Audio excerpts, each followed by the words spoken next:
diminished silence.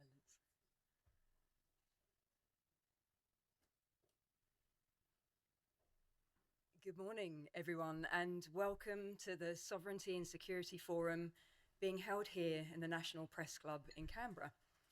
Before I go any further, I'd like to acknowledge the traditional custodians of the land we meet upon today, the Ngunnawal people, and pay my respects to elders past and present. And I extend that respect to any Aboriginal and Torres Strait Islander colleagues that we have here today.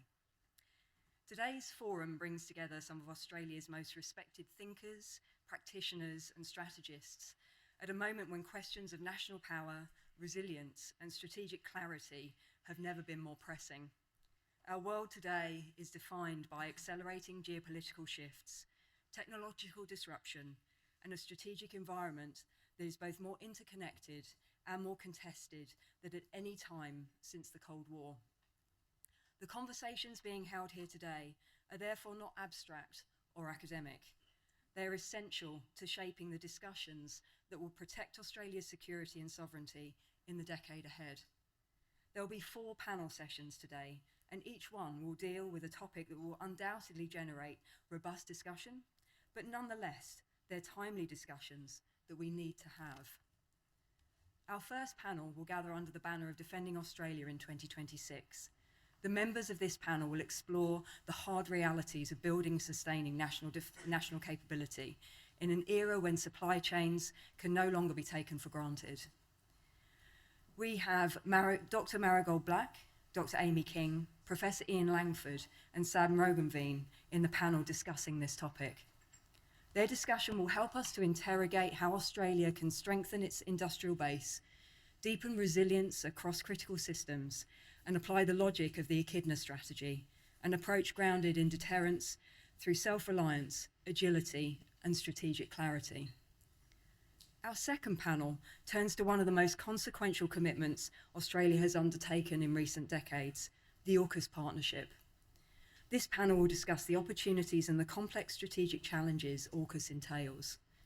With insights from Rear Admiral Peter Briggs, Hugh Jeffrey, and Dr. Leslie Seebeck, the session will take an honest look at the delivery pipeline for capability and the strategic risks that accompany a programme of this scale and ambition. Our third panel will discuss hybrid conflict and the so-called grey zone, and it will address an area where Australia's preparedness is being tested daily.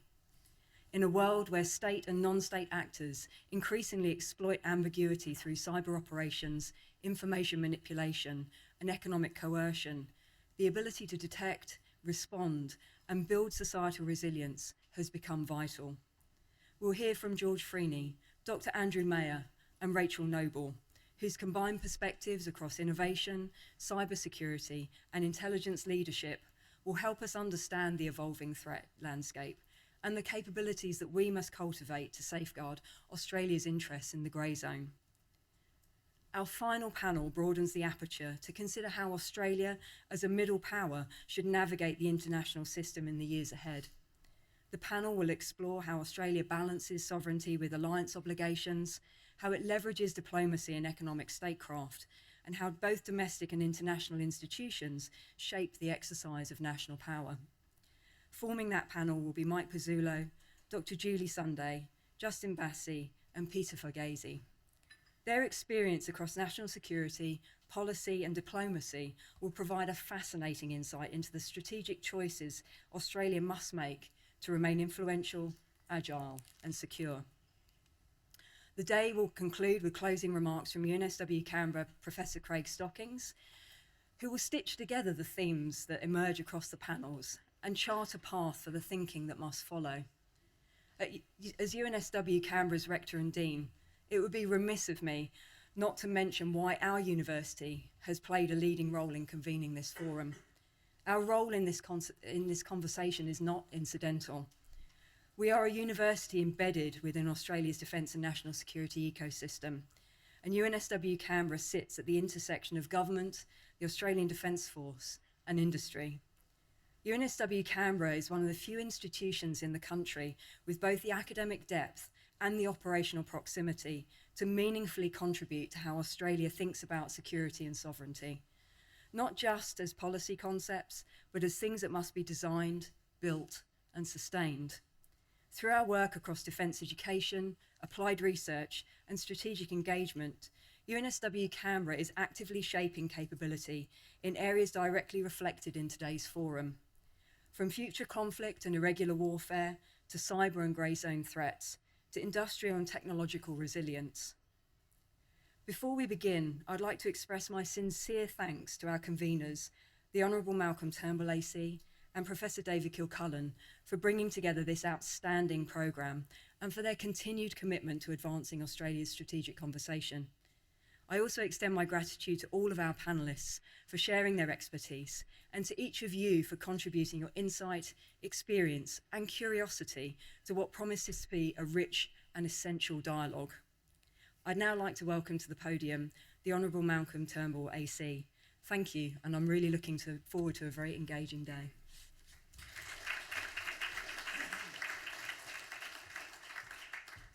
Well, thank you very much, Emma, and welcome everybody. Thank you all for joining us again. I held a conference on these topics last year, and my motivation was frankly very deep frustration that these issues relating to our sovereignty and security in the changed, disrupted world we are facing today were not being discussed in our parliament or generally in our public discourse.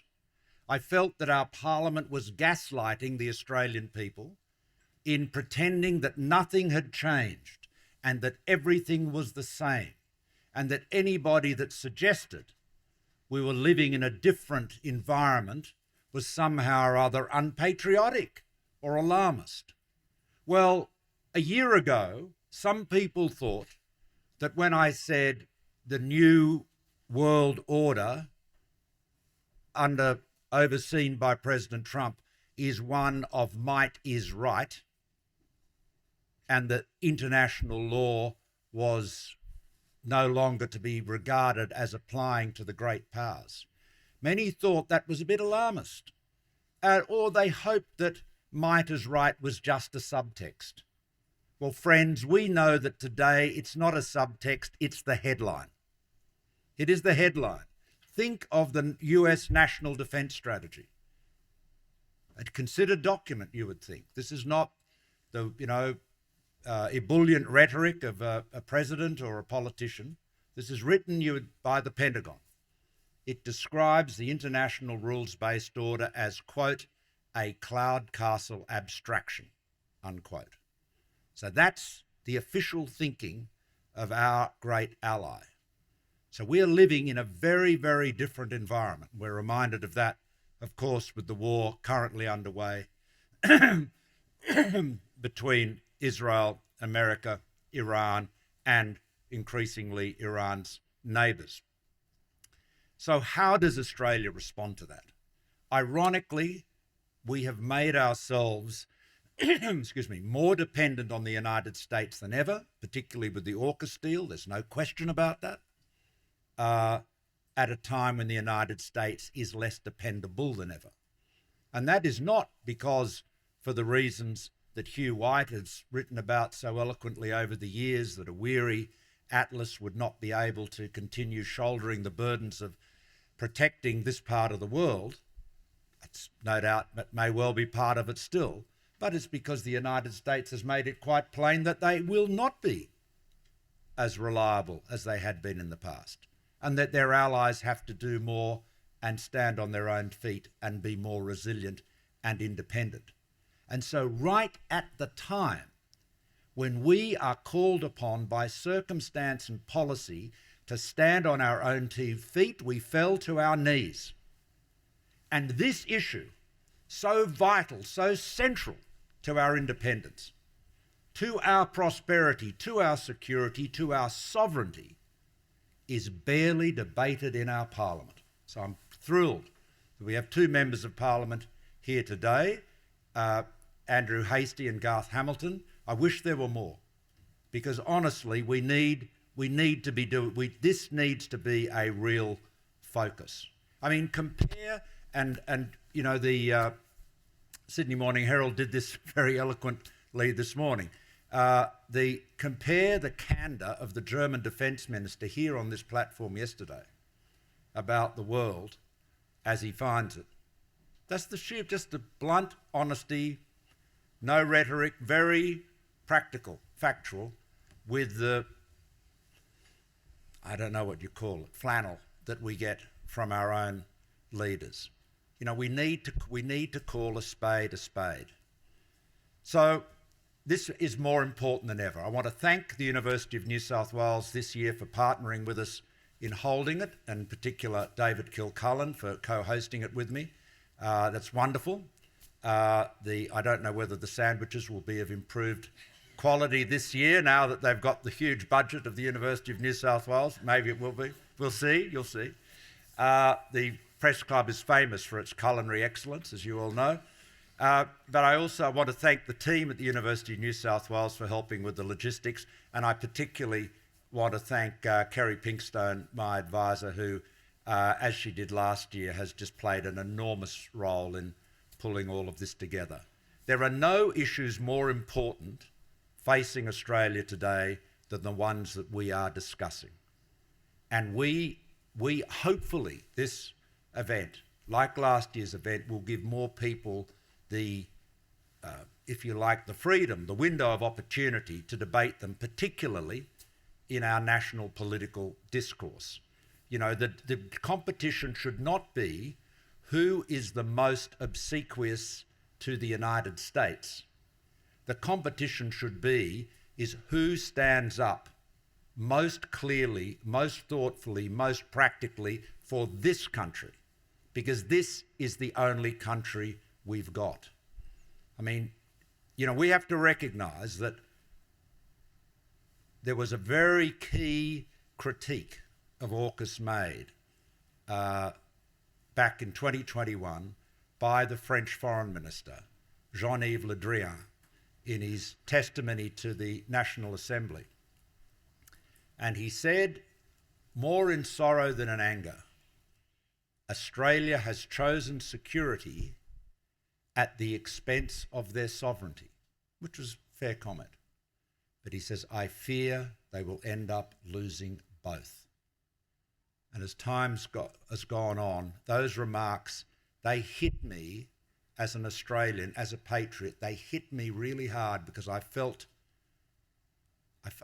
he was dead right, and everything that's happened since has underlined that. And finally, can I say, trust is vitally important in politics. Authenticity is important in politics. Politicians that tell the truth and are upfront are seen as authentic, and people will trust them. You know, trust in politicians and politics is declining. The McKinnon Institute recently published some important work on that.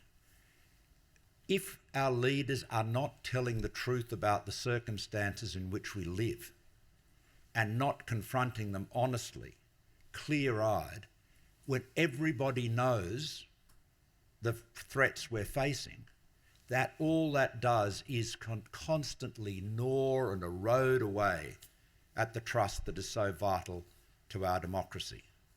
So, hopefully, we'll be blunt, candid, clear-eyed today, and that will encourage others to do the same. And now it's my great pleasure to invite David Kilcullen to address us.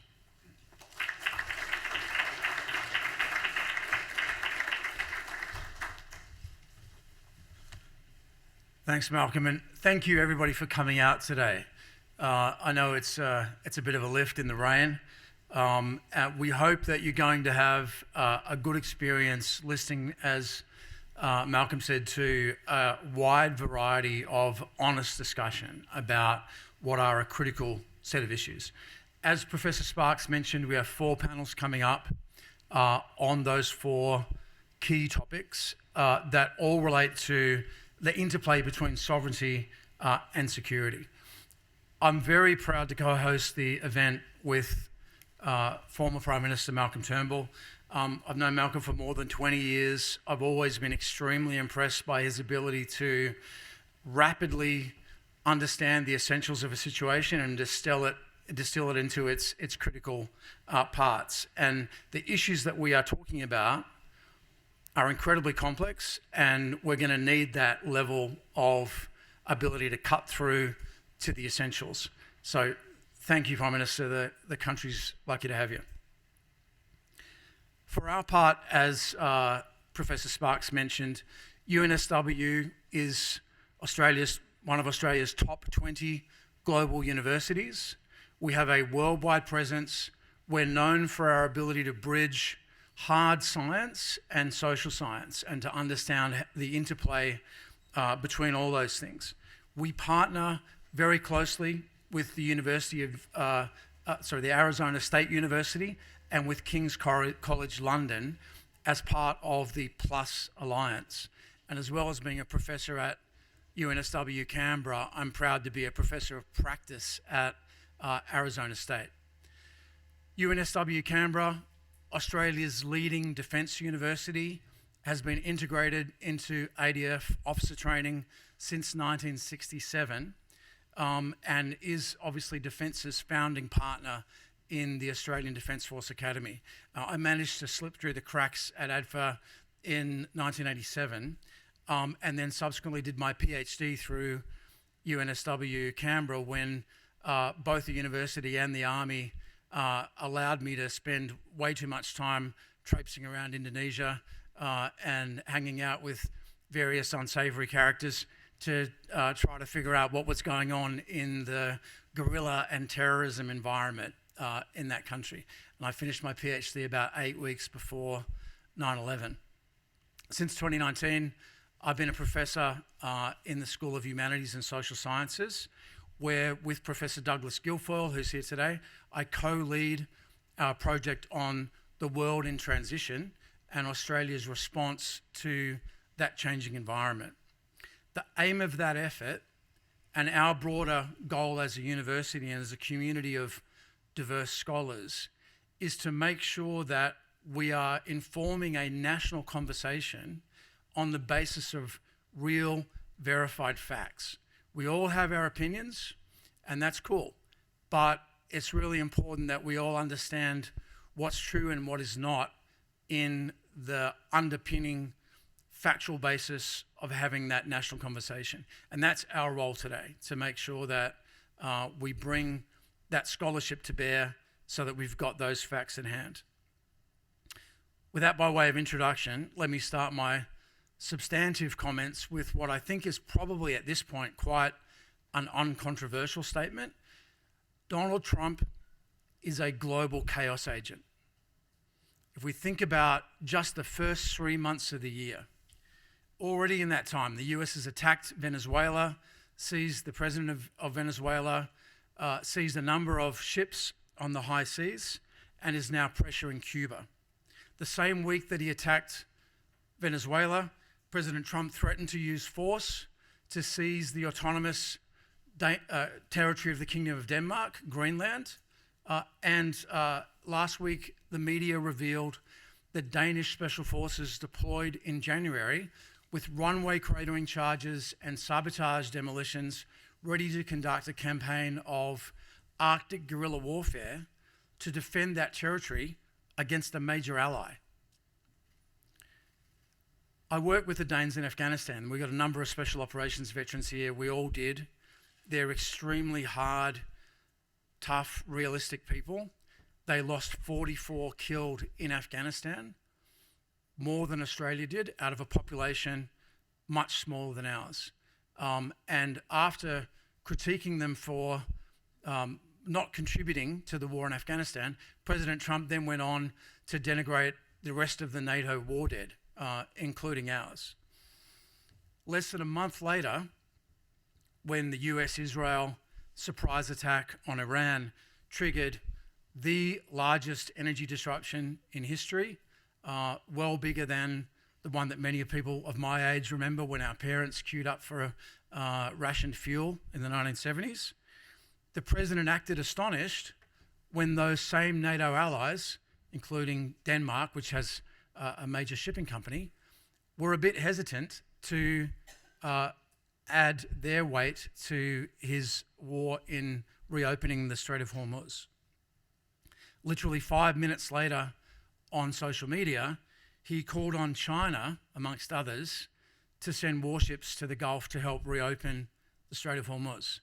Now, I'm just a basic infantry officer. No one's ever going to mistake me for a naval expert. But even I know that the Chinese already have ships in the Gulf. They have a major 30,000-ton signals intelligence vessel that's providing targeting data to Tehran. The Chinese are on the other side. In addition, they've got a Renhai-class cruiser and at least one destroyer escorting that ship. The Renhai-class cruiser is the same type that led the Chinese Surface Action Group last year that circumnavigated Australia, conducted unannounced live fire drills in the Tasman Sea, and did rehearsals of missile strikes on Australia's coastal cities in Sydney and in Perth. Now, here's my controversial comment, especially for those whose feelings have been hurt since President Trump came down the escalator in Trump Tower in 2015 to announce his run for the presidency.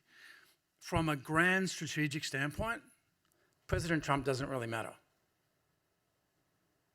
The Australian relationship with the United States is far bigger, deeper, and stronger than any one politician or whoever happens to sit in the Lodge or the White House. It goes back to both countries' foundings, through multiple wars fought together. As someone who served in the US State Department, teaches at a US university, works closely with the American military, I can tell you at the professional working level, the relationship is extraordinarily tight and productive and is very much valued on both sides of the ocean. We have a deep, broad, enduring set of common interests with the United States that supersede anyone, whether it be a president or anyone else. I want to suggest, though, in echoing Malcolm's point, that the issues that are the acute issues that are raised by the Trump presidency actually are symptoms of a chronic problem that we have to address. It's a generational, century-shaping set of issues, and if we don't get a grip of that chronic problem, we risk allowing it to destroy our way of life. The gift of Trump, in a sense, is that he's a wake-up call. He allows us to be a bit more president in the White House. So what is that chronic problem? Well, as Malcolm said, it's that we need to grow up. We need to stand on our own 2 feet, stop expecting anyone, including the United States, to come to our rescue. The sooner we recognize that fact, start resourcing our national security, which is much broader than defence, appropriately, start focusing on building sovereign self-reliance across a whole range of issues, the sooner we recognise the reality of the environment that we live in, the better off we will be. As we all know, the United States, since the 1990s, and particularly since the rise to power of Xi Jinping in 2013, has been in an escalating great power competition with communist China. That competition plays out in every environment, from Earth orbit to the seabed, in cyberspace, in the economic domain, in technology, in critical commodities, and in every military domain. The great risk for Australia, but also for the world at large, is that that competition ends in a catastrophic war from which nobody emerges in any condition other than devastated. So I would argue that, in fact, avoiding that disaster is or should be the single organising principle for all Australian statecraft for the next generation. Every decision we make in any area of policy needs to be directed to preventing or making less likely the outbreak of a catastrophic war between China and the United States, and of course surviving it if it does happen. We live in a dangerous neighbourhood in an increasingly unstable global system, a very long way from friends and allies. We're a maritime trading nation with global economic interests, separated by vast distances from critical markets and sources of supply, as I don't need to remind you if you filled your car up with petrol anytime recently. We rely on fragile international systems, such as energy flows, transportation, globalised just-in-time manufacturing. Exports of minerals, energy and agriculture account for more than 22% of our GDP, and imports and both of goods and services account for 31%. Millions of our people live, work and travel overseas. We're the 6th largest country on the planet in terms of land area, and that's excluding Australian Antarctica. Together we cover more than 9% of the total world land area, with only a population of 27 million. In short, we can't be prosperous or secure in an insecure global environment. We must partner with people, but also be a valid partner and a capable partner to secure those global interests. For those scratching their head that I just mentioned Australian Antarctica, I'll just point out that the Australian Antarctic Territory covers 42% of that continent. We have the largest territorial claim of any nation. We have 4 bases, multiple sub-Antarctic bases. China has 5 stations in Antarctica. 3 of those are in Australia's territorial claim. Chinese vessels constantly impinge on our economic interests, conducting illegal fishing and a variety of other activities in our EEZ. I mention that because Antarctica is demilitarised by treaty, but that treaty is up for territorial claims are all up for grabs in just over 20 years. As it happens, UNSW Canberra has a couple of world-recognised Antarctic area specialists. I'm not one of them, but I can look at a map, and it's worth mentioning that we have bigger interests than some of us might like to think. If you're worried about China encroaching in Antarctica, rehearsing missile drills off our major cities, passing spy ships over the 93,000 kilometres of offshore fibre optic cable that our economy runs on, or bullying us with economic coercion, then it can be tempting to turn to great and powerful friends and to think, if we just demonstrate that we are a loyal ally, people will come and protect us, so will get us out of our problem. But the cold hard fact, as Malcolm said, the grown-up reality that we need to recognise is that no one's coming to save us. Not the United States, not under this president or any other, no one. It's really going to be down to us. Now, as it happens, we've been here before, right? In the 1920s and 1930s, in the face of a rising threat from the Empire of Japan, Australian governments of all political persuasions relied heavily on the Singapore strategy, the notion that Fortress Singapore would hold out, that the Royal Navy would send a fleet to that fortress, and that would secure our region. And that became, particularly the 1930s, a way of avoiding some of the hard questions around national strategy and keeping the defence budget much lower than it would otherwise have needed to be, which is unsurprisingly why lots of politicians thought it was a great strategy. But from 1923 onward, the British Admiralty were telling the Australian Navy, increasingly stridently, we can't do what you guys think we can do. The chance of us being able to send a major fleet to Singapore in the middle of a European conflict is extremely low. But we ignored that fact, despite a series of political commitments by the British government, and in the event, we lost the whole division, the 8th Division, in Singapore.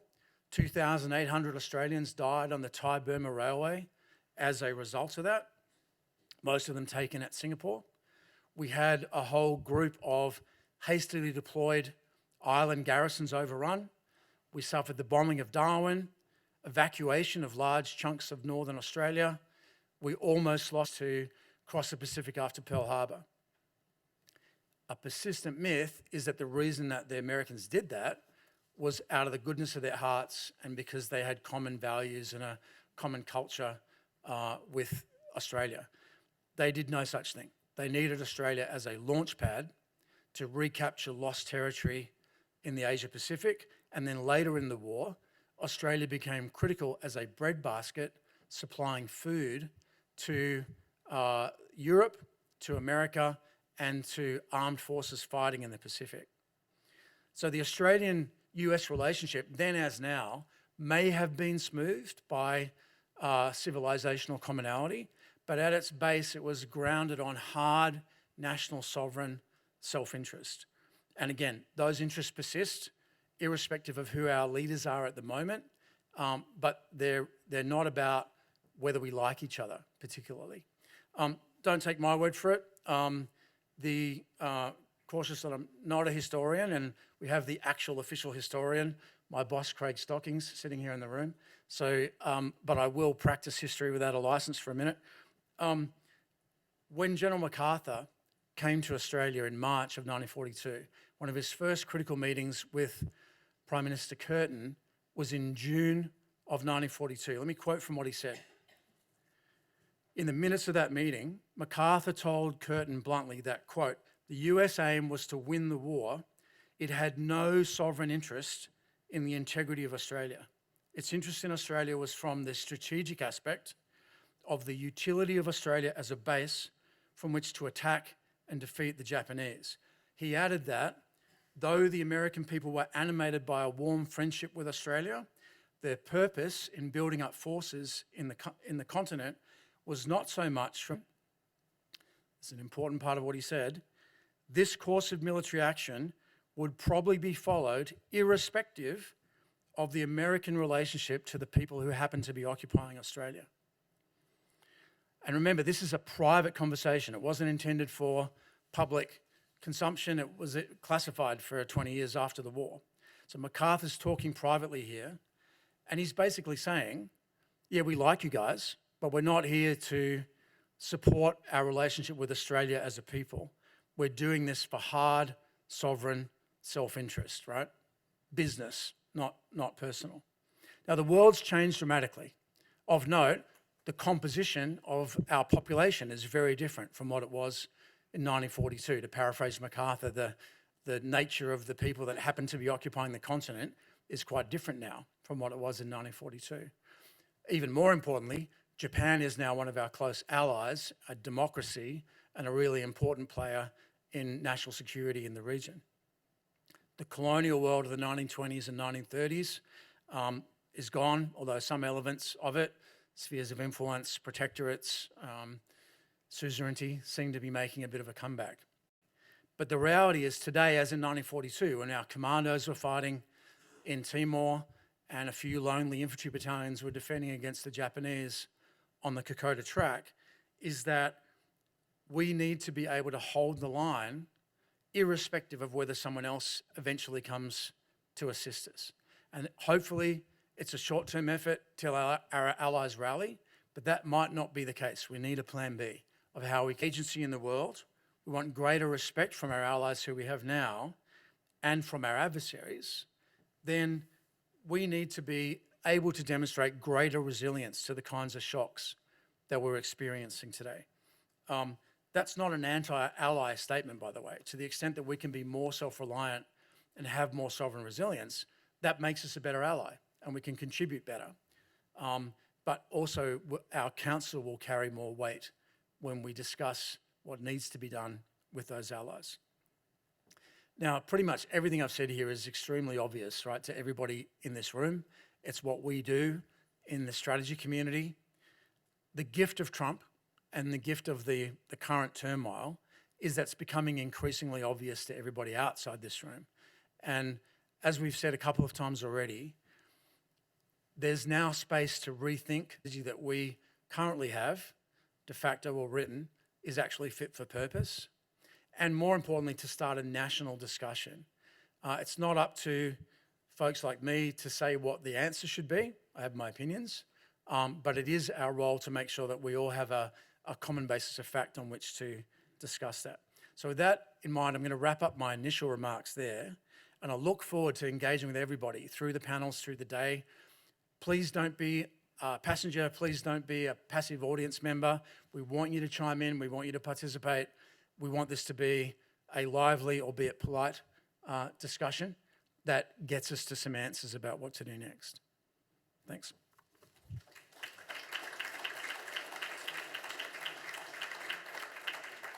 King and Ian Langford and Sam Roggeveen could join me.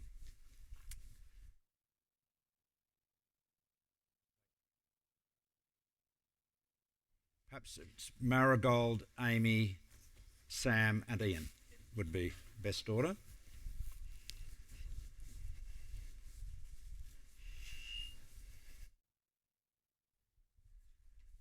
Well, thanks everyone, and just as David said, this is the idea of this day, as we did last year, is for it to be a discussion. So the panellists will just speak for 8 minutes, and so that we've got plenty of time for a discussion. So first, Marigold. Well, thank you very much, Malcolm, and it's great to be here talking to you today, and I'm looking forward to the discussion with my fellow panellists here. And with all of you. So, as you would probably all see, sovereignty stopped being an idea and it became an instrument that demanded action. It shaped reality and could be defended or lost through force. Moved from philosophy to practice, from abstraction to blood and iron. And 250 years later, sovereignty is again a battle space. It's a contest, it's a blood sport, and we're watching sovereignty being contested in real time. We see it in China's revisionism, in the war in Ukraine, in contested seas, weaponized supply chains, cyber operations, and economic coercion.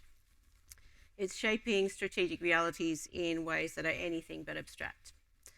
But here's the part that I think matters for us. Not all countries arrive at sovereignty the same way, and that shapes how they practice it. For the United States, sovereignty was forged through revolution. For many European countries, it was. There was no singular rupture. There was no blood and ideology soaking the debate. We still debate the precise constitutional moment that sovereignty arrived for us, if it did. We assume we have it. We hope we have it. We hope we won't be tested. And so far, we haven't in any existential sense. And I think there's something admirable in that. It reflects a national story that's been built through diplomacy, through law, institutions, and compromise. And our relative insulation from national struggle has shaped us and made it diplomatic and cautious, and arguably decent in the international system. But it also meant that we never fully internalized sovereignty as something that is perishable, that is dynamic, and that is contested. And that matters now. Because sovereignty isn't simply territory, or flags, or borders, or ships, or aircraft. It's a dynamic instrument of statecraft. It's something you use tools, yes, but true sovereignty is a claim backed by will with the capacity to enforce it. Others today will speak about capability, about force structure, industrial base readiness, integration, and that's all essential. But the question is how we understand and inhabit our sovereignty in a world where the concept itself is under strain. Because the uncomfortable truth is we're not operating from overwhelming strength. We're operating from constraint. Fiscal, demographic, industrial, military, and political. So states in our position must be creative in how they generate advantage and be willing to go beyond conventional thinking. And history, of course, I'm an historian, offers useful examples. And there's one I'm going to consider briefly here, which is the Cod Wars. And if you haven't heard of the Cod Wars, I encourage you to look it up. Really fascinating stuff in the 20th century. Iceland possessed little structural power. The Royal Navy was present, so the balance of capability was not in doubt. Yet Iceland managed to extend its exclusive economic zone from 4 to 200 nautical miles, enforcing claims by cutting nets, ramming vessels, and threatening to withdraw from NATO. And it prevailed in every one of these confrontations. United Kingdom accepted the 200-mile exclusive economic zone, a standard that was later embedded in international law. And the point that I want to make is that Iceland succeeded not because it was stronger, but because it understood leverage and it cared about that more. It used asymmetry relentlessly. And I think that's what sovereignty looks like under constraint and for us to consider. For sovereignty to remain meaningful for states like ours, we need to be more ambitious and clever about how we use it. Because capability as advantage often flows not from size, but from creativity, from understanding systems better than your opponent, and we should stop treating that as an optional extra. So what does this mean in practice? And I've got 3 areas that I just want to flag quickly that might be of interest. First, and this might be controversial, but I think we should become more deliberate actors in the grey zone. those ambiguous spaces, cyber, space, the electromagnetic spectrum, Antarctica, and the cognitive domain. Here, sovereignty is asserted less through territory and more through presence, standards, data, narrative. And we treat the grey zone as something to respond to rather than to shape, and I think that might be a mistake. Because understanding the dynamics matters, and responding to them matters, but so does shaping them, which raises a very uncomfortable question for us. Why is it politically easier for us to respond in the grey zone? So ask how passivity aligns with our responsibilities. To my mind, Australia should become more expert at operating in these ambiguous spaces where most of these modern sovereignty contests occur. Second, if deterrence is the strategic principle of our time, we need to think more creatively about how it works for us. We publish strategies, we signal capabilities, we articulate doctrine, all necessary. But deterrence ultimately exists in the mind of the adversary. So clarity is not the only path to deterrence. Ambiguity can also deter, controlled ambiguity. So let's also think about deterrence by complexity, by entanglement, by interconnection. If you can imagine a web of overlapping interests, security partnerships in one domain, economic agreements in another, quiet diplomatic understandings elsewhere, a concerted network, so interconnected that an external actor struggles to predict the consequences of. Third, states with limited resources and capacities must rely less on mass and more on method. They must leverage systems, networks, ambiguity, and innovation. This is a smarts over dollars approach. History shows that under pressure, states adapt quickly. They repurpose civilian infrastructure, exploit commercial technologies, and bypass peacetime bureaucracy. War enforces that discipline. The problem is we tend to wait for war to force it. A useful concept here, and a particular interest of mine, is the stopgap weapon. Improvised capabilities designed to meet immediate needs when the war you plan for collides with the war you actually face. It's an interesting concept for us to apply in a more general sense. They're not always elegant, these weapons. They're often not permanent, but they work. Even a repurposed drone or sensor can tip the balance. It's not about specific systems. It's about the ability to adapt, repurpose, and improvise faster than an adversary. That's a form of power. Has implications well beyond the battlefield, of course. Should shape how we think about procurement, industry, and institutional design. We should be comfortable moving early, iterating quickly, and exploiting opportunities, including within our adversary systems, I would argue. Because in a constrained environment, the state that learns fastest gains the advantage. And there's nothing unethical about that. Clever strategic behaviour is not malign, it's competence. Realpolitik is simply the recognition that power exists, and if you do not shape your environment, someone else will. Which brings me back to 1776. So long before independence was declared, Benjamin Franklin recognised a simple truth, that sovereignty was first one in the mind. The lesson for us, sovereignty cannot be assumed. We must in a permissive environment and was largely untested. That's an achievement for sure, but it's certainly not a strategy. Today, sovereignty is contested in the invisible spaces as much as the visible ones. Acting under constraint, leveraging every advantage, shaping the environment rather than simply responding, that's how sovereignty remains real and resilient. Thank you. Thank you very much, Marigold.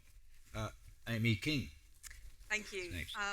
Look, I'm delighted to be on the panel, and my thanks to Malcolm Turnbull and David Kilcullen for continuing last year's conversation. I want to focus in my remarks today on the theme of autonomy and self-reliance and sovereignty, which our first speakers this morning have already introduced so eloquently. Where I'll depart, though, is in focusing on how autonomy and self-reliance is understood in our region, and how the organising logic of autonomy animates the grand region in which Australia lives and must work if we are to find our own autonomy. As a China specialist, let me start with the case I know best, and on which so much of my own recent research has focused.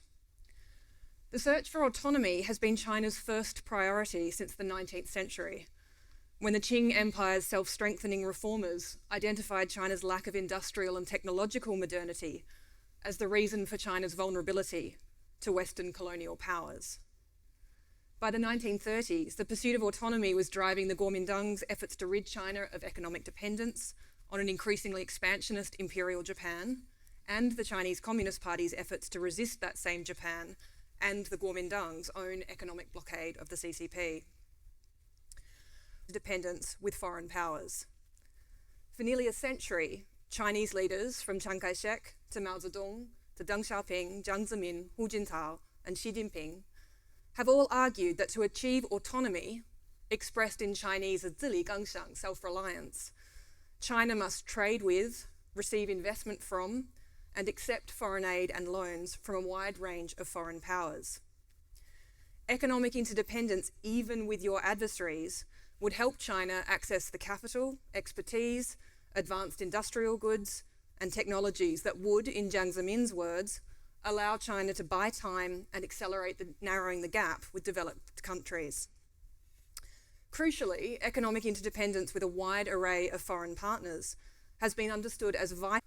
Cold War Soviet Union or the United States, both of which extended punishing economic blockades and sanctions on China, or the wider advanced industrialized world.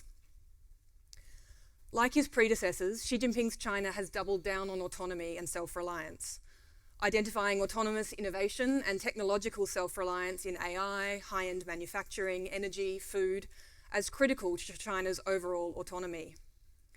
As Xi said in 2016, China's greatest hidden peril was that its access to the core technologies of the 21st century continued to be heavily dependent on foreign countries. Yet still in 2021, international estimates saw China depending on OECD countries, that is, the advanced Western industrialized powers, for 70% of its strategic goods imports. Economic interdependence with Southeast Asia and the Global South as a way to reduce its dependence on Western Europe and North America through things like the China-ASEAN Digital Partnership, through the Belt and Road Initiative, where last year more than 50% of China's trade now took place. It's pursuing dual circulation strategies to reduce its dependence on global supply chains for food, energy, and advanced technologies, and internationalizing the renminbi in partnership with local countries, so as to reduce its dependence on the dollar-denominated monetary system.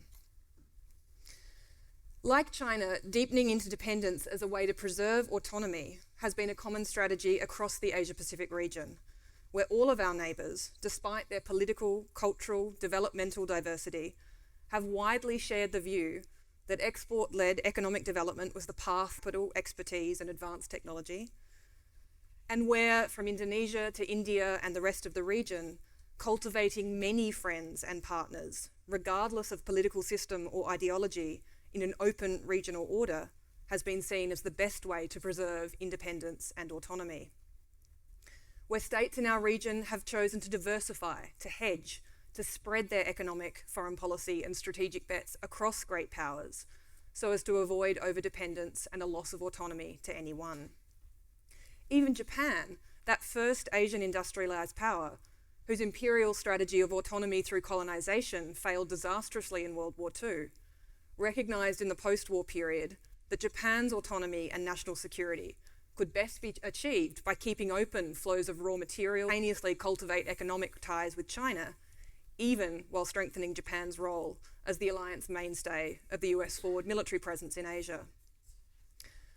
But like China, each of these states have carefully sought to preserve their autonomy by managing the risk of overdependence on any one.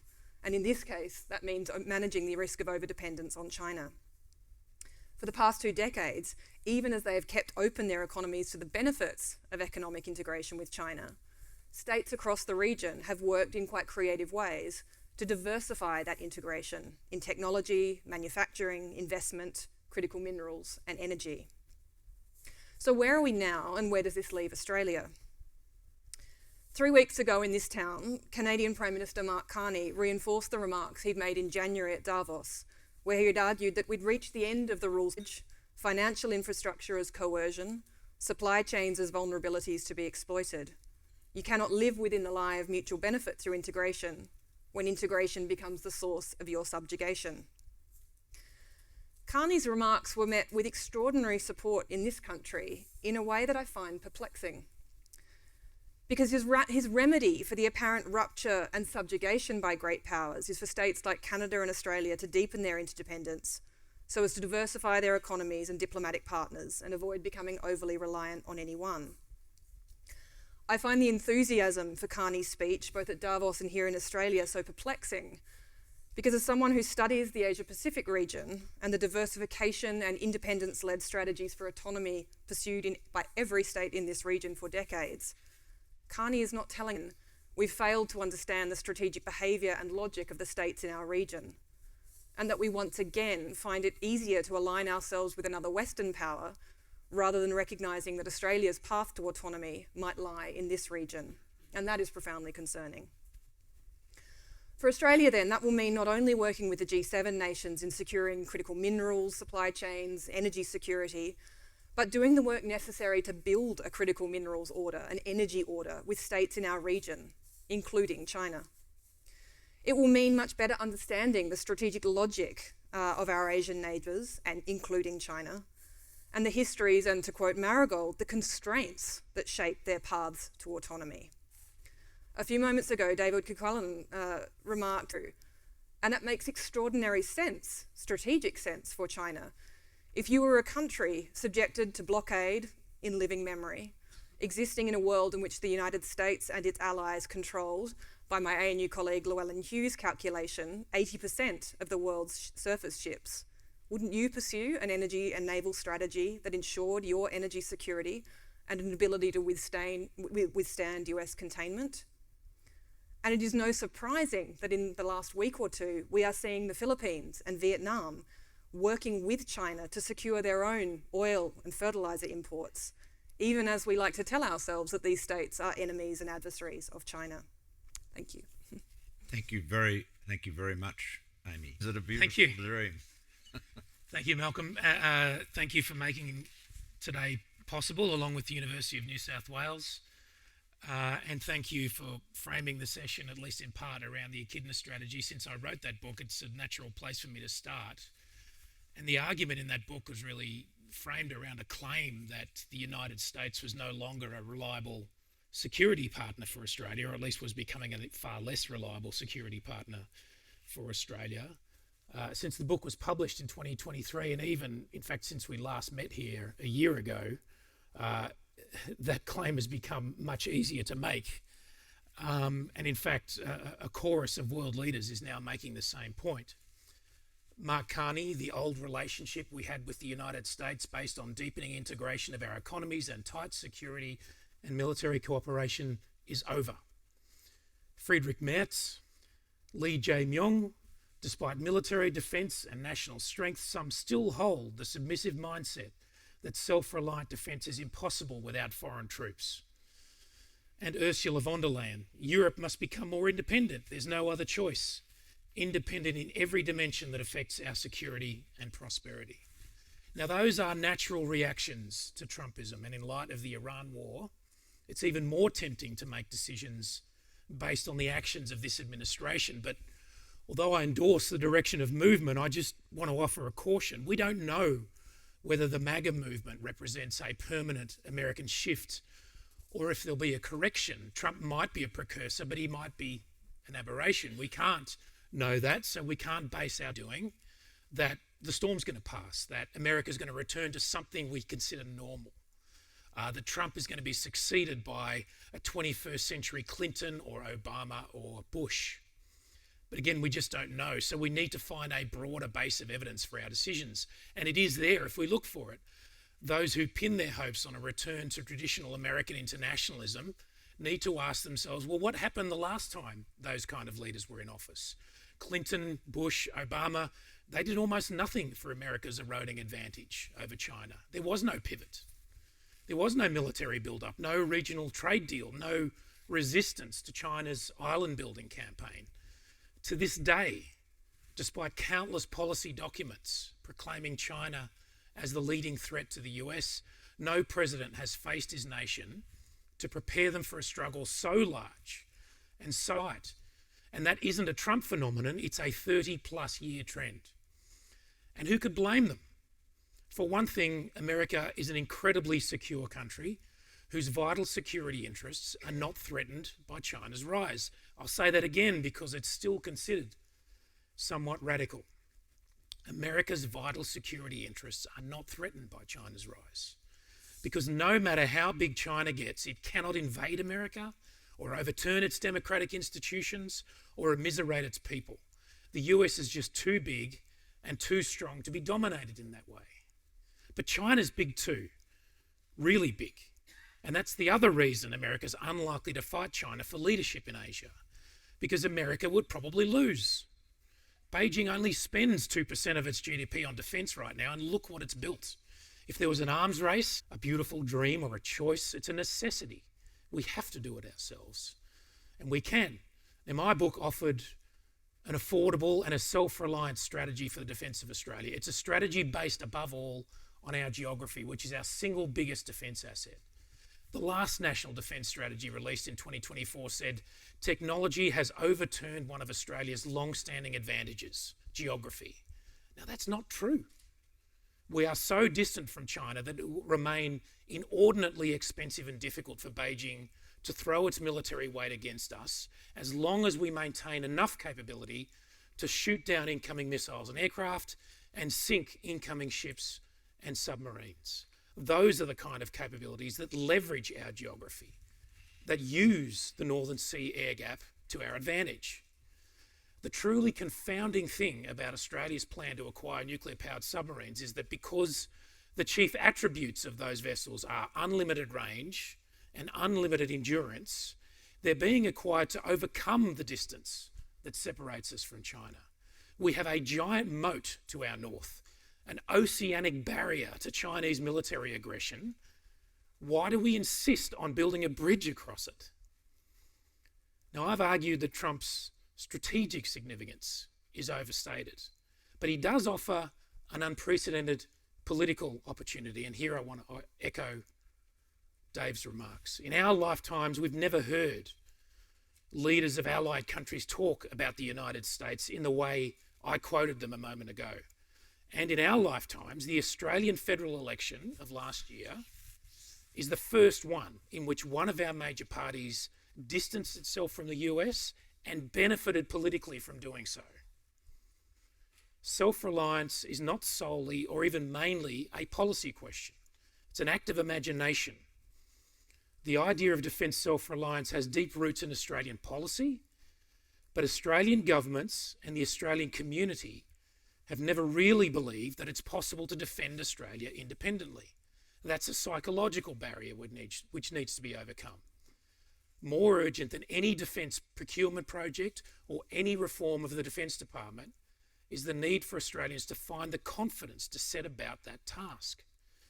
To quote my old boss, Peter Varghese, unless we overcome the view that we are incapable of defending ourselves, we have no hope of putting in place the policy and capability mix we need to protect our sovereignty. So, for an ambitious political leader or party, self-reliance can serve as the core motivation behind not just a defence effort, but a program of national renewal and national growth.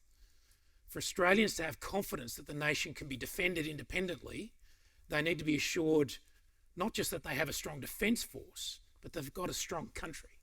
Thank you very much. Thank you very much. Thank you. Ian Langford. Thanks, Malcolm. Ladies and gents, great privilege to be here again, and thanks for all that you do on our collective behalf. Again, I don't mean to be ignorant to those sitting on my right-hand side, but I'll tend to focus my comments this way.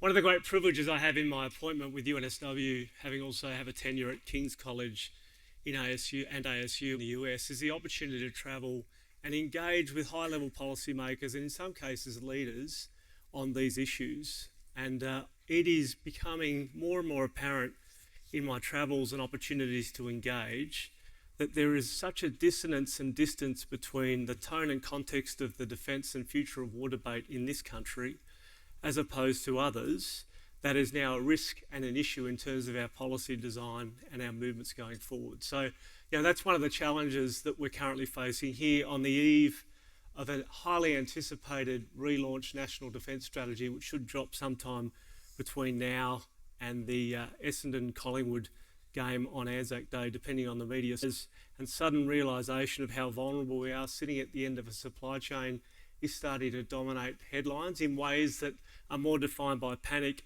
and fear than calm analysis and response.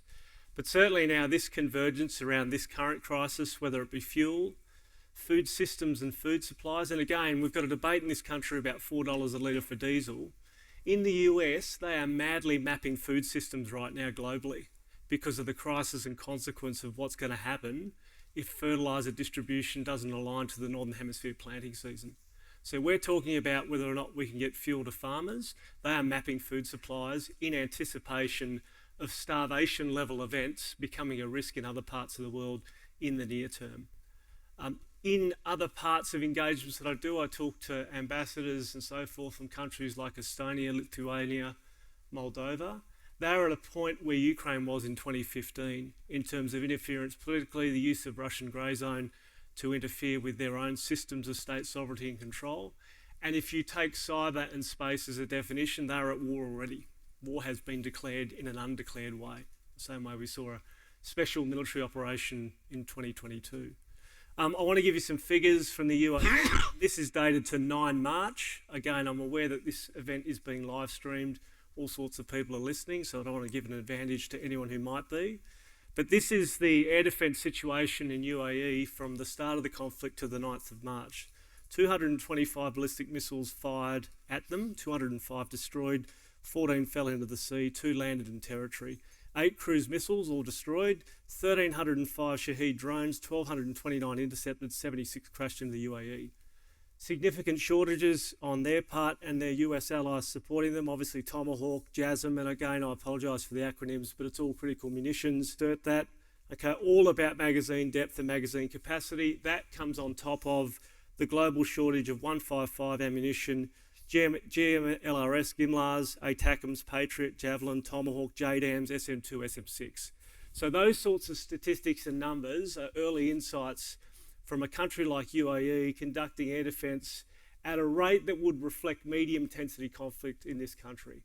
So again, rather than admire the problem of magazine depth and a lack of sovereignty control over things like advanced and critical supply chains as it relates to munitions, and I do look forward to having a conversation about notions of sovereignty when you don't have the industrial base to protect it and enforce it. This is the real world insight, the context that's coming out of those conflicts right now, that in many respects sit in stark contrast to the comfortableness around having policy design and release as it relates to guided weapons and domestic manufacture, which focuses on jobs, skills and employment, and not the urgency of the situation we now find ourselves in. So I just offer those statistics and numbers in the context of a policy release that's about to happen that is focused on all sorts of things, industry policy, defence industry policy, but kind of sort of sits outside the context of the real world experiences of others that are in a future version of a fight that we anticipate, learning those lessons today as we speak. So really, I think the first part of the future of war debate, and I say that quite risk of not funding it. Again, the dissonance between our ambitions and our resources is no secret. It is measured in terms of media cycles and time of release. It needs to become a more honest conversation with our civilian population as it relates to ends, ways and means. Affordable mass munitions, as opposed to complex, exquisite, expensive and perishable munitions, is certainly part of that debate. And this is where, again, policy needs to translate into action. We have this dissonance here in Australia right now where I was given access to chiefs of staff and first secretaries in Japan on the election of the new PM late last year when we were there. They are talking about translating policy into action, and they're talking about months, not years. And that's, again, one of our closest almost allies in the military term. We have a reciprocal access agreement with them that we've had since 2023. We have their F-35s here, our F-35s there, and they're completely in a different space when they talk about defence policy against the same pacing threat. I guess it's amazing what happens when you live inside the weapon engagement zone to sharpen the mind on issues such as these. The next is this issue around fight tonight. Again, Malcolm gave us the opportunity to talk about that.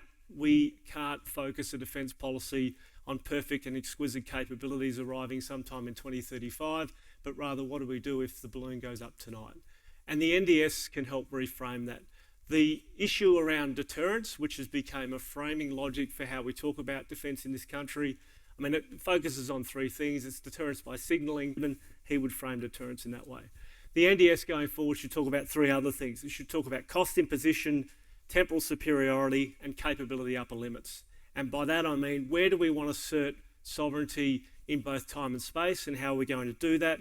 What are the costs that we're willing to impose both on ourselves and on others to achieve it? And what is the upper limit, noting that as a middle regional aspiring power that is capable of self-reliant self-defence, where is it that that capability ends, and where does our alliance systems and our frameworks compensate for what might come above that? That's the sort of discussions that need to come beyond the release of the NDS that are present certainly in the inner sanctum and the public sphere in places like Japan, in Singapore, in Norway, in Finland, that doesn't seem to be present here. Integrated air and missile defence. Now again, I don't want tactics to substitute strategy, policy or statecraft, but another lesson coming out of both the Ukraine experience and of course in the Middle East at the moment is this issue of air defence. It didn't feature significantly inside the 2016 white paper. It was mooted as a gap in the 2019 Force Structure Plan.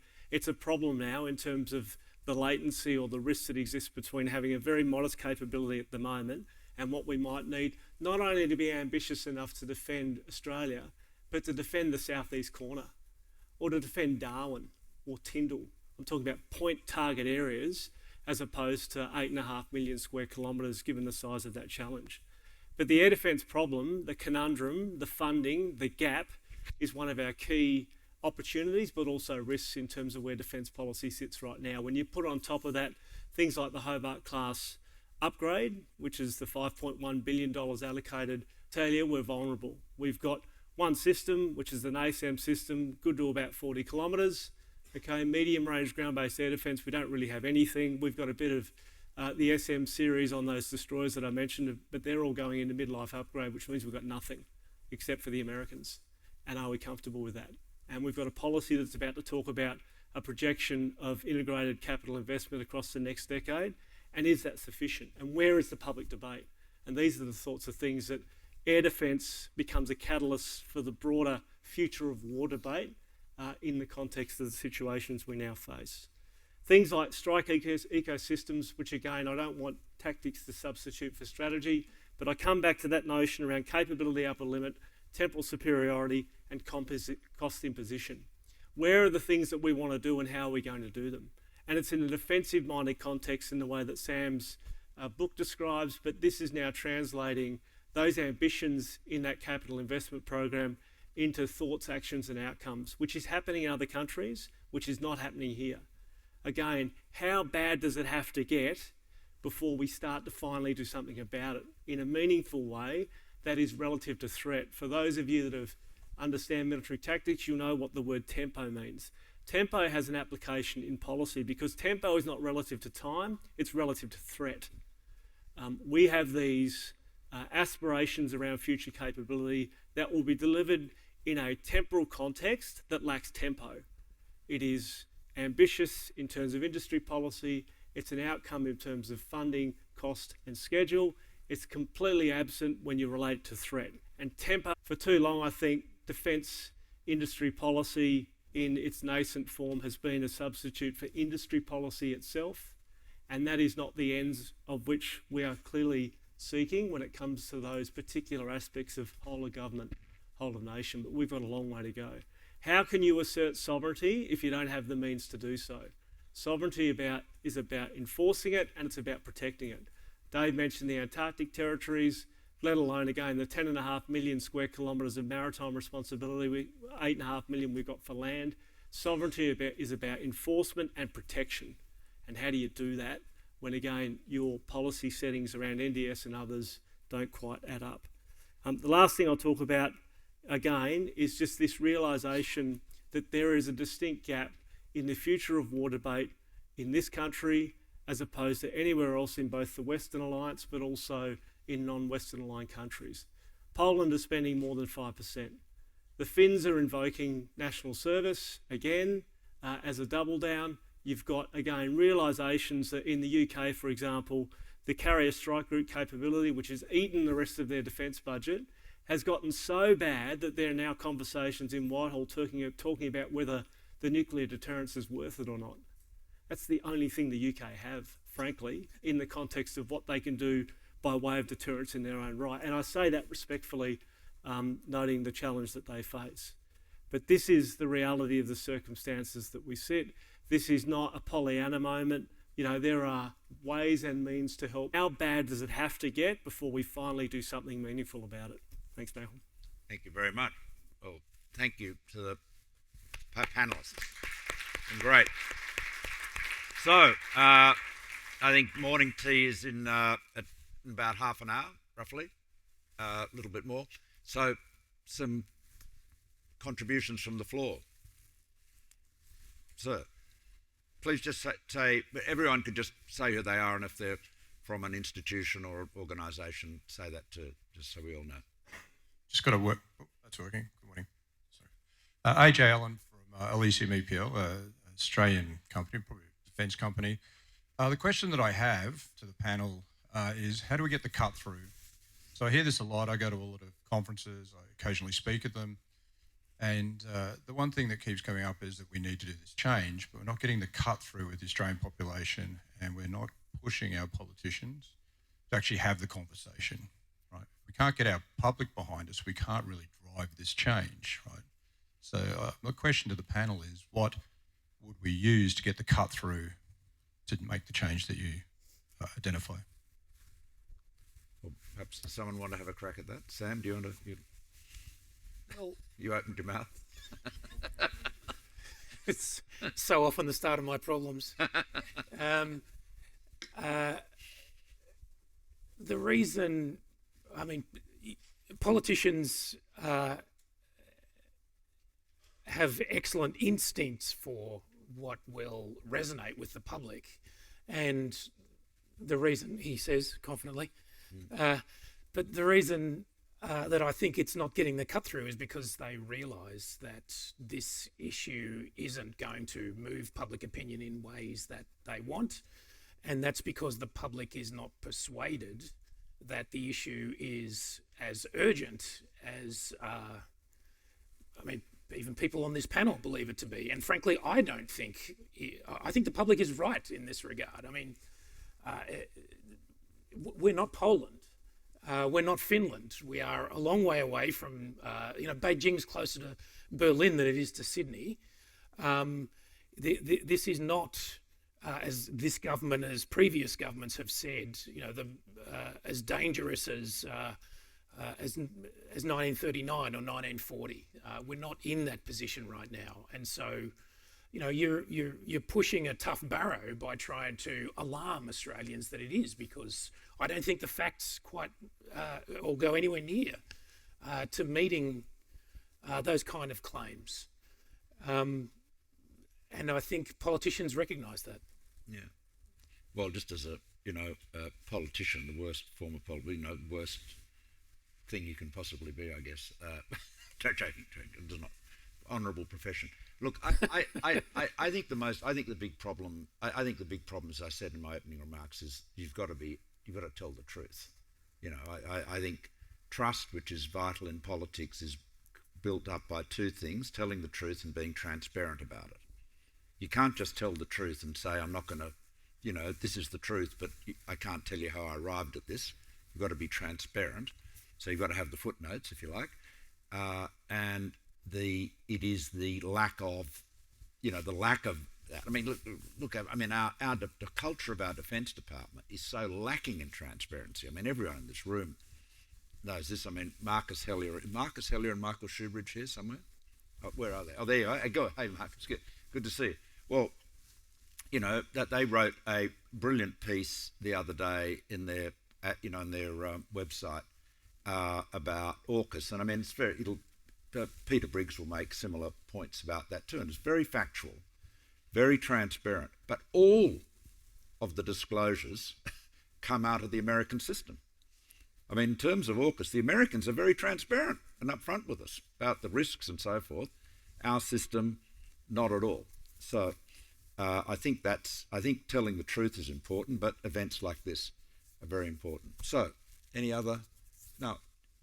So just, lady there, just give with your hand up and then we'll come back. Malcolm, I'm sorry, can I make a quick... Oh, yeah, sorry, Marigold. Yeah, sorry. Absolutely. It will be very quick. No, make it as long as you like, within limits. In terms of cut-through, so I actually live in Ipswich in Queensland. That's where I spend most of my time. And the conversations that I have, the cut-through is, not for everyone obviously, but for a lot of people is there. And I think I have a lot of interesting conversations with people who don't move in these circles, but talk about similar kinds of things. And I think it's almost insulting to them that there's not an integrity in the conversation that comes out of Canberra to the general populace.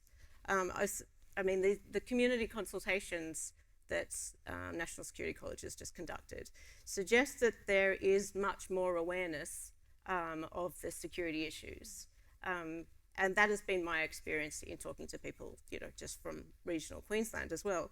So I think the issue might be the cut-through hasn't happened here. And that's a tough one. Yeah, that's the, I don't know, is Rory Medcalf in the room at the moment? No, I think he was coming later. I'll just quote something Rory said recently. A national security conversation focused on fear is neither welcome nor effective. The challenge is to navigate between complacency on one side and fear on the other. In between, the approach should be one of national confidence, of security as a state of mind that reduces anxieties by engaging confidently with risk. You do that by telling the truth. Now, there's a lady just, yeah, please. Not on? On. Yes.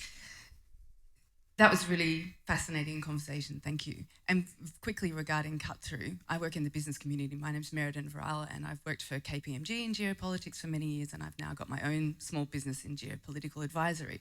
And in terms of cut-through, one of the main issues is that the business community doesn't feel this, kind of like to what Sam was saying. They don't feel the same risk, they don't see the same threats. And so whatever we say to them feels like, well, the opportunities that we're continuing to pursue outweigh the risks that you're telling me about, so I'll keep going. But that's not the question I wanted to ask. I think this is such a great moment to be thinking about first principles, right? We've got this dislocation and this disruption, and this is exactly the moment we should be going back to the drawing board and thinking about what are we here for? What is security? And when I talk to the business community, often people talk about the economy as a thing, not as a means to an end. And I feel like sometimes we talk about security or sovereignty as an end in itself rather than a means to an end, which then flavours what we think we need to do. Is China and the potential of a catastrophic war between the US and China, is that the biggest risk to Australian people's security? Given what Amy was saying about autonomy and China's motivations, is this really where the biggest concern is? So I'd really like to hear from Amy what you thought about that idea, given your points on autonomy, and I'd like to hear from Dave or Sam or others what they think about Amy's position or the broader understanding that maybe China might not be the biggest threat to Australia's security, and therefore some of the things that we're thinking about as tactics or means to achieve our security might be misplaced. Thank you. Well, Amy.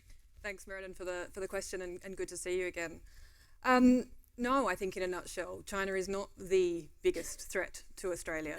I think that the risk of a US-China war and the systemic effects that could have certainly could be, but China is not the only player in the likelihood of that occurring. There are many greater risks to Australia, not least the very health of the planet on which we exist. And China will be an important partner, is an important partner already in that, and we will have no choice but to work with China on everything from green steel to manufacturing of solar panels and all the rest, and increasingly the need for electric vehicles if we can no longer afford to fill our cars with fuel. I joined the ANU in 2013 and started teaching out at our Australian War College. And I was always struck in the answers from our, mid-career best and brightest in how they would define China as the adversary and their answers would flow from there. And I thought, well, when did that occur? How have we actually unpacked that? That's not to say that there are not things on which that China and Australia do have adversarial relations, absolutely. And there's not, there should be red lines in our relationship. I don't think we've been especially good at actually articulating what those are, ranking those in terms of priority. Instead, it's been easier to follow the US line, I think, and lump China in as wholesale adversary in every aspect. So that's, I think we can be a lot more calibrated in that regard. I think there are others in our region who have no choice but to be calibrated in that regard, and we have the luxury of distance, as Sam has articulated. Good. Dave, you were asked. Do you want to add something to that? I will, and then if I may, I'll ask my question to Sam that I was going to ask. I would say I actually agree very, very much with Amy. I may not have been clear. I'm not saying China is the primary risk. I'm saying the risk of a war between China and the United States is the primary risk, right? And we will have an enduring relationship with China, irrespective of the outcome of that. And in fact, one of the things that both, in fact, all of our panelists have talked about is that interdependence can actually be a form of deterrence. We saw this during COVID when China's dependence on a significant set of Australian exports imposed limits on the coercion they were able to apply against us. And if we had not had that interdependence, we wouldn't have had that buffer. That said, they're all over us in cyberspace, on the seabed, in orbit, in a variety of other areas where, let's just say that their behaviour is not the behaviour of a friendly player. And I think what Mark Carney said in his speech at Davos is relevant, that if we're going to be seeking more agency as a middle power, then we need to have what he called variable geometry, right? Areas where we collaborate, areas where our interests don't particularly intersect, and then areas where they confront each other and we need to have red lines. I think your point about having clearer red lines is a really important aspect there. I want to pick up this thing about we've got an oceanic barrier, right? And I do want to push Sam on this, and it's a safe space, mate, right?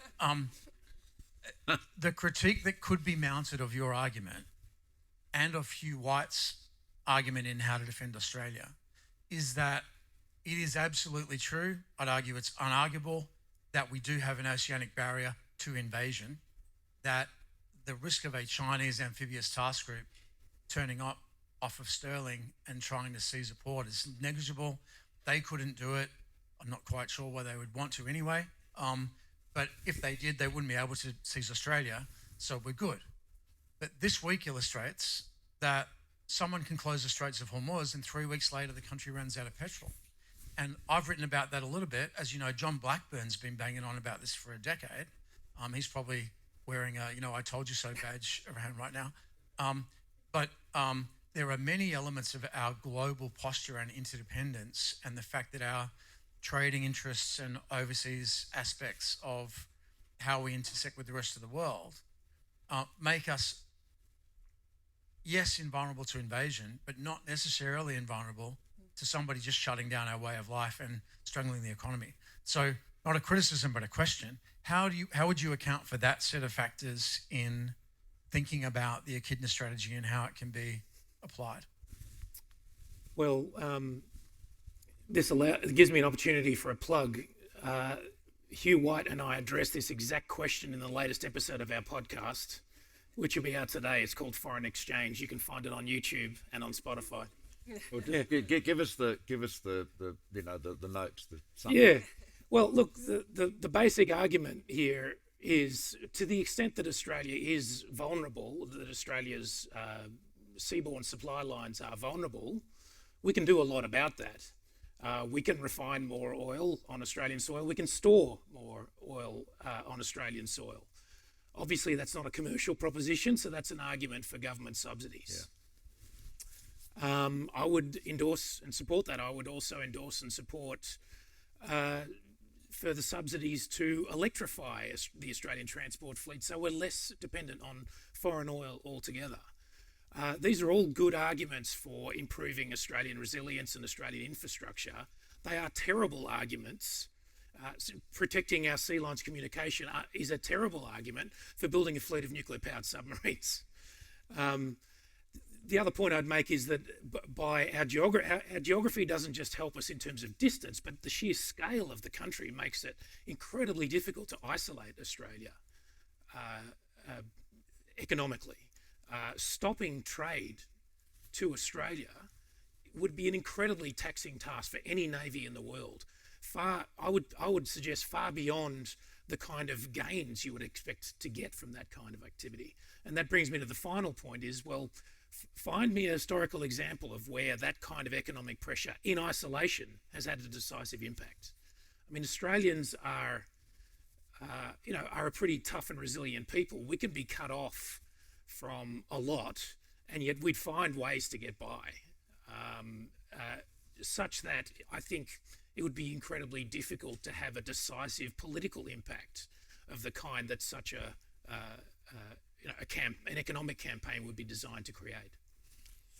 Thanks, Sam. Now, please.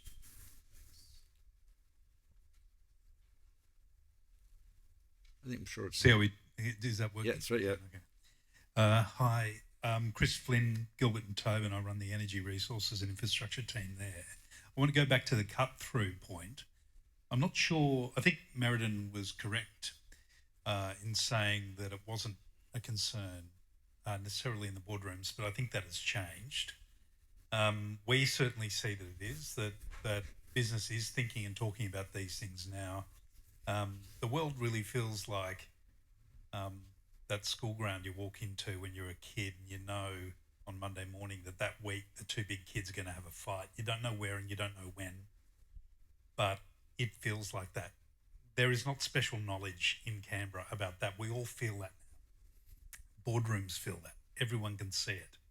So the cut through is very, very important because, to go to your point, I think, Sam, around subsidies, it doesn't necessarily need subsidies. There are ways of making our critical infrastructure defence ready. We've been working on them at Gilbert and Tobin as a contribution, actually, not necessarily in terms of client work to get surge capacity, redundancy, hardening, extension into regional airports, power systems, ports, what that would look like, how that dovetails to the emergency powers, how you might do that in a way that prevents a foreign-owned piece of infrastructure having force majeure called on it in an act of war, and because that would be a 24 or 48-hour problem for us. These things are very important. But when you come to Canberra and you talk about that, and you've got all the horsepower, and there is a lot of horsepower behind that. We've spoken to investment banks, superannuation funds about what they would tolerate and how that would work. You come to Canberra and someone from Treasury might say, why, it sounds like you're a rent seeker. This barrier must be pulled down. Yeah. We have to mobilise our people, our horsepower, in order to mobilise our capital, in order to get our physical security straight and right. Okay. How are we going to do that? How are we going to pull down this barrier between Canberra on one side and our major cities and all the horsepower in them so that we can use those resources on the other? Well, thank you. Look, rather than having the panel answering I'm just thinking we've got about 20 minutes. Why don't we keep going with comments and questions? They don't have to be questions, by the way. This is a discussion. And then we can all have a response at the end. I think that might get more opportunities. Now, Andrew Hastie had his hand up. Yeah. Thank you very much for the invitation, Malcolm. It's good to be here. My question is for Ian. Let's just say the Commonwealth Government of the day goes with Sam's echidna strategy. You're put in charge of the industrial base. What needs to be done to realise it? Well, I think you better answer that. That's pretty clear. That's less of a comment. That is a question. Thanks, Andrew. And again, that really is the $84 million question. The definition of mobilisation in my mind is when you requisition other elements of national power for the military element. It's when you're taking capacity out of your industry system, out of your diplomatic system, whatever it is, and you're requisitioning that for national defence. And so in the context of that question, in terms of a military priority, Right now, we need to essentially mobilise and industrialise our capacity for self-reliant self-defence around things like, as I said, affordable mass munitions.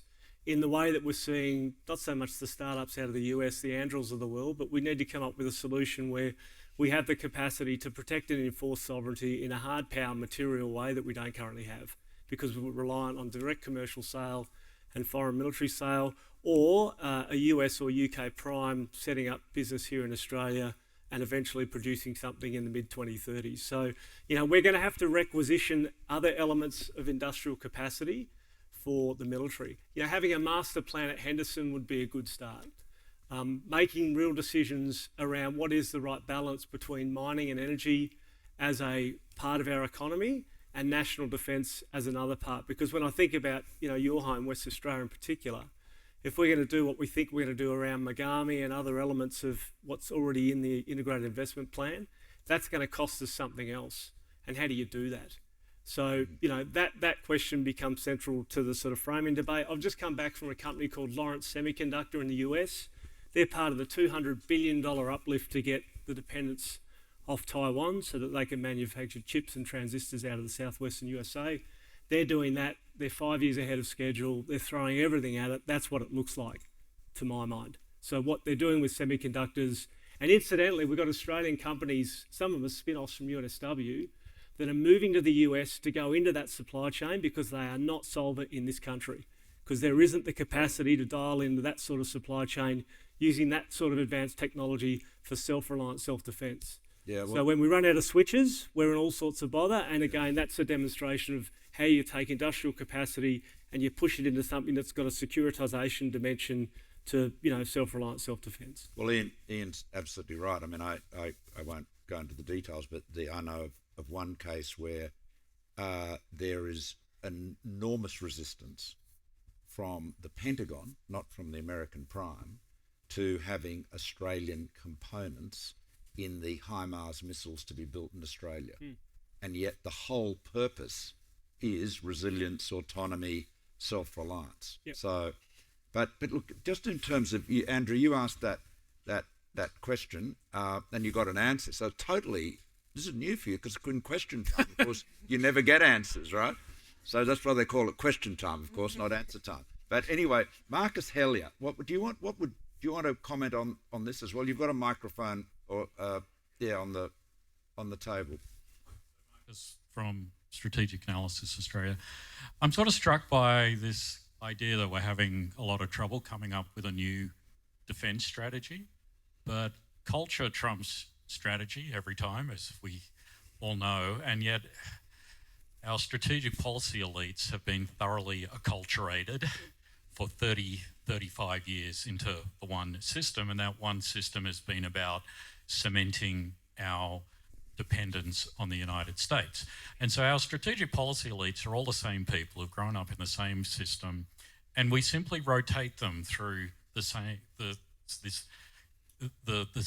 senior jobs. So we take secretaries of defence and make them ambassadors to the US. We take ambassadors to the US and make them secretaries of defence. We take heads of intelligence agencies and make them national security advisors or secretaries of defence or foreign affairs and trade. They're all the same people with exactly the same upbringing, cultural background. Then they retire and we go to them and commission them to do reviews of the current system. And surprise, surprise, they say, oh, it's not that bad, it's pretty good. I'll do a few tweaks. Here's 50 recommendations to justify my $5,500 a day. But it's all the same answers. So I'm not sure why we keep sitting around going, gosh, we don't have a new strategy, because it's the same people again and again and again. Now, we've so said... are you talking, so do you think we need to do a purge like Xi Jinping has done? Well, I mean, I'm not... Yes, but, I mean, they don't have to disappear for all eternity. But, a number of us are saying we are effectively already in a state of war. Well, what's the first thing that happens when war breaks out? You get rid of all the existing colonels and generals because they're peacetime generals and they can't do the job.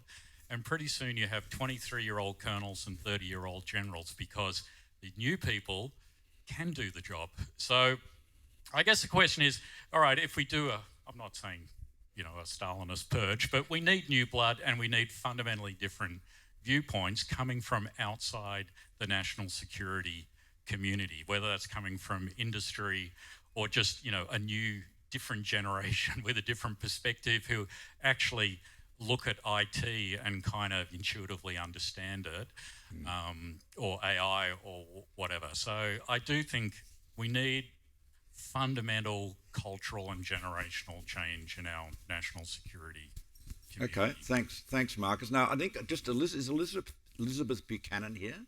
Yes, there you are. Elizabeth, Antarctica has been mentioned a couple of times, and you've written several books about the Arctic and the Antarctica, including one on Greenland, which is very pertinent. Do you want to just... Yeah, quick note on the 2048 date. So doesn't actually expire or come up for renewal. A window does open to negotiate. 1991, the treaty has been open for renegotiation, but it's something that you and I have talked about quite a bit, right? We've lost Antarctica. It's gone. So most of my work at the moment, just with you making reference to our sovereign, you know, upstart companies that are trying to do things in defence industry, having to work out of the US. Well, all of my clients at the moment that are funding work into the future of the Arctic or Antarctica, they're US based, they're European based. There's no one in Australia who wants to talk about the polar regions. And, you know, that's a huge problem, like David highlighted. That's 42% of a sovereign territorial claim that we have, our kids have. We simply can't defend it, but there doesn't seem to be any interest in a national discussion about how we even, you know, stake a proper plan to defend it should we want to. But I'd say, yeah, long gone. Okay. All right, well, thank you for that cheery news. I'll give the room some more cheery news. Just on France 24 is reporting that their finance ministers said between 30 and 40% of Gulf refining capacity has been damaged or destroyed. Yeah, wow. 5 years. So it'll take 3 years to restore the damaged facilities. Yep. So, yes, please, Craig, the historian. Hello there. Thanks, Malcolm, and thanks, everybody. And I sense some tension in the room, which is exactly as it should be. The last thing we need is for us all to madly agree with each other. And I'll identify that tension, and I'm totally not picking on you, Sam. I'm struck by a comment you made that we are not Finland, we are not Poland, and it's not 1939. That's true. Why would we think about waiting till the 1939 moment to have these sort of preparations and discussions? I don't know, but I think it's a fair guess that the Poles, the Finns, wish they'd have known 10 years ago what they know now. Maybe they wouldn't have to be running so fast. Maybe they would be in a better position. I just think it is absolutely correct what you say, but isn't the time to start preparing industrially, socially, psychologically before 1939? Isn't it in 1929? Well, well, can I just say, as a, you know, someone who's responsible for this at one point, you're absolutely right, and that was the whole continuous shipbuilding, you know, policy that my government pursued, and the building up that Australian defence industry is absolutely critical. I mean, our defence industry, our Australian defence industry, is of an incredibly small scale relative to our GDP. When you compare ourselves to similar sized economies, let alone ones like Sweden that are actually much smaller in terms of their GDP. You know, we for a whole variety of reasons, you know, I think in large part the cultural reasons Marcus talks about, we just do not have enough Indigenous defence industry, and whenever we, you know, try to get on with it, there's generally a loss of political will or an abrupt change of plan. So, but you're absolutely right. But having said that, you can't live your life backwards, as a very wise philosopher has often said to me. And we're starting from here, so we really have to get moving. But you're right. I mean, there's an interesting contrast. I mean, this may come up in the next session on AUKUS. I'll just say this very quickly. the problems of the British shipbuilding industry are very well known, and I think Peter and others will talk about that. Interestingly, in France, they are still, they are building a new SSN every 18 months. They're delivering one every 18 months to the Marine Nationale. So they've got their act together much more than the Brits have. Why is that the case? And the answer simply is that, so I'm told by people in both countries, that at the end of the Cold War, the British took a much larger peace dividend, and then with what little money they had left for the Navy, they spent it all on the vanity projects of the aircraft carriers that David spoke about, which was obviously a terrible political decision. Whereas France, continental nation, twice invaded, largely successfully in the 20th century, and with a determination to maintain its sovereignty, which was de Gaulle's obsession, and hence they had their own nuclear deterrent with their own technology. Something, by the way, which annoyed Presidents Kennedy and Johnson enormously because they were so stroppy and independent, but was recently praised to the hilt by J.D. Vance. So this is my point. When people criticise me and others and many people in this room for saying Australia needs to be more self-reliant, and they say, that you're really just going to offend the Americans. That's not true.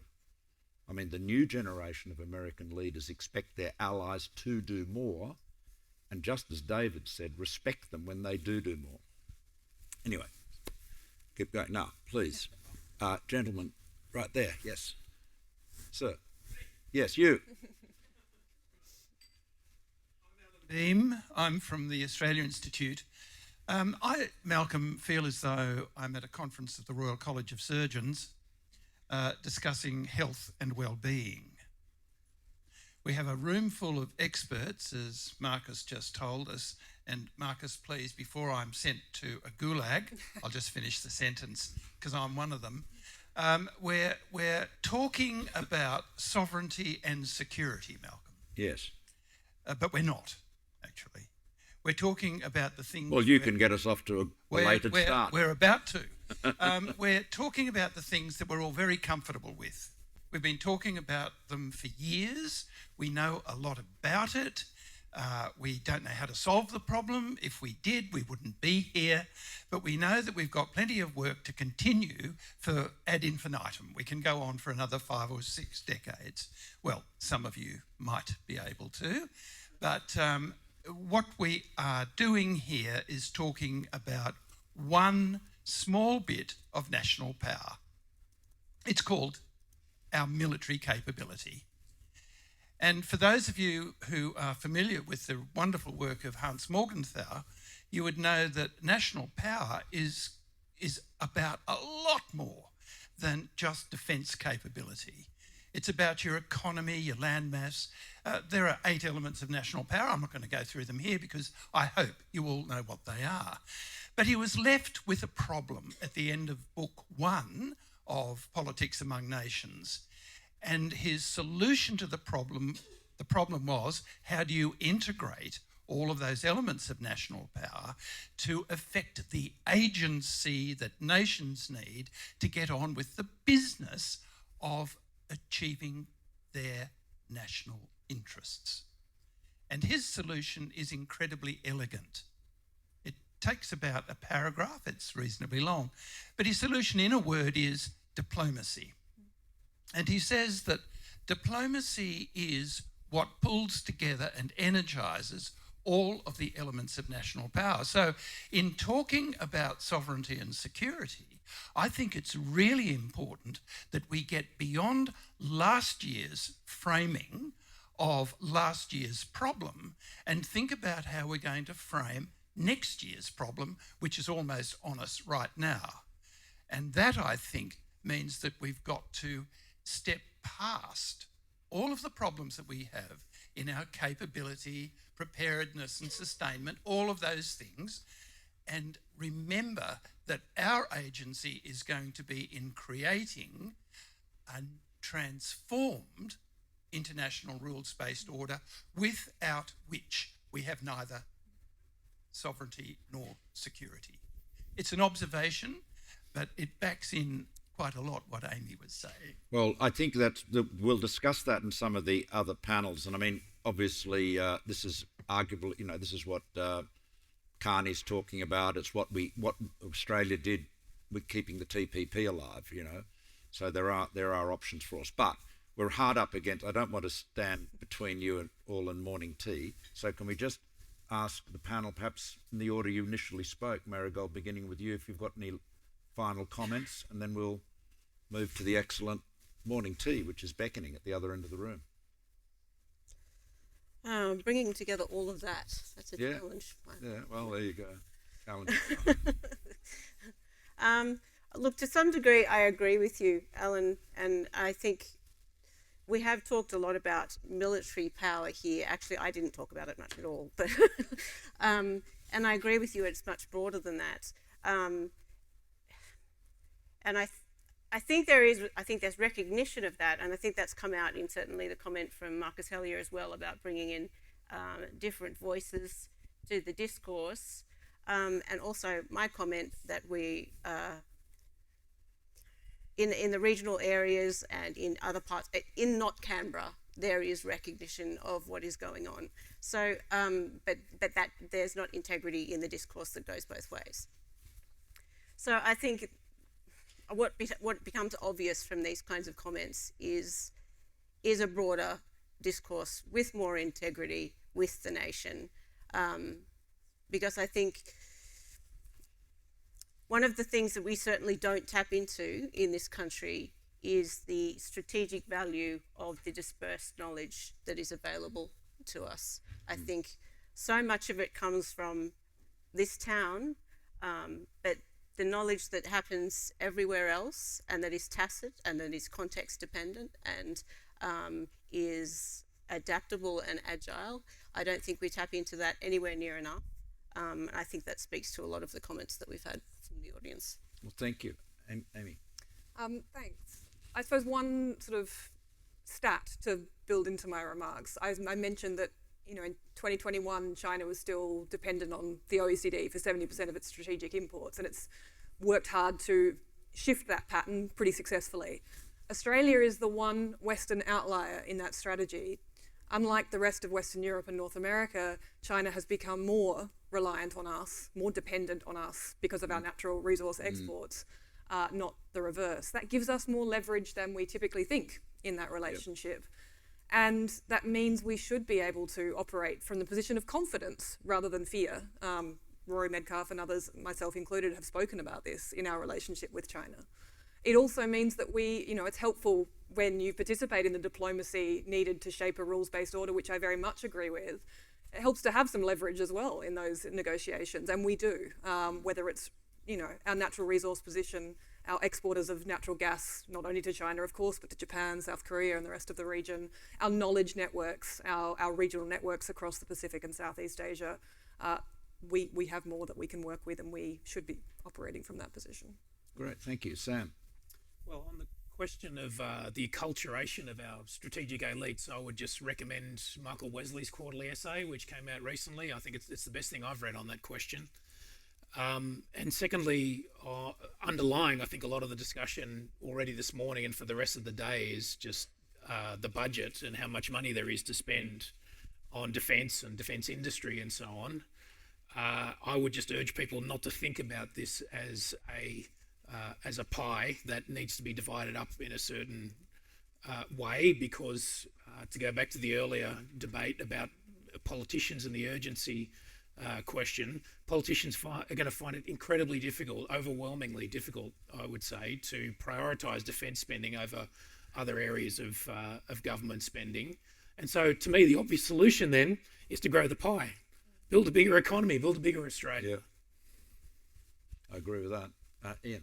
Yeah, thanks, Mark. I think Alan's point's a good one. We're in the process of securitising everything in this country. So there's a security dimension, whether it be critical health data, onshoring it here through a data system, what have you. So the future of war and conflict debate needs to be seen in the securitisation of everything as a context. To come back to the point made around the role of business in these debates. So I sit on a couple of listed investment companies in Sydney. Geopolitics has gone from the water cooler during morning tea to item number one and they are looking for good advice on that. Last year, through Washington, D.C., talking to the national security hawks, it's all about war, war, war, China, China, China. You go to New York, you talk to Wall Street, and it's about, this isn't a problem, we can make this work, it's all good.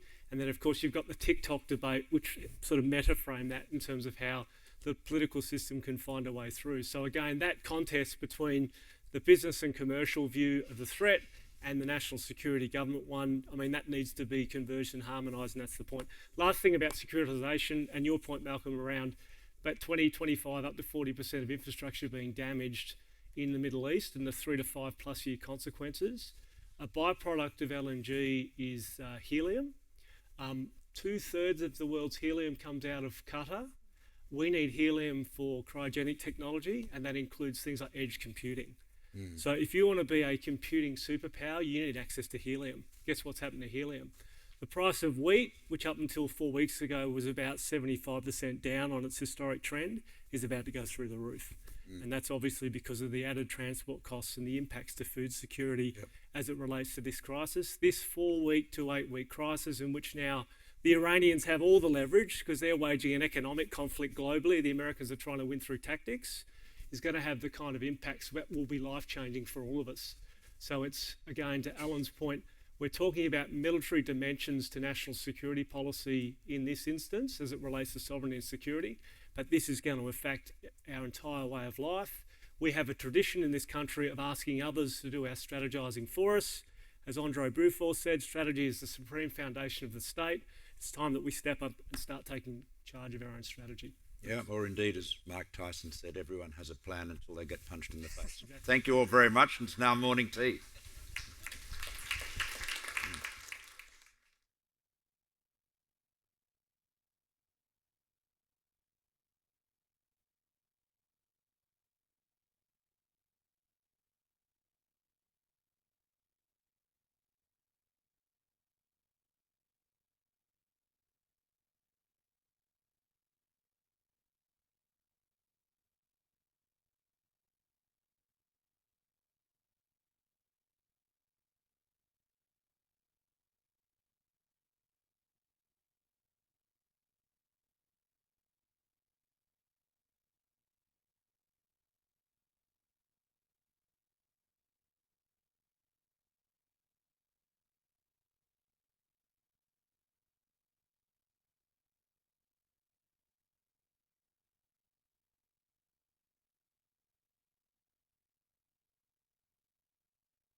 time we're supposed to wrap this panel up.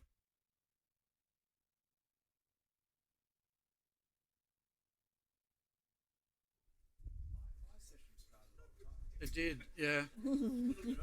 I credit the panel before you. Oh, that was me.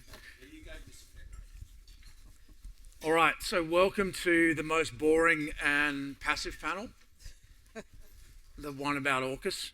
So I'll give everybody a minute to take your seats while we get warmed up.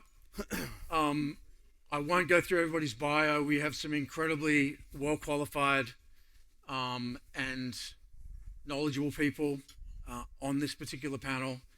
The question we're examining, you can see in the conference schedule, is about AUKUS. I'd like to make sure we do mention AUKUS Pillar 2, which I happen to think is at least as important, if not more important, than the submarines, but it is largely going to be about submarines. We're going to talk about where we are at now, what the state of the AUKUS program is. We're going to consider the risks and some of the alternatives that might arise out of that.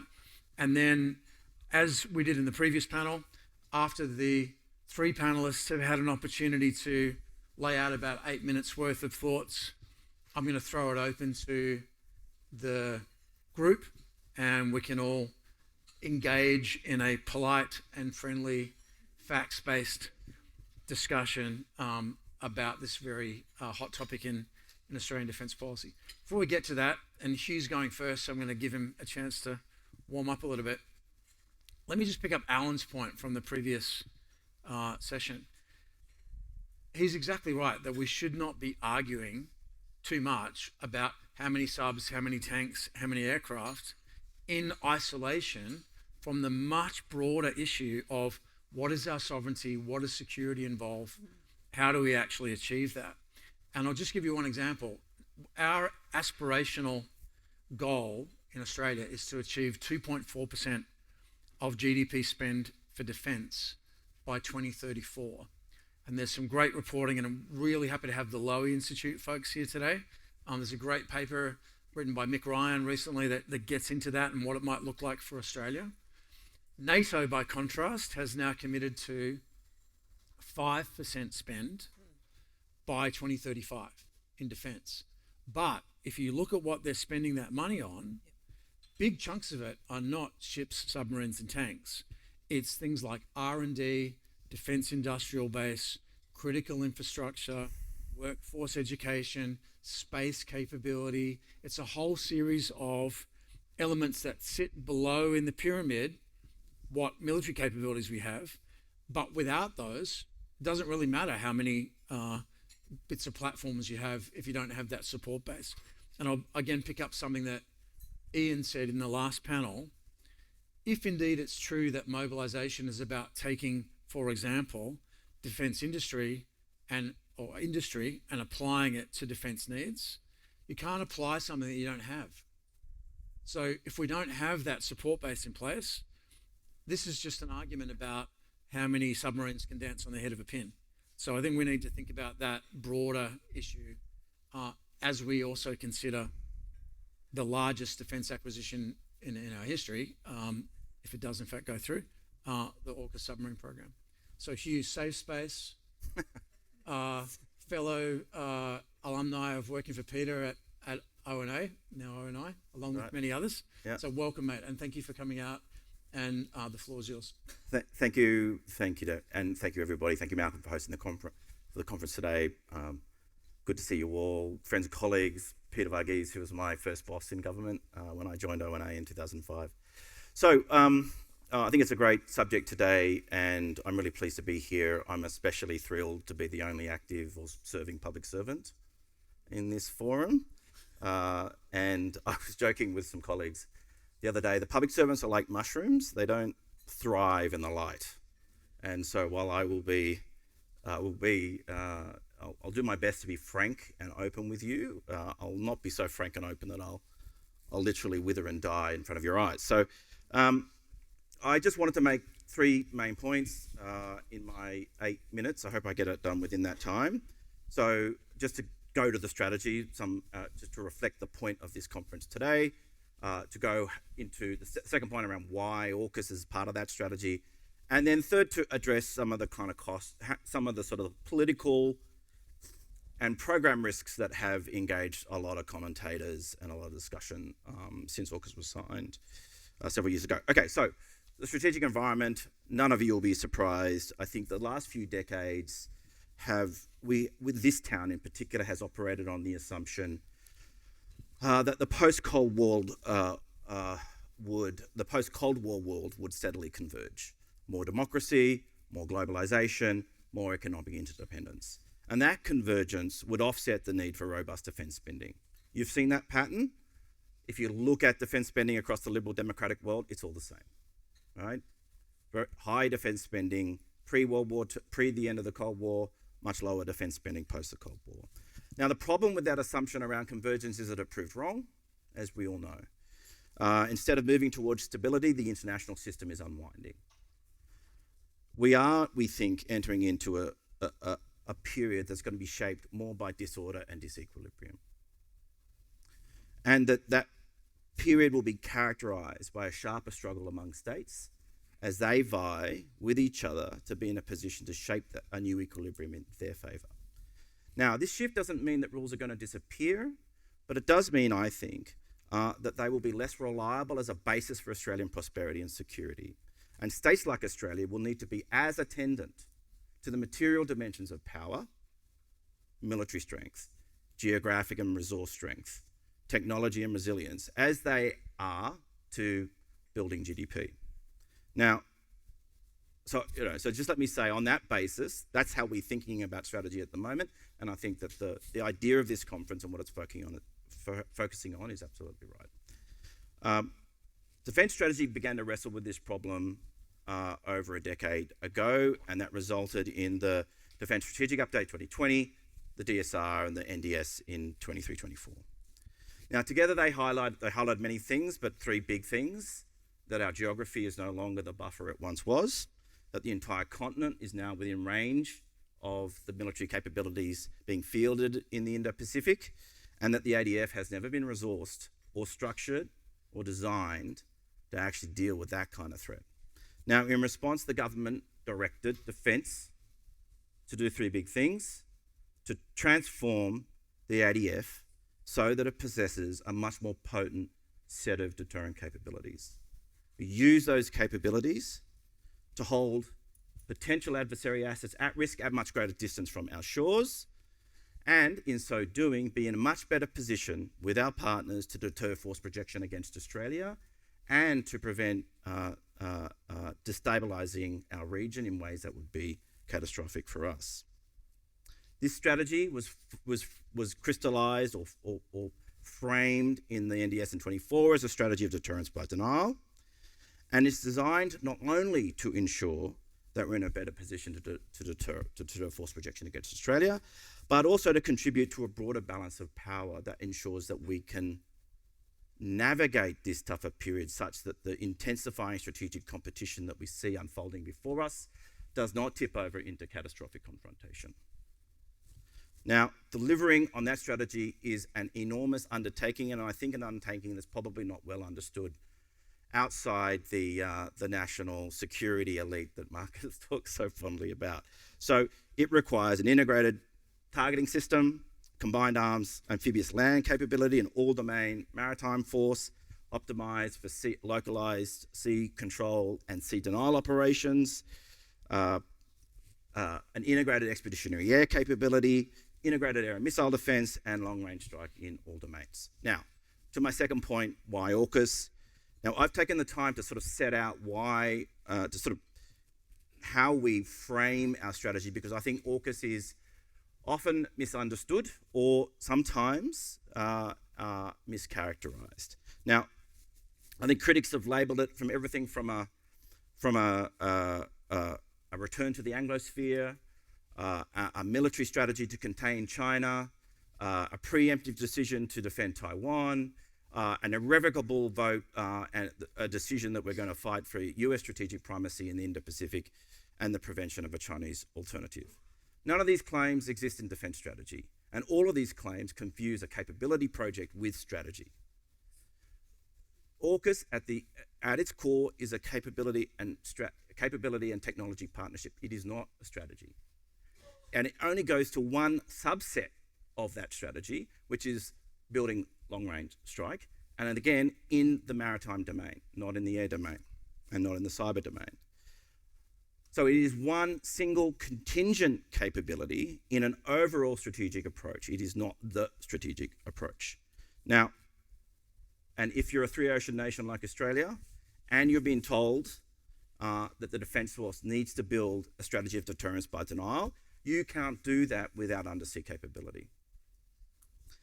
Now, Australia has long been interested in nuclear-propelled submarines. That interest goes back to the late 1950s.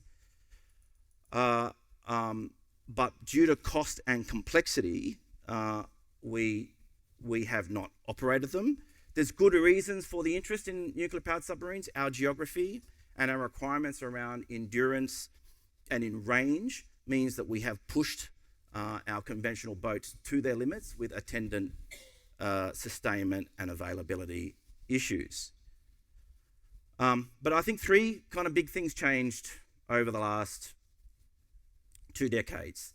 I think the first one, and this really became apparent halfway through the 2010s, but is even more apparent now, is that our ability to persist with conventional boats, notwithstanding the range and endurance challenges that we face as a country, would no longer be viable into the future, and that we would not be able to maintain current submarine operations by persisting with a conventional capability. And the reason for that is the enormous and very impressive growth of Chinese military capability. The largest military rearmament in the world today, the largest military modernisation we have seen, certainly in this region, but anywhere in the world since World War II. And I think the single most important strategic dynamic in our region today.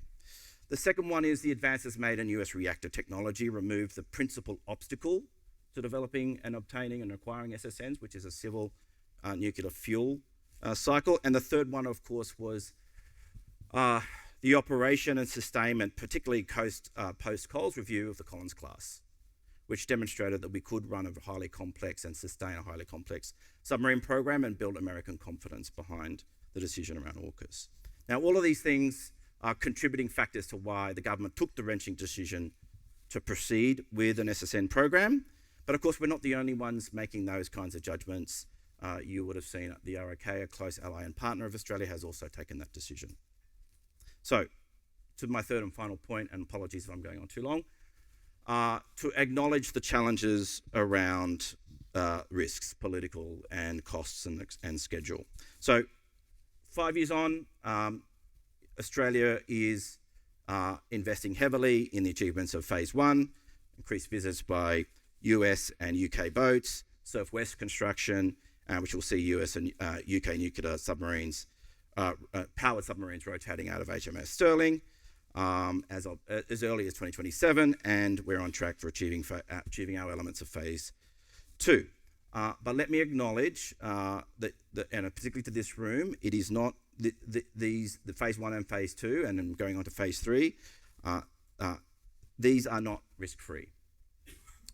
No one is saying otherwise. And every major defence project, particularly capital-intensive projects, involve two categories of risk: political risk and program risk, particularly around cost and schedule. So this is the political risk first. Common critique of AUKUS is that it carries terminal political risk. The argument, for example, that a re-elected President Trump would counsel it has been a central pillar of the program's opponents. I think the opponents should recognise that that did not happen. And the opponents should also probably recognise that AUKUS has now been agreed by 3 different governments. It's now been reviewed by 3 different governments. And those governments come from both sides of the political spectrum and all have endorsed this as being consistent with their national interests. I think another category that requires unpacking is that the program involves unacceptable compromises of Australian sovereignty. I think the decision, I find this assertion one of the more difficult to, one of the stranger assertions, could I say that. The first point being is that no one disagrees and no one argues that the decision to employ Australian forces in combat is a decision for the government of the day. All of our AUKUS partners accept that and acknowledge that, and we acknowledge that on their behalf too. Of course, we will need UK and US support to operate and sustain nuclear-powered submarines. But all our advanced warfighting capabilities require the same kinds of support. I've made the point before that our F-35s would not be operable absent software and other forms of upgrades from the United States. But no one says that our planes are not sovereign. No one says that our ships are not sovereign. But our ships carry the Aegis system. We need to use that as well. It's a shared system with the United States and other partners. So my point is the insistence that AUKUS imperils Australian sovereignty is to argue that Australia's high-end warfighting capability also imperils our sovereignty, and I think that is a fundamental misreading of what sovereignty is and how we achieve it. If you indulge me, my view, sovereignty is the political space our leaders have, our elected leaders have, to make decisions in our national interests. Now, good defence strategy expands that space. Our allies and our partners expand that space. They do so because they afford us options to resist coercion and to defend Australia. Conversely, going it alone would narrow that space because it would minimise those options and increase our exposure to coercive and military statecraft. So, finally, onto the point around cost and schedule. AUKUS is a highly ambitious multi-decade program. There are trenchant risks around cost and schedule, and it will require intense focus and the ability to course correct if we have to. And let's also acknowledge, while we're here, the very real challenges around increasing submarine production in Australia, in the United States, and in the United Kingdom. But let's also not pretend that those trenchant risks don't also exist in every other submarine partner, every other defence industrial partner that Australia has. Every submarine producing country faces intense pressure on a skilled workforce, on infrastructure, and on global supply chains. You can change your partners, maybe, but you can't change your pressures. They stay the same. The advantage of AUKUS, of course, as many of you know, is that it's not reliant on one industrial base. We are pooling 3 industrial bases. And all 3 countries are heavily investing in new production, including investments in automation, robotics, dry docks, and shipyard redesigns. This won't transform output overnight, but it will grow capacity and output over time. This is not a mysterious process. So finally, I think that the stability of the political commitment, its legislative foundations, the clarity of the strategic requirement, and the scale of the 3 countries' investments all point in one direction. And it does mean, I think, that you can be confident that we're going to be continuing to invest in this program into the future. Thanks. Thanks, Hugh. Peter. Thank you. I'd like to compliment Malcolm on his sense of timing. I can't imagine a better world situation to frame today's discussions. I'm not going to argue with Hugh's argument for the need for nuclear-powered submarines. I am here today to say we're on the wrong track. And I'm sure others will have a wider argument, but I have to dive into the detail and the numbers to make my point. My question comes from experience in operating submarines, operating a submarine squadron, and I want to look at what it takes to sustain a viable and operational submarine capability, and where we're headed is not that. My conclusion remains unchanged. Even if AUKUS plan delivers its 8 hulls, the current trajectory fails the test of a sovereign, operational, sustainable submarine capability. What you're looking at is a submarine ecosystem. To generate the experienced personnel to operate it and supervise it safely, you need operational sea days. My research says at least 10 SSNs constitute the bare minimum to generate and regenerate the people you need, provide the sustainable trained force and the command pipeline that you need. The current plan, split between two hulls, very different hulls, two distinct classes, dependent on two different overseas supply chains, on a good day, might get you one and maybe two submarines. That is it, on a good day. This is not a standalone deterrent. It remains a capability that's going to be bound to the US and the UK. Let's talk briefly about the UK, the canary in the coal mine. Their submarine force has dropped below the minimum sustainable force. For the last decade, they have been unable to train sufficient commanding officers. So those officers are not at sea because their submarines are not at sea. You're not generating the next generation of candidates for the perisher because they're not at sea either. Their organisation is hollowed out, and we see LinkedIn advertisements for promotion to Admiral to run the force. There are not the command experienced candidates to select from. And the force is now commanded by a submariner, but not a man that's ever commanded a submarine. The human cost of the Royal Navy situation is eloquently demonstrated by the patrols being done by their continuous at-sea deterrent submarines, over 200 days, compared to the normal standard of 90. This leads and has led to a cycle of exhaustion and higher loss rates as experienced people leave the service. In 2024 and 2025, there were significant periods where there were no Royal Navy attack submarines at sea. And the attack submarine is where you generate the expertise. It is not in the continuous at-sea deterrent. Their operational profile is quite inappropriate. Turning to Collins, we are following the Royal Navy into this quagmire. 6 Collins have always been trembling on lack of critical mass, lack of sustainable minimum. And we've recently dropped below that availability. It's now a project of concern warranting intervention from the Minister. The Life of Type Extension Program, which we're critically dependent on to keep that capability going, has been de-scoped. A, to save cost, but B, to try and reduce the risk and try and keep it inside the 2-year footprint of the normal full cycle docking. That attempt has failed, and the load is now to be 3 years long.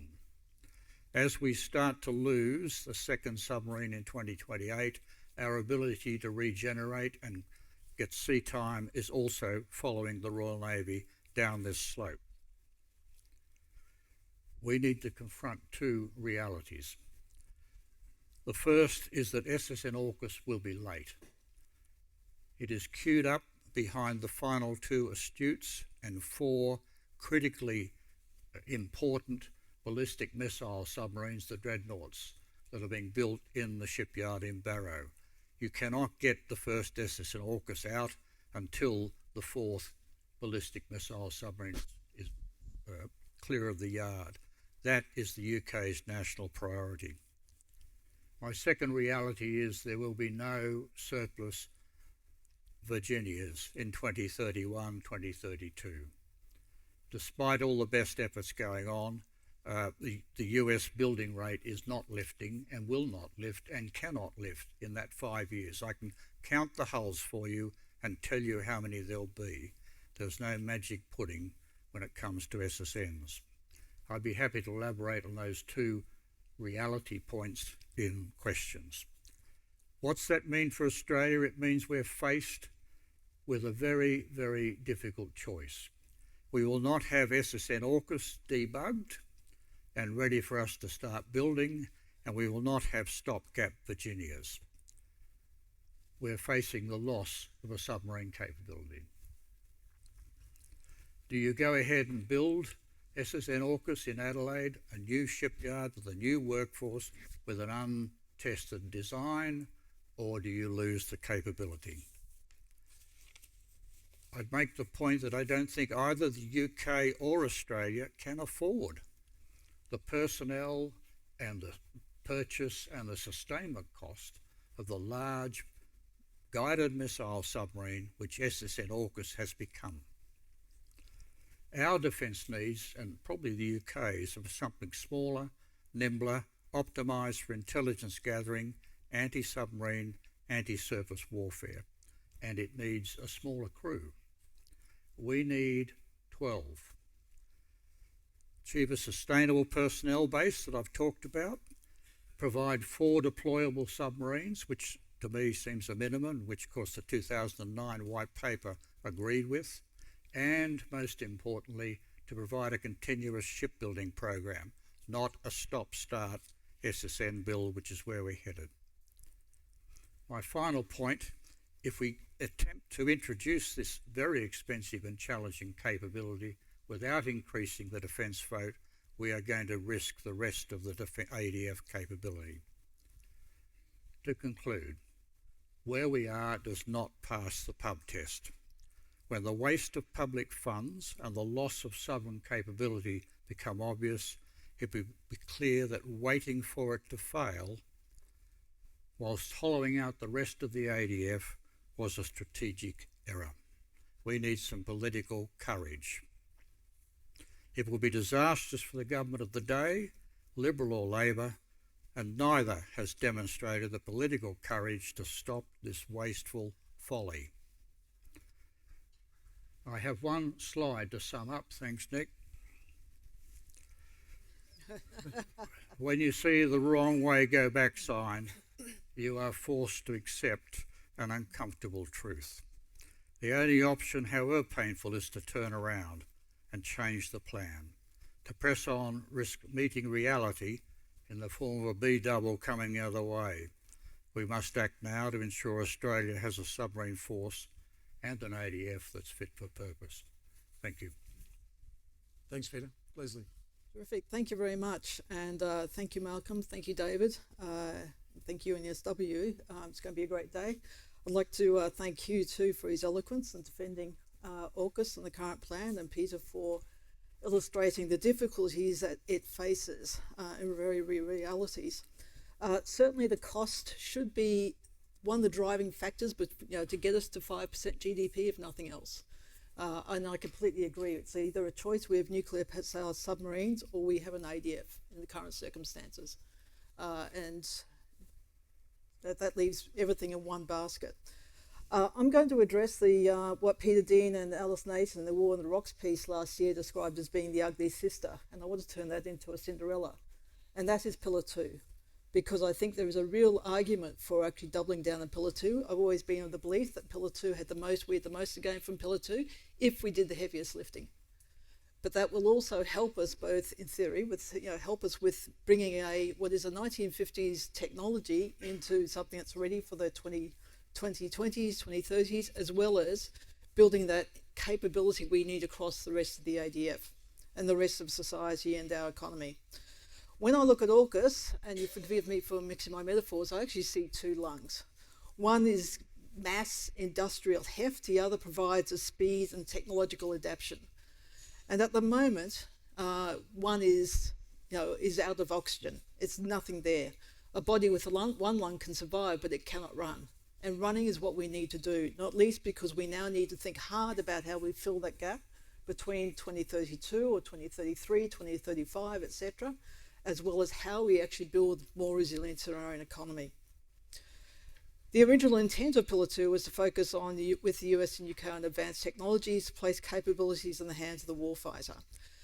After 4+ years, there hasn't been terribly much. We're just starting to see now the start of that with Maritime Big Play and a couple of others. But largely, unless we get some more coherence in this and more heft ourselves, this is going to be increasingly dominated by US concerns and not our own. It's just the nature of the beast. We don't have that without that drive without it. The problem too is that we've actually suffering more from self-inflicted wounds than anything else. We need to broaden the base, open the ecosystem and build a new engine for adaptation. Putting it solely behind the high walls of defence is not going to get anywhere. We have a history of saying, this is a defence project, it's going to generate all these spin-over benefits, including Collins, and we've seen very little of it across the rest of the economy, or society for that matter. And again, Ukraine also gives us a message too that niche technologies developed over a period of years don't get you very far when battlefield adaptation and the society and structures underneath that require, again, gives you those adaptation cycles of weeks, not months, not years. So I'm talking about the symbiosis between Pillar 1 and Pillar 2. Pillar 2 technologies, AI-driven predictive maintenance, digital twins, advanced sensors, new materials, software-defined systems actually can help enhance Pillar 1 platforms as well as others. Conversely, Pillar 1, the scale and demand signals, provides the industrial gravity that we need to be able to move beyond lab demonstrations, which has always been one of our problems. And without Pillar 1, Pillar 2 will lack a bit more of a forcing function. Without Pillar 2, Pillar 1 will give a 20th century platform into a 21st century fight. And the symbiosis should allow that transfer of other skills and technologies across the economy, rather than keeping it closed and tight and enclosed. So what to do? I'm suggesting three main things. First, reframe that relationship between Pillar 1 and 2. Pillar 2 should be less about defence acquisition, which it is now, and more about industrial transversation and managing the submarine gap between now and 2033-34, particularly via attritable vehicles, looking at munitions, sensors, comms, navigation. Second, we need structural reforms. The first one, and this would be, to my mind, a priority, is actually build a distributed system, an open architecture for integration, so that SMEs can come in and plug and play. That can be both software, particularly software, but also hardware. And you open it up. Anyone can come along and, and test their systems in a sandpit. Does this work with other things, etc.? When it gets to the point of being, into doctrine, fine, take it behind a wall. But in the meantime, open it up. Again, the US provides an example. You can walk on the cyber side, you can walk into a shop front in Baltimore and just have your software, your ideas tested, and you get money in your hands saying, that's great, we'll give you $20,000 to get to the next stage. Here, you have to wait for an ASCA process and then get selected and then get down selected, and there's no money. And I do know of a number of manufacturers who've been putting time, effort, money for no return. This is not how you build that ecosystem. Second, you've got to clear the human mobility bottleneck, and that's with, again, movement of people between the three nations, and I would actually exclude that to more later, and clearances. The death knell in defence industry is your clearance will take 18 months. If you can get a sponsor, oh, by the way, you can't even come to the session unless you've got a clearance. We have to open it up. Again, there's always going to be a balance between security and actually freedom to innovate and do things. We've gone too far on the other side because we think it's scary, and frankly, I'll be blunt, people in this town do not understand technology or how it's built. The third is having a dedicated Pillar 2 budget line.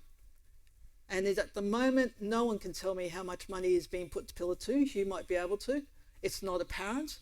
Which also takes me to a subsidiary point, which is I get more information about what we do in AUKUS from US sources than here. That is a travesty. This is taxpayers' money. I'll put my finance hat back on now. This is taxpayers' money. You have a responsibility to tell people how it's being spent. But I find out things from the US sources. So similarly, we need that budget line. We need that accountability. We need to be able to say, to allow SMEs and others to know what's coming down the line, what's going to be done. It also protects it. At the moment, I used to run the defence budget from the Department of Finance. I know how these things get raided and money pushed around. So again, you'll see things being reprogrammed, drifted, etc. We can produce one of these things rather than what we need, which is lots of attritable platforms and munitions, etc. Mission over compliance first. So defence procurement culture is optimised for accountability, probity, not agility. And we need to fit that. It doesn't fit against changing needs, being superseded by technology, It misses diversity because you need often a very disruptive environment. You don't just need the one, you'll need several types and develop, each to find out what's going to be fit and be successful. And adaptation cycles, again, very fast adaptation. Tax and regulatory reform need to be viewed, and I take Ian's point here about securitisation. I do not like securitisation, but we have to take this, give it the priority it needs. And even if that means putting it through NSC, fine, but we need to overhaul our tax and regulatory system. I know people say there's not money in the system. There is. There's lots of money. We have a lot of money we could invest, but we cannot, because there's a whole bunch of regulations around how you invest it, entrepreneurship, tax credits, franking credits, etc. And we need to also be able to offer in that IP sovereignty protection. Too often, we look for money overseas, or the small companies do, because there's nothing here, because the tax system is broken, and the IP goes with them. There's other things I could mention, but I won't. And then third is what has been overlooked. So I will say one thing in the last discussion that was missing was technology and cyber. Cyber, what Robert Menzies described as being Cold War practices, we now call grey area or hybrid, which is coercion through disinformation. It is, we've got cyber, etc. It is what the Russians call maskirovka. All those things are not being taken into account, and we need to think hard about the security, not just of the naval device or supply chain, but the broader supply chain as well. Software-defined warfare is increasingly prevalent. And again, so it's not just a platform, it's actually how you do the software. And this is useful because software scales differently to hardware and offers asymmetric advantage, which is exactly what we need. And last, Japan and South Korea. AUKUS was trilateral, but the security and technology environment is not. Japan and South Korea bring the industrial capacity, the technological sophistication, and geographical relevance. If push, I would extend that down through the first island chain to friendlies and along there. I would suggest technical cooperation. We know we do that. But here's the other thing. These countries are already acting at speed. We are not. At best, we might become component contributors rather than capability. So we need to get into their chains, work more closely with, and then build our capability up. In conclusion, I'm going to echo Peter's wrong way turn back, but I want to turn forward, broaden the base, and better integrate. I also would like to echo the comments made by both Malcolm and David about the need to build and actually engage the public and community a lot more than we actually are. Canberra, frankly, does not like inconvenient truths. It's very quick. You can get shut down here very quickly. But these are the things that we need to actually discuss. Because otherwise the government will lose legitimacy, and given where politics is going, that is something it cannot afford. Our democracy cannot afford.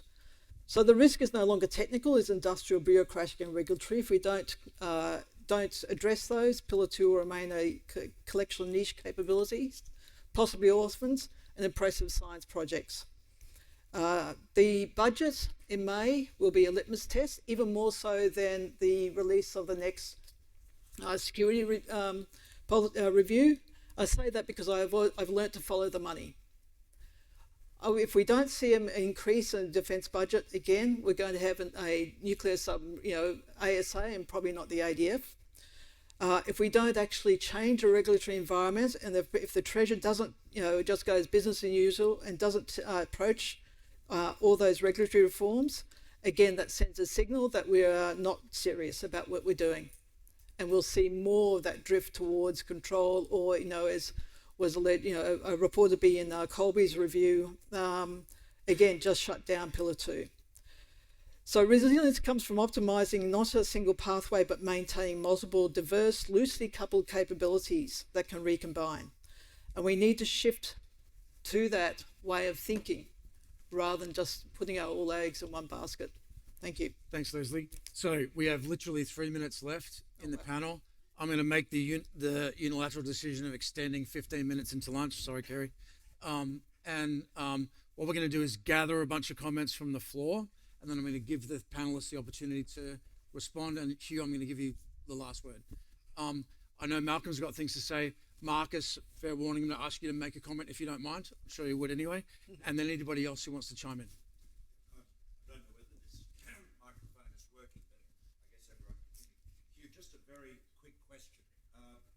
You acknowledged candidly that there were risks in terms of schedule and costs, and that there are therefore risks that we may not receive any Virginias because the Americans are not producing enough for their own purposes, and Peter's fleshed that out and also talked about the risks in the UK system. What is the government's thinking about, what is its plan B what is the plan B if we do not get any Virginias at all because the Americans are not producing enough for their own needs? And as Leslie said, they've been very, very transparent about that, and it's reflected in the legislation. So it's a real possibility. I would say a high probability, but certainly a possibility. And of course, there are the issues the Brits have got. So what's the plan B if we end up with no new subs and we're left with the creaking hulls of the columns? Are we taking?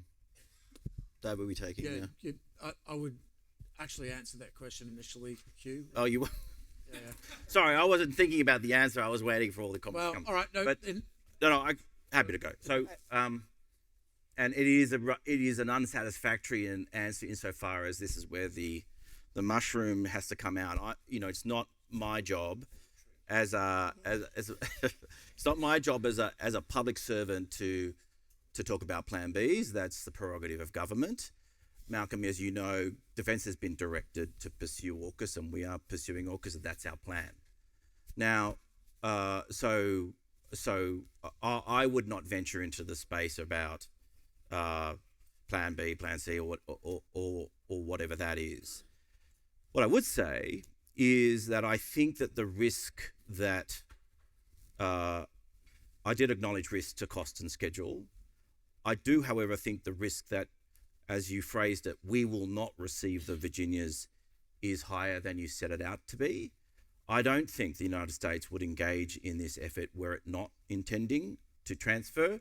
Obviously, as I've acknowledged, they have challenges with the production rate, but they are the largest naval nuclear submarine production program in the world. Their investments and the increased investments that they have scheduled will make them by far the largest uplift in naval capability in the world. And, they operate up to 70 different nuclear-powered submarines. Hitching our wagon to that industrial base is a better bet, I think, for us than for countries that produce below 10. And it gets to the point around scale and our ability to dock into that scale. Now, yes, of course, as you mentioned, the treaty that set out for SSN transfer does require the President of the United States at the time to certify transfer of the SSNs. Again, this is not unusual. All highly controlled US military technologies require a presidential certification for that to be transferred. What makes SSNs unique, actually, is that law for the president to transfer didn't exist for SSNs because it's such a highly controlled technology, because it does represent the crown jewels of American military capability, and because no one contests this, they have by far the most advanced submarine capability in the world. They have scrupulously protected this capability, its technology. They have transferred it only once, many decades ago, to the UK, and since then, it has transformed into a completely different beast. They took the decision to transfer this to us. This is a highly consequential, one of the most consequential decisions any American president has taken in relationship to their allies. And so in order to enable that transfer, yes, they needed to put it into the treaty, but they also had to amend their own domestic legislation, which they've done in 2024, to enable that transfer. and then that has subsequently underpinned in the treaty around sharing of nuclear information. So I just underline that I think there's a lot of steps that the US is taking to set up that transfer. I've set out that, yes, they do have challenges with the industrial base, as do we, as do the Brits, as does every submarine producing country in the world. But their investments will mean that there will be increases. And it's not just investments in shipyards, it's investments in robotics, in automation, and in shipyard redesign, and it will improve output over time. Thanks, Hugh. All right, now we're going to gather some points from the floor, and then I'll give Marcus the last one of those comments, and then back to the panel. So, yeah, Sam. Question for Peter Briggs. We're 5 years in now, and I don't know the figures, but I'm pretty confident in saying that the investment in the SSN program is well above what we invested in the French attack class before we cancelled it. You're still 5 years in calling for cancellation of the current SSN program. At what point do you say it's too late to cancel? Yep, sold to the end. Yep.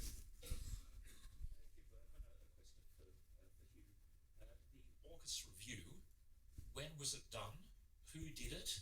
What were its terms of reference? And where can we get a copy? Got it. Next points. I think we had one over here. Yep. Douglas. Just a brief point to commend the panel. The first panel, I was very happy as a humanities and social science scholar to hear that all our problems are in the realms of ideas and we just need the will. Two things that came out of this panel was we actually started talking about what do we mean by sovereignty, and that's something that we can't leave undefined in this context. And the other was from Leslie, we started hearing about actual structural barriers in terms of industrial, bureaucratic and regulatory changes we need to effect if any of this is going to work. So I just wanted to underline those as key points we need to think more about. Thanks, Douglas. Anyone over here? Yep. Byron Fay, surely we're seeing now playing out in real time an example where it is no longer wise if you're a smaller power like Australia is to be investing in very expensive pieces of kit, a few very expensive pieces of kit. We're seeing the little guy actually can fight back, can do quite well. Surely the future of our defence would lie in investing in lots of cheaper drones, other pieces of equipment, and in the context of that, surely a plan like this, loading so much of our budget into a very few pieces of very expensive kit doesn't make a lot of sense. Thanks, Byron. And of course, that's a pillar one comment. There's pillar two as well. We had a couple of other comments over here. No? Marcus? So, I guess why should we believe anything you say? Because there's no way to validate anything you say. So, a few weeks ago, it was announced that the ANAO Major Projects Report was cancelled. We know over the past few years, the defence mandarins, civilian and military, have increasingly refused to provide information to the ANAO to do that. And a few weeks ago, Parliament, rather than telling Defence to provide the information, rolled over and murdered the Major Projects Report. So Parliament's not doing its job either. So that was the only piece of sort of robust public information about the performance of Defence's roughly $300 billion capital acquisition program. That's now gone. We now have precisely nothing. So unfortunately, Hugh, we have no evidence to validate anything you say. So your strategy to win over the Australian public is basically to sit there and say, we're the mandarins, trust us. So I don't know, am I misreading this, or is there some other reason why we should trust you without having the ability to validate or verify what you say? All right, we're going to give Hugh the right of reply as the last respondent, but now we'll go back to the panel. I'll start with you, Leslie, and obviously a lot of points been brought out here. I'll get you to package that up and don't have to answer every individual comment. But. Yeah, the only one I was going to address was, I think it was Brian, is talking about, again, why do we do these large things rather than smaller? I think we need, fast adaptation, small, again, sensors. There's a whole bunch of suite of technologies which we'll be looking at, which includes compute, etc. We are a technology taker as well, so we need to think hard about what that means in terms of sovereignty. All the LLMs you use, of course, are going to be either Chinese, American, or occasionally French. So we need to think hard about that. The only other thing, though, I would say is using Ukraine, Iran, etc., as examples. You have to bear in mind that they're fighting what Sarah Payne calls blood ground, i.e., you're going to kill them, etc. They're taking huge casualties. It's on their ground. They're fighting back. The Cold War is a bit of an exception, but everything else, we do not want to be in that situation. So we do need to think about how we keep any adversary a long, long way away and retain what Sam points out as being our strategic depth. So how do we make sure it stays well away? While managing that asymmetry. Thanks, Leslie. And we will get into this a lot in the next panel, and we're very lucky to have our Baltic state friends and partners here as well. We've got a lot of experience on this. Peter, what are we missing? Okay, let me take up some of the details on the non-supply of Virginias. Background, the US submarine building capacity is being asked to quadruple its output.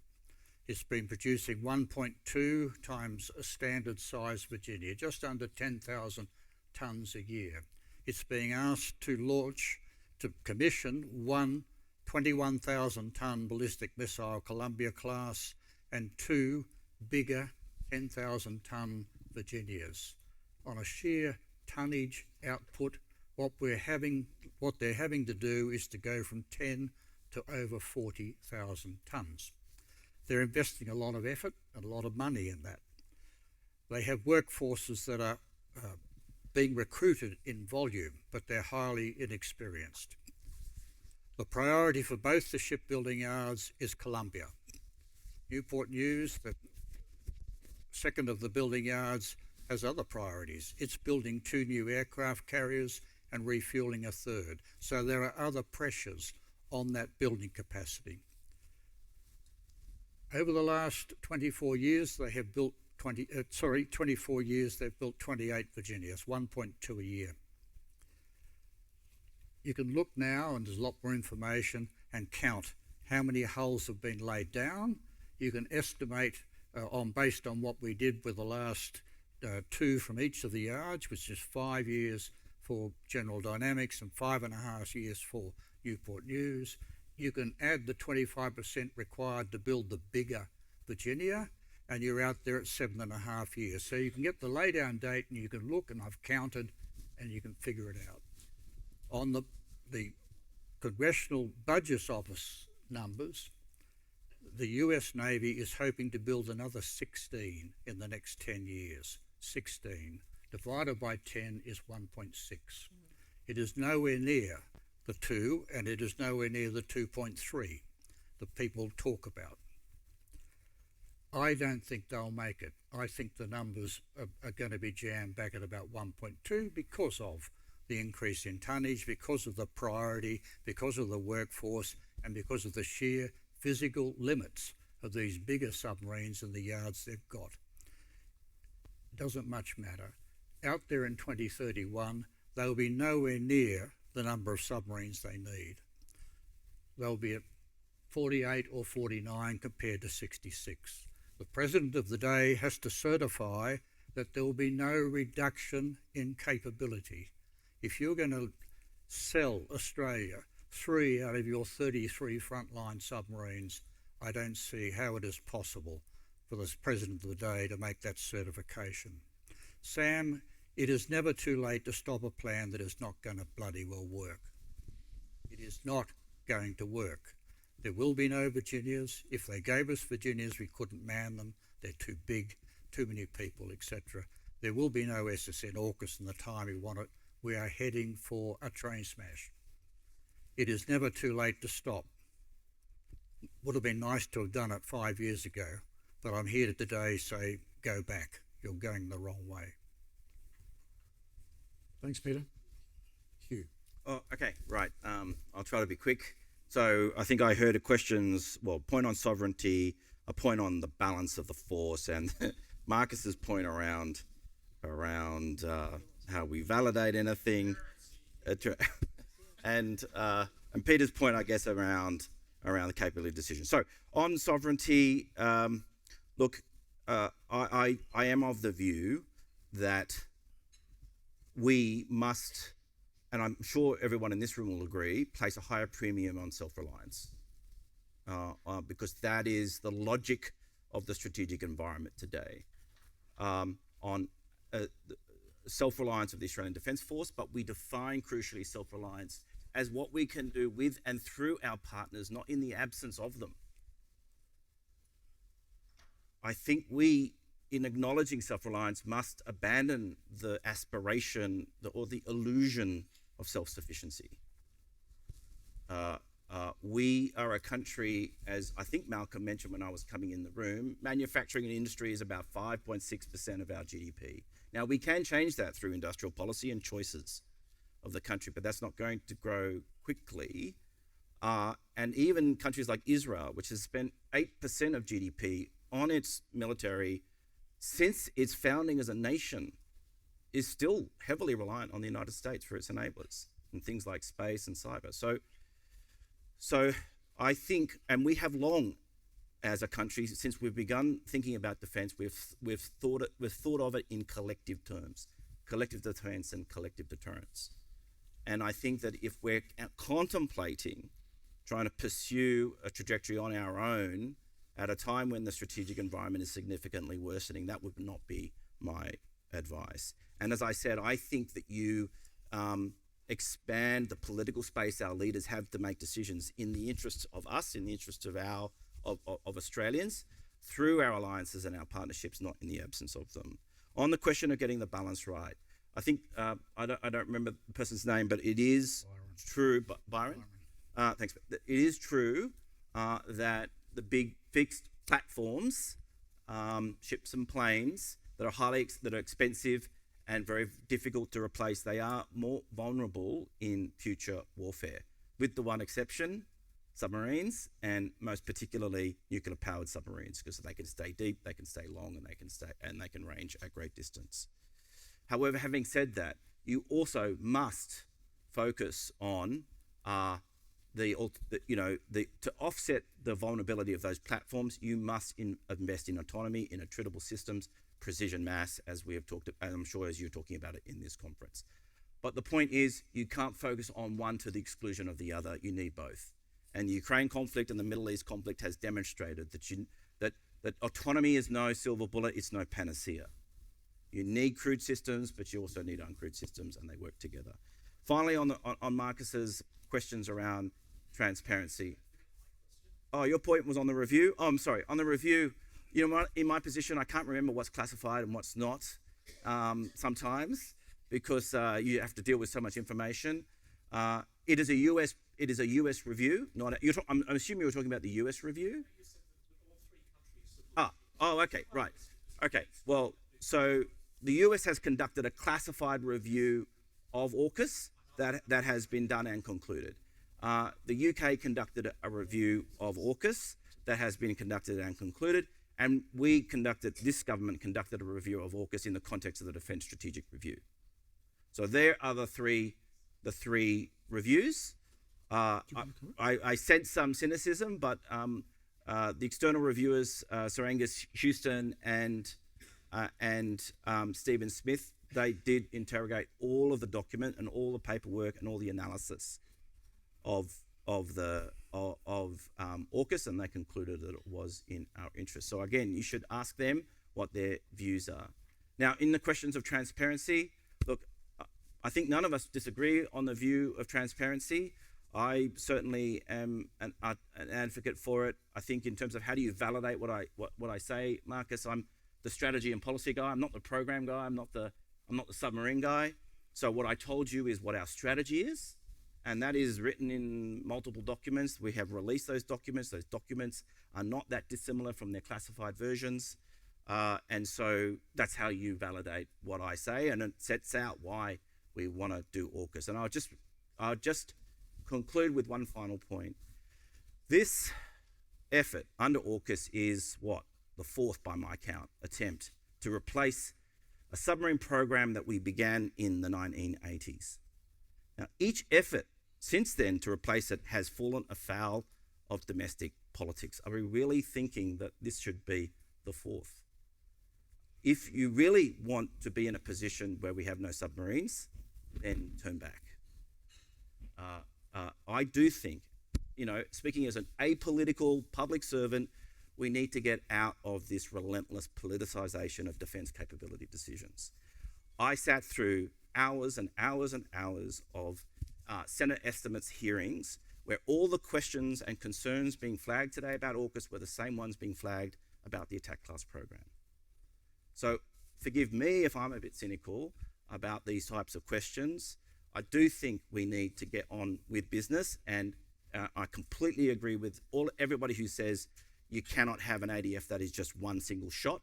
You've got to have a balanced force. You've got to have more than just submarines, and that's absolutely true. But also we do need submarines, and we need to proceed with the program. Thanks. Thanks, Hugh. Did you want to make a comment, Malcolm, or are we good? Oh, well, no, other than thank everyone. Just to say, Hugh, I mean, honestly, AUKUS is mentioned 18 times in the entire Defence Strategic Review, and almost invariably just en passant.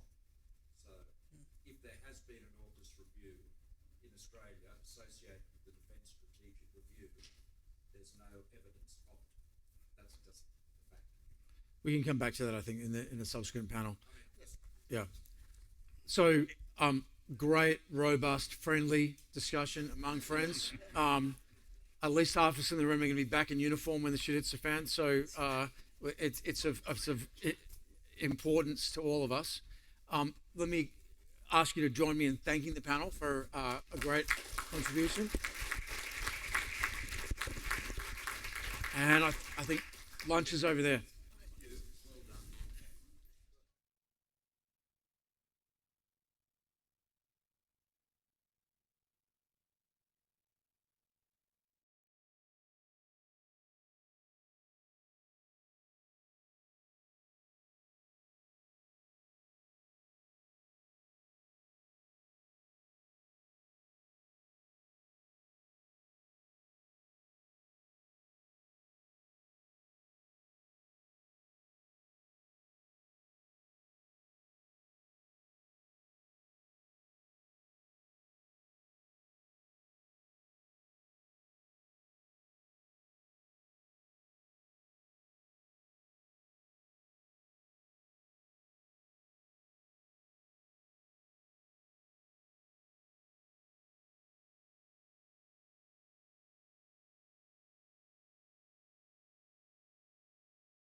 Getting ready now for panel 3.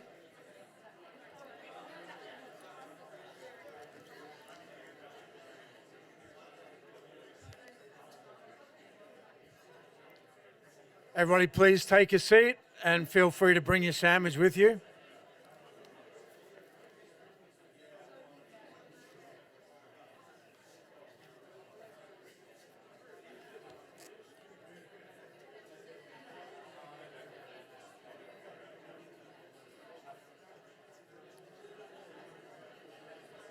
All right, folks, we're going to kick off now. Please take a seat.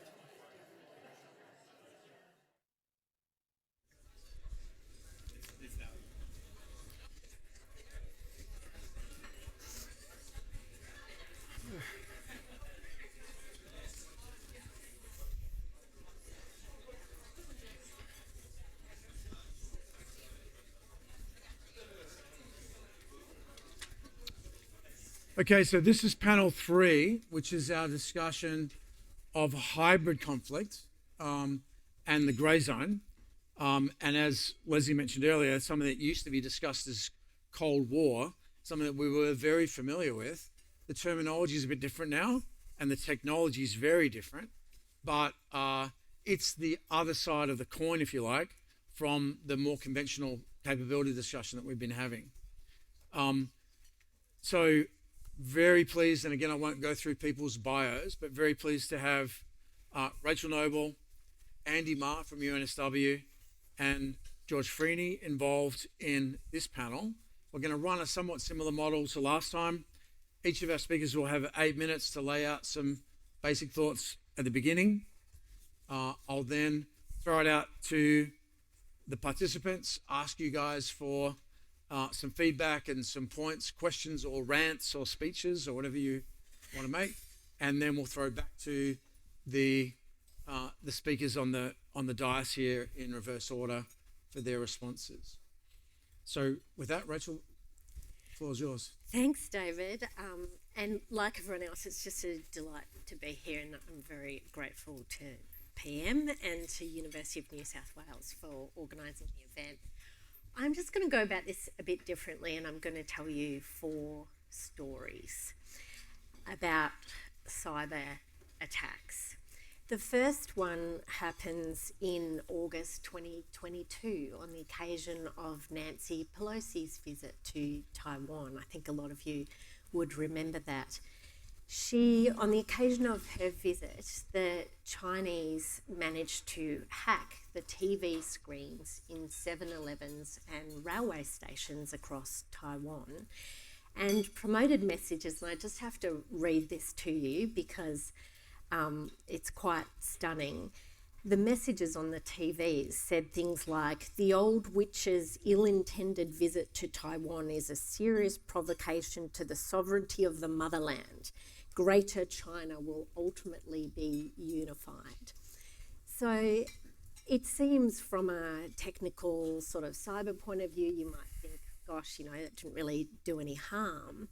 But what it is an example of cyber means being used to as a form of psychological warfare, that is undermining the Taiwanese belief that China cannot reach them across the moat.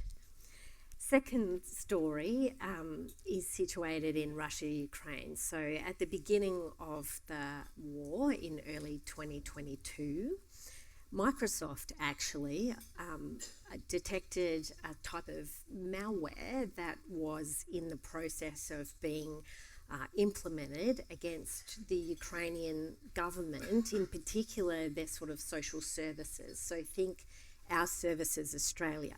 The idea of this sort of wiping malware was to inhibit the ability of the Ukrainians to make social services payments. They also sort of implemented this wiper malware against other government organisations in Ukraine. And fortunately, and this is another lesson about perhaps for government departments in this town about why it matters to migrate to cloud, that Microsoft assisted Ukraine to move this data basically out of Ukraine and into a cloud hosted elsewhere. And they were able to save the services from being disrupted. So again, you might sort of think, oh, what does that really matter? Nothing too much sort of happened. The purpose of doing that sort of cyber attack at the beginning of the war was to try to undermine Ukrainian civilians' confidence in their government to stand up to Russia and its military might. So again, an example of cyber being used as part of psychological warfare. I'm just going to roll forward really fast now to a couple of weeks ago. A big US company, 56,000 employees, are supplying medical equipment to 61 countries around the world, but based in the US, was attacked by a hacking group known as Handala, which is well understood in the cyber community to be underwritten and backed by Iran's Ministry of Intelligence.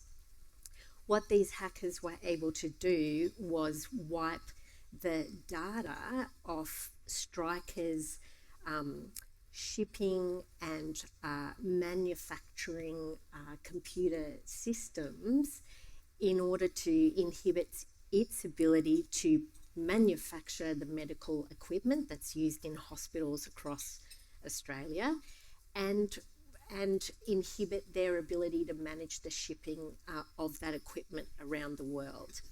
So checking in on that cyber attack this morning, Stryker is saying that its operational systems are moving towards full capacity.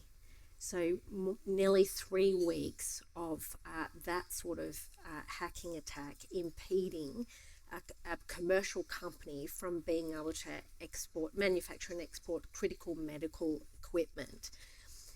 The attackers were very explicit in their announcements about why they had a go at Stryker and said that it was specifically in retaliation for the US Tomahawk missile attack on the elementary school in Iran, which we know 165 people were killed in that strike.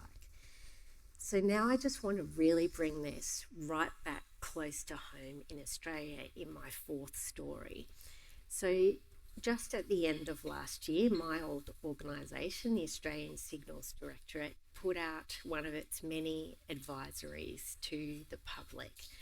Co-signing that advisory was, of course, the Five Eyes, of course, the Finns, the Germans, the Italians, the Dutch, the Poles and the Spanish, and for the first time ever, the Japanese.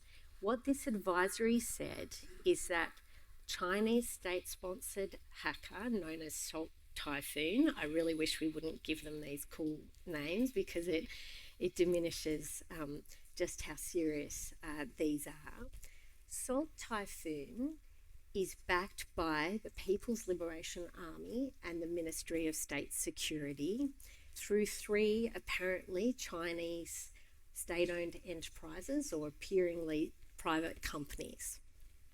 What Salt Typhoon has done has got into our Australia's telecommunications companies and other providers of our critical infrastructure. And what that cyber actor is capable of doing is spying on any one of us as they so choose, not necessarily only our communications, but also our movements and associations, but perhaps more significantly because as a part of this attack, they have been able to control the routers. That means, and that gives them the potential to deny, degrade, disrupt, or destroy our telecommunications systems. What fascinates me about that last story that I've told you is just how little attention that really got and how very low key it was that advisory went out by ASD. So I think just to sum up those sort of 4 stories in a couple of themes, we need to, in Australia, absolutely enhance our cyber defences. And I really do want to assure you that ASD is on top of that and doing a magnificent job. And importantly, doing so in deep partnership with the Australian private sector, because it's our private sector who actually own our critical infrastructure largely, not the government. Secondly, deterrence in cyberspace goes hand in glove with our own capability to undertake offensive cyber operations. So without those capabilities, which are well in hand in ASD, we cannot achieve the deterrence effect of creating questions in the adversary's mind. If you hit us, we might be able to hit you back harder, and so your cost-benefit equation is changed. But also, attribution does really matter, and even if, particularly with China, we get into a game of we say you did it and they say no we didn't, we say yes you did and they say well prove it to us, tell us how you know, and we say no, not it actually raises the bar to entry into the game, which is what we want, because we want to try to focus it down into a funnel where only the very best are in our space, and that means that organisations like ASD, in partnership with our private sector, have less of a landscape to cover. So deterrence and attribution matters. And my third point is we absolutely have to increase our care factor about this in Australia, and we have to turn to those who do care, or if you've listened to my stories and thought, gosh, that woman, she really told some pretty scary stuff, turn that worry into action. It matters for every one of us in this room, and I'll leave you with this thought about what you can individually do to help increase our nation's defences.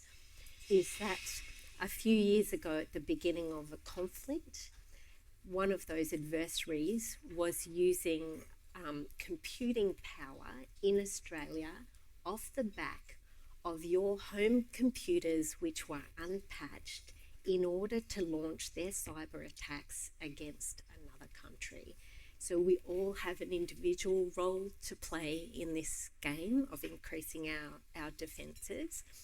And my final point, David, is that I absolutely don't believe that it's helpful that we talk about this as some kind of grey zone anymore.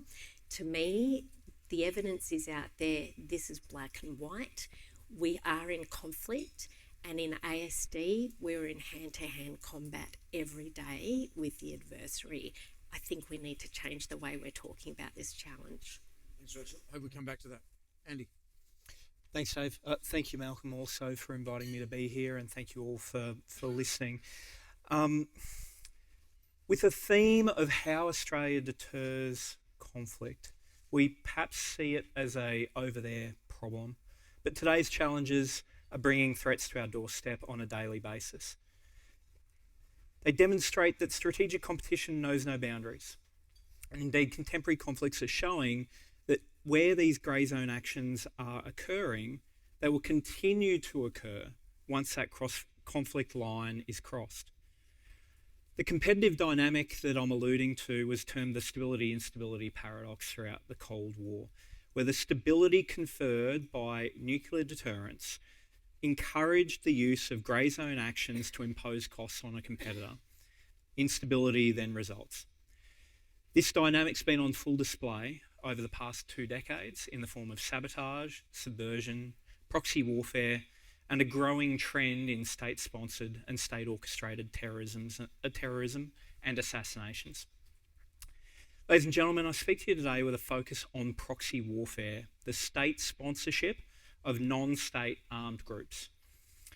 There are some clear examples of this in our recent history, But there's also some boundary cases that I'm going to push up against, where criminal networks have been mobilised, maritime militia, connections to proxies in the cyber domain, which Rachel has much greater expertise than I. Since Russia's invasion of Ukraine, not 4 years ago, but now 12, at-risk European nations have been subject to a campaign of sabotage against munitions factories, rail networks, several assassination plots, and minor acts of arson and vandalism that intend to widen social divides. Russia has enabled these operations by having cultivated a criminal network that Mark Gallotti had dubbed the Comintern. An example of Russia's competitive activities occurred a decade ago in October of 2016, when the Serbian Night Wolves motorcycle gang was used as a proxy by Russia's GRU to attempt a coup in Montenegro, which had then been recently invited to join NATO. While this coup attempt failed, the method of using criminal proxies in this way echoes Russian competitive statecraft that's been used recently in Ukraine, Moldova, Georgia, Armenia, and the Baltics. In other words, sovereignty can be challenged indirectly in the way that Russia described. For those who aren't aware as well, there's an Australian chapter of the Night Wolves, which has openly protested in Australia in support of Russia's objectives in the Russia-Ukraine war. Just as a light-hearted point to emphasise. The GRU has been innovative in its use of what I term the Airtasker model of remote proxy recruitment and employment. Minor acts of vandalism have been generated in Europe through this remote mode of recruitment for minor sums of cash, often with the individual not understanding that they are acting on behalf of the Russian state. The potential scalability of this method of sabotage and how it could create serious issues through arson should give us some pause. The past decade of heightened geopolitical competition in Europe and the Middle East has seen cultivation of unconventional networks that extend beyond criminality into state-like institutions. The Iranian threat network, for example, consists of a range of non-state armed groups that have been cultivated by Tehran for decades, inclusive of Hamas, Hezbollah, and Ansar Allah, or the Houthis. The depth of these relationships have enabled Tehran to mobilise such groups to its aid and have performed a deterrence effect against groups, through those groups, to frustrate Western objectives. Although the Iranian threat network has been significantly degraded in the last 2 years, we're today seeing a military action that tests whether that network has been truly unravelled. Some evidence since the commencement of Operation Urgent Fury several weeks ago suggests that it has not. Iranian proxies in Iraq and remote crime terror network termed Hayyi, the Islamic movement of the Companions of the Righteous, are still capable of orchestrated action against Israel, the United States, and interests in Europe. Nonetheless, the Iranian threat network has received significant attrition over recent years, with the key question being whether the Houthis will join the Iranian cause, and we find ourselves in a much greater dilemma than what we are now. Last April, a terrorist attack against tourists at Falagam in Kashmir once again brought India and Pakistan to the brink of war. Pakistan has a long history of the use of proxies in the form of Lashkar-e-Taiba and others that are leveraged to contest Kashmir. For approximately 2 decades, these groups were also used to contest Afghanistan. A de facto proxy war has been playing out along the Durand Line over the last 2 years as the Tehrik-i-Taliban Pakistan have waged an insurgency against Islamabad, seemingly supported by the Taliban government in Kabul. Pakistan has recently punished Kabul for such support, showing just how much support Islamabad has lost over recent years. A similar proxy dynamic also exists between Pakistan and Iran regarding the Baluchistan Liberation Army.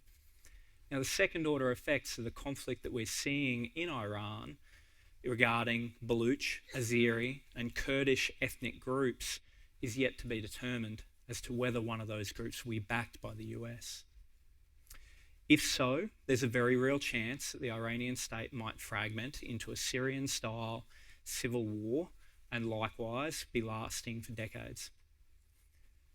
The CCP has deep network connections across human populations across Southeast Asia and the Pacific. Certain organised crime groups seem to be operating in the interests of the CCP, suggesting the ability to be rapidly weaponised as a sabotage network or militia if needed. The CCP has a history and a demonstrated willingness to arm and support certain non-state armed groups, as is well evidenced in the form of the United Wa State Army, which currently controls an area the size of Belgium within the ongoing Myanmar civil war. These proxy dynamics matter to our region as Russian, Iranian, Pakistani, Indian and Chinese diaspora all, of course, have a presence here in Australia. Conflict elsewhere might very well spread through the human networks of this diaspora and certain criminal and intelligence services to create dilemmas at home for what we see as an over there problem.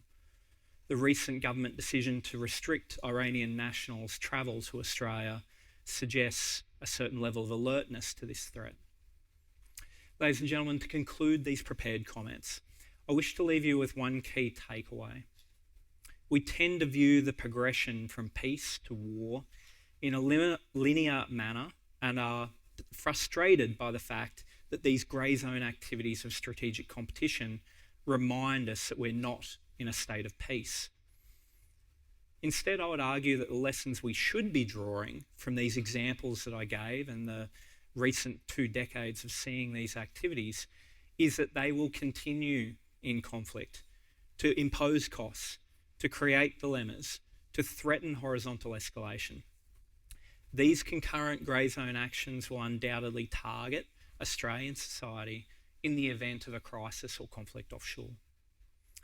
The NDS has little to say about such unconventional threats, much less how they might be contested. As we go forward, our NDS needs to build this ability to do several things concurrently, involving responses to both conventional and unconventional threats. Thanks, Steve. Thanks, Andy. So we've talked about cyber, we've talked about irregular warfare, now we're going to talk about space. George. Thanks very much for having me, Malcolm, University of New South Wales. It's a real privilege to be here and talk about space. Space is definitely a grey zone. It is hybrid conflict happening every day, right now. Most people, most Australians don't think about this at all. In fact, it's really a warfighting domain, but we seem to be very nervous to use that sort of framing here in Australia. So why am I talking about this? Space Machines Company, the company I founded, is building affordable space security.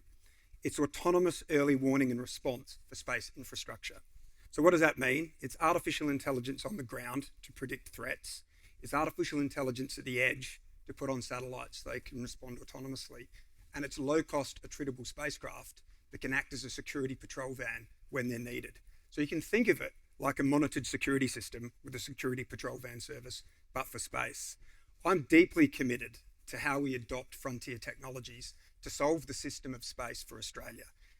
And I engage with the militaries across the Allies on a regular basis. So I'm developing a good understanding of what's happening. So today, I want to talk about 4 things. First, the architecture and value of space infrastructure. 2, the real and active threats that are happening right now. 3, which I think is important, is an analogy with cybersecurity because there's some real similarities. And then 4, the risks and opportunity for Australia.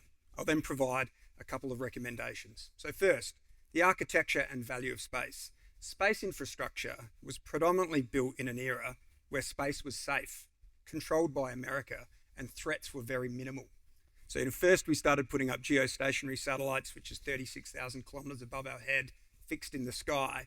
They were huge, super expensive, pristine assets, sometimes as big as a bus, providing communications, broadcast, military comms, weather observation. And they were built through the lens that it was a long, long way away and safe. Very little cyber, very little protection. In medium Earth orbit, which is 2,000 to 36,000 kilometres away, we've started to build GPS infrastructure, GLONASS, Galileo, and by China, the Beidou system, That's all operating there, and in the future, a lot more infrastructure will be put in mid-Earth orbit. And then we come to low Earth orbit. In low Earth orbit, 400 to 2,000 kilometres above Earth, there is a massive proliferation of space infrastructure, driven by a 90% reduction in cost, which will only get cheaper and cheaper over time. There are thousands of satellites being put in low Earth orbit every year. Elon Musk has a plan to put 1 million satellites in low Earth orbit to provide a data centre mesh network. This low Earth orbit infrastructure is providing critical comms, and soon it will be providing data centre infrastructure, high data transfer relays. It is a really critical part of what's going on in orbit. So space runs our daily life. Google Maps, Uber Eats, the things our kids play with, agricultural automation, mining automation, air traffic management, environmental monitoring, regional internet. They are all touched by space continuously. Major General Tedman, who is the commander of UK Space Command, has said that 20% of UK's economy is directly linked to space. If they lose it, it's £7 billion a week in lost economic impact. A single GPS outage would cripple Australia's autonomous agricultural sector and autonomous mining, causing real damage. So this is not just defence infrastructure, this is the infrastructure of daily life and our economy. So recently, the independent review, I think it was 2 days ago, of Security of Critical Infrastructure Act was published. This found that space is a dependency for every category of critical infrastructure in Australia. Energy, water, transport, health, finance, communications, all of it has a space dependency. And 2, real and active threats. This is not a future threat. It is happening right now. Again, Major General Tedman from UK Space Command, who's very open about what's happening, maybe we should be more open about it here in Australia, says that there are 20 counter space systems in GEO, and there are 200 in LEO. Right? These are ready, rehearsed, and operational. They are much like malware sitting in our infrastructure. They are ready to disable, degrade our space infrastructure. In the Iran conflict, space capabilities and the denial of their use has been front and centre to how the conflict is unfolding. Dominance in this area is a real strategic advantage. China recently publicised and conceded that Iran may be using their BIDO to target US and Israel assets in the Middle East. That's the first time we've seen this happen. Russia is jamming British military satellites weekly, satellites flying close to Allied assets and collecting data. Russia hacked a Ukrainian broadcast satellite last year during the Victory Day parades. They broadcast to the Ukrainian civilization and population footage of tanks and marches going on. No kinetic action. This is a psychological weapon delivered through space infrastructure. Our commercial space infrastructure is being degraded and interfered with regularly by adversaries. This is happening on a regular basis. 2 days ago, the ASD and NSA released joint guidance on cybersecurity with joint guidance on cybersecurity for LEO satellite systems. Our peak national security agencies are now publishing on this threat. I think it's interesting to reflect on how we put security layers around infrastructure on Earth. So if a data centre's on our country, there's oceans, there's borders, there's cyber security, there's physical security, there's monitored security systems, there's security guards, there's security patrol vans, there's police and the military. All of that sits between the adversary and our data centre or power infrastructure. In space, these layers do not exist. At best, there is a small military response if something bad is happening, and there is retrospectively added cybersecurity to some of this critical infrastructure. There is no luxury of distance in the space and cyber domains. So 3, the cyber analogy. Space risks are following the same pathway as cyber risks, but we need to move much, much faster. So 15 years ago, cyber was not a priority focus for government and on company board risk registers.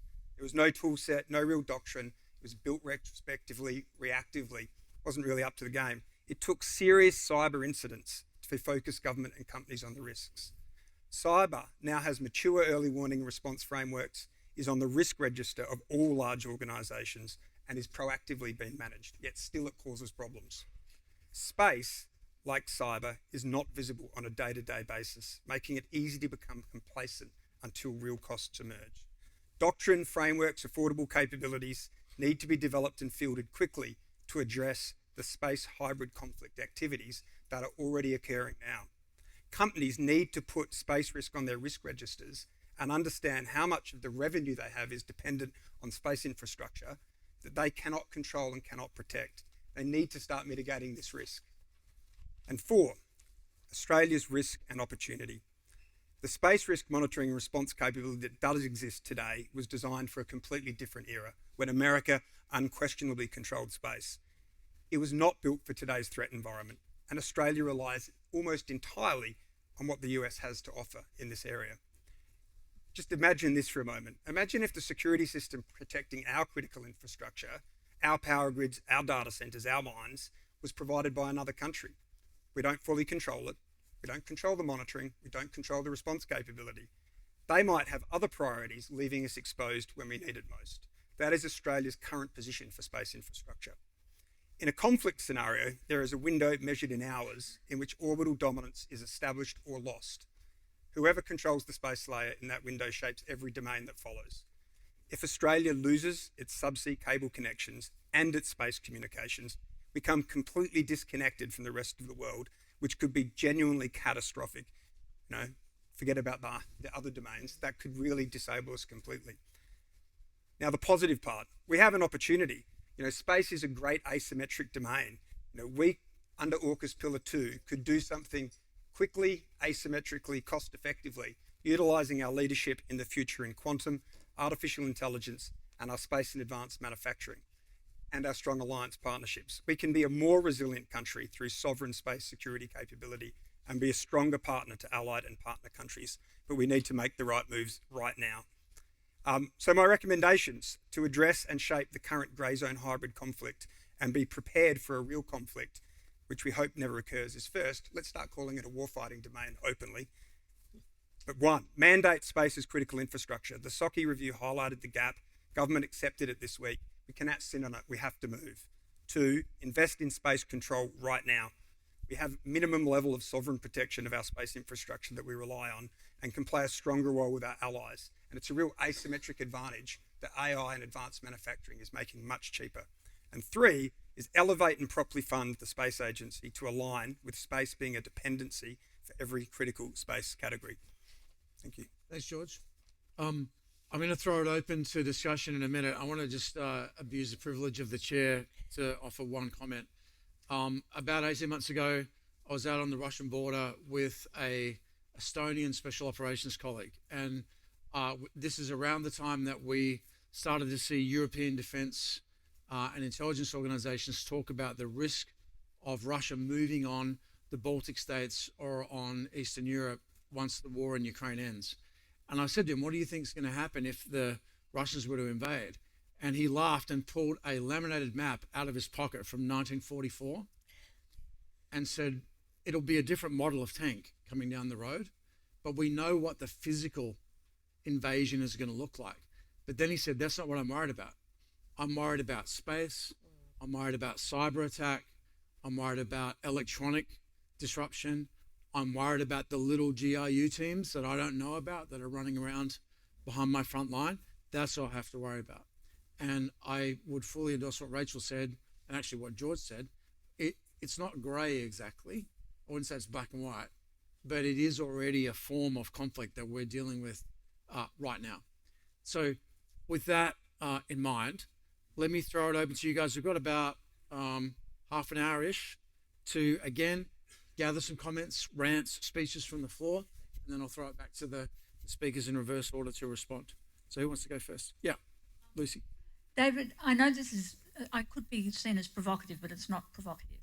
Is there a perception lying behind perceived inaction or disengagement that in fact the SpaceXs of this world and other companies like that will do the heavy lifting for what can broadly be described as the good guys, so that the role of government isn't entirely clear for members of the wider population? Great question. Great question. Other comments? Yep. Nick?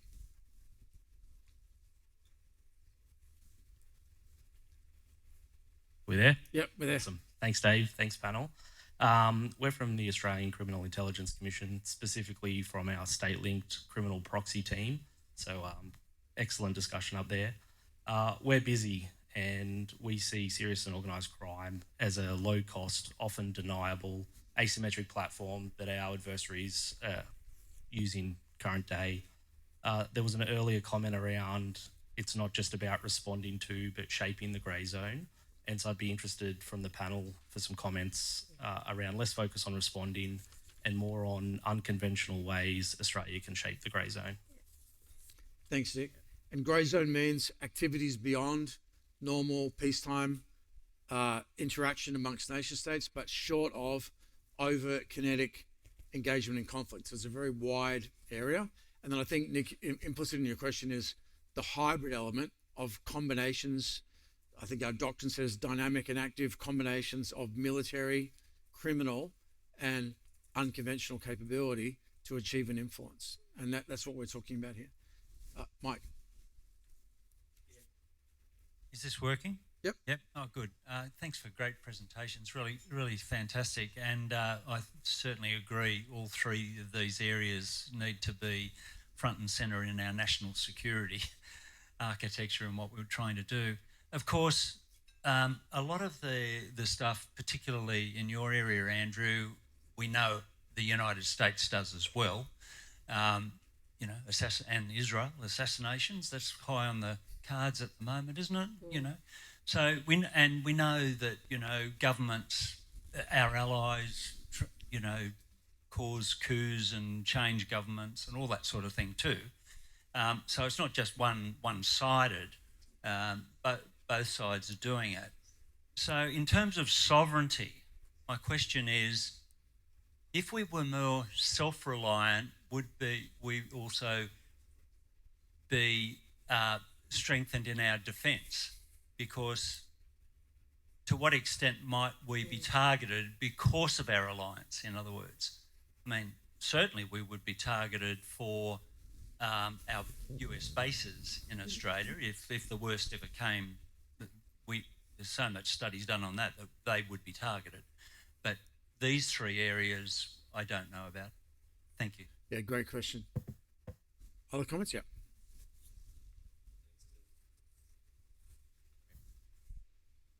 Should be working now. Wonderful. Thanks to the panel. I want to ask about information operations as an element of this concept of hybrid. So I want to read out how the Chinese describe that concept of active measures, or what we might call political action in our system, which is to manipulate a country's values, national spirit, ethos, ideology, cultural traditions, historical beliefs, etc., to encourage them to abandon their theoretical understanding, social system and development path, and hence to achieve strategic objectives without fighting. To what extent can we as a liberal democracy seek to respond or engage in similar activities in this plane of activity? Yep. Awesome point. AJ, sorry. There we go. Hi, AJ Allen again. I also represent a not-for-profit called the Information Power Institute of Australia. So my question sort of relates to the last question as well, and it's a bit of a comment. I find in this space, when we look at the different capabilities, so we've got ASD, we were talking about hybrid threats and space, we don't have a greater understanding of how we bring all of those capabilities together. We seem very fragmented into bits and pieces. My background, I was an intelligence officer, but also an information operations guy. And one of the things I notice is that because we don't pull all the communities together, we tend to fratricide a lot of what we do. We don't coordinate well. And it seems to me that we haven't really got that philosophy or theory of how we operate in this broader space to coordinate. And as such, our operators don't have a great level of trust, so we get micromanaged before we actually do anything. So the question I have really is, how would you see that we would put this together as a whole of nation piece and increase the system with regards to trust? Because risk aversion is high, trust in our ability to operate in this space is low. Thanks, AJ. Any other comments or thoughts from the floor? Yeah, Leslie.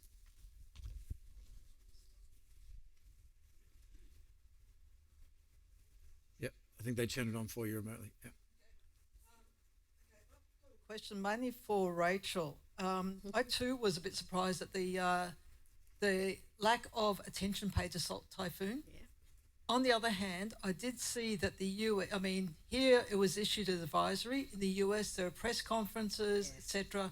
there was also the advice from a US official to go, if you want to secure your communications, use Signal. And that was not mentioned at all here. So I'd like you just to reflect on how you think that delivery of these messages could be better done by agencies and not just left to ministers. The second thing is, I do notice that the US has been saying that there's certainly talk about going and letting companies do more active cyber defence, i.e. going and really chasing down threats. And I'd appreciate your thoughts on that as well. Thank you. I want to call on Byron. Did this pick up your point from the previous panel, mate?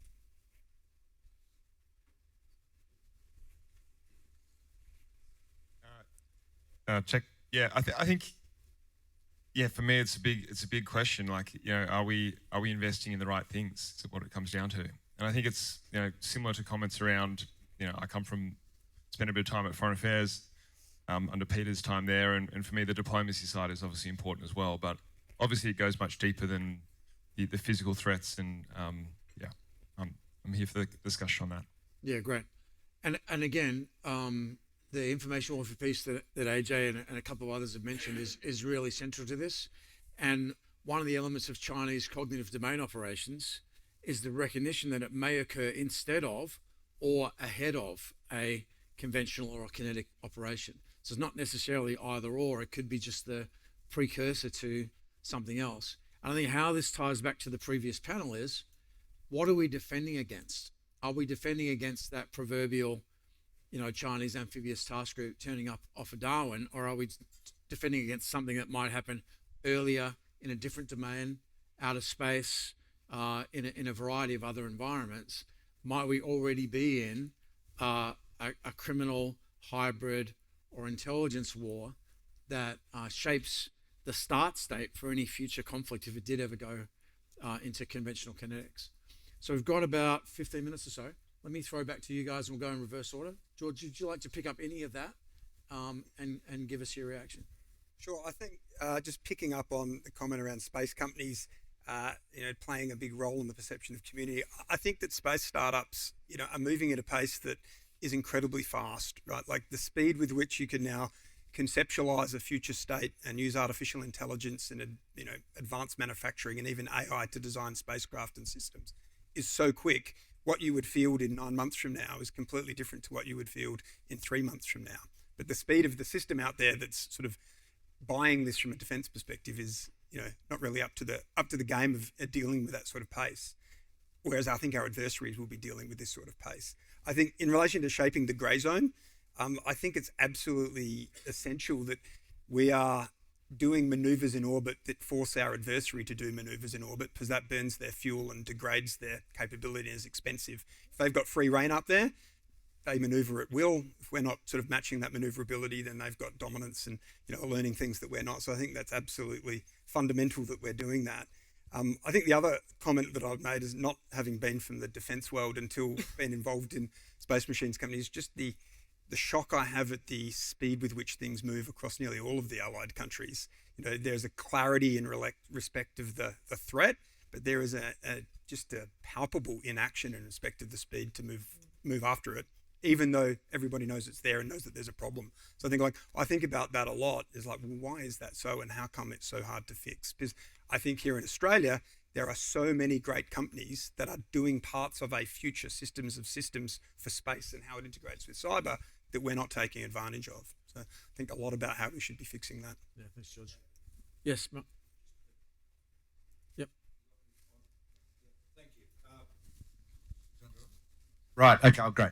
Yeah, just a quick question. I'm very partial to the Australian Space Agency, but George, do you or does anyone else know why it is not being supported by the current government? Because I don't quite, is there an alternative, or I don't sort of understand it, because anyway, that's my question. It's perplexing, and I think there could be an interesting question that could be asked soon, is that if space is a dependency for all critical infrastructure, how can you not fund the space agency?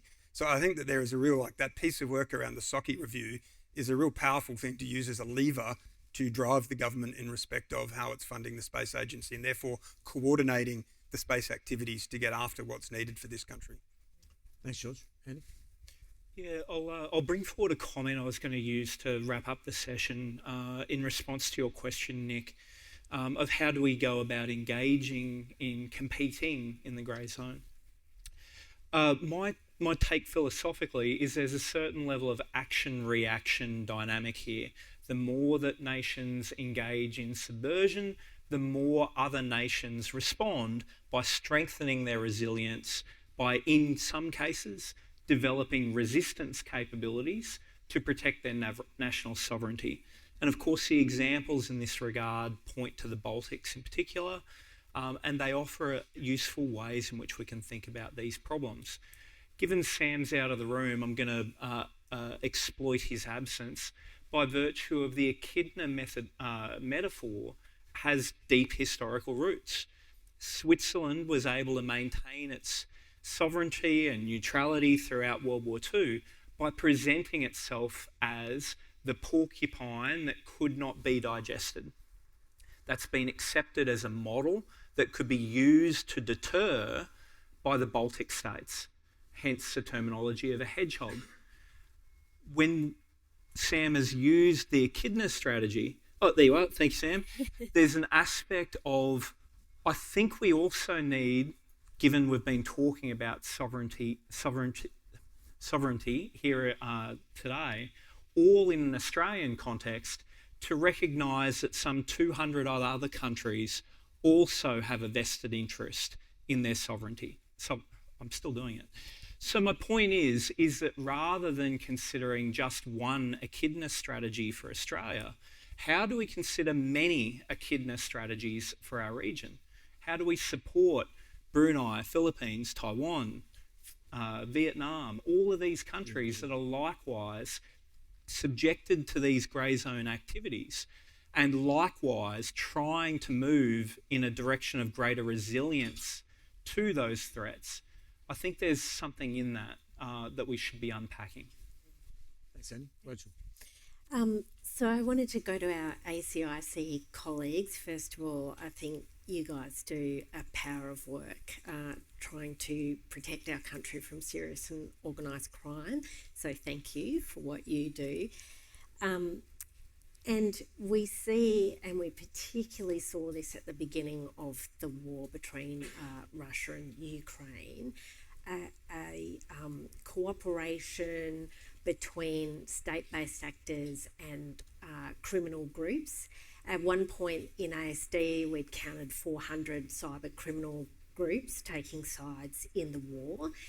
And then we stopped counting because it was just so murky, and quite often we will see state-based actors, let's face it, government people are often poorly paid in comparison to other parts of their economy. So what do you reckon if you're in a low socioeconomic sort of pay bracket in a state? You do a bit of a criminal side hustle to make a bit more money for your family with the stuff you learned at work. So we do see this incredibly murky space out there. A great example, though, of how we in ASD brought together those two messages in shaping the not-so-grey zone, a bit more black and white zone, was ASD going after the 6 Russian cyber criminals who hacked into Medibank. And I can tell you it is extremely hard technically to get to the point where you can do the one thing that cyber criminals least want you to achieve, which is to take away their anonymity. Because without that, they're not credible and they can't continue in their game.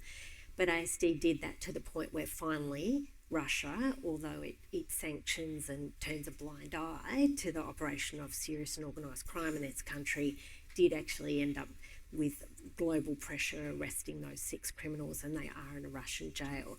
So that was just so rewarding, I've got to say, being inside ASD. But it wasn't really necessarily for us about getting those criminals in a jail. It was incredibly satisfying and encouraging to Australians that some of this cybercrime that can be perpetrated against them isn't done so without any consequence for those criminals. but actually it was a much bigger strategic message about deterrence, which was aimed at completely different nations, if you get my meaning. And that is that, you know, through the funding in ASD under Red Spice, it has tripled its offensive cyber capability. And the deterrence message is simple, that it has the capability and it's willing to use it and it's darn good at it. So it changes the cost-benefit analysis. So I think that's just a little story about how you can actually shape that space successfully. Leslie, I reckon you asked me a question you know the answer to, which I love. Yes, it's frustrating for people inside government sometimes, as we all watched Hugh, I think, you know, really faithfully maintain his professionalism, and I'm genuinely in admiration of him in that regard. From ASD's point of view, of course, we would like to have said much more. We would have loved to have press conferences and big messages nationally, but our government gets to make the call on that, and it's its prerogative to balance what it feels is the imperative for getting the message out to up our cyber defences versus our bilateral relationship. And clearly in Australia, we weigh that differently to the United States. And so, you know, there's probably not much more really we could say about that. On active cyber defence, we are doing amazing stuff here in Australia. So ASD, again under Red Spice, has built a cyber threat intelligence sharing platform. And just very quickly, what that does is take the best of the Five Eyes top secret intelligence, turns it into a bunch of ones and zeros in machine readable format. It's contributing, here's some bad stuff, here's some bad stuff. We have some of the biggest companies in Australia, our banks, our telcos, and a range of others who also contribute warning messages into that from what they see attacking their networks.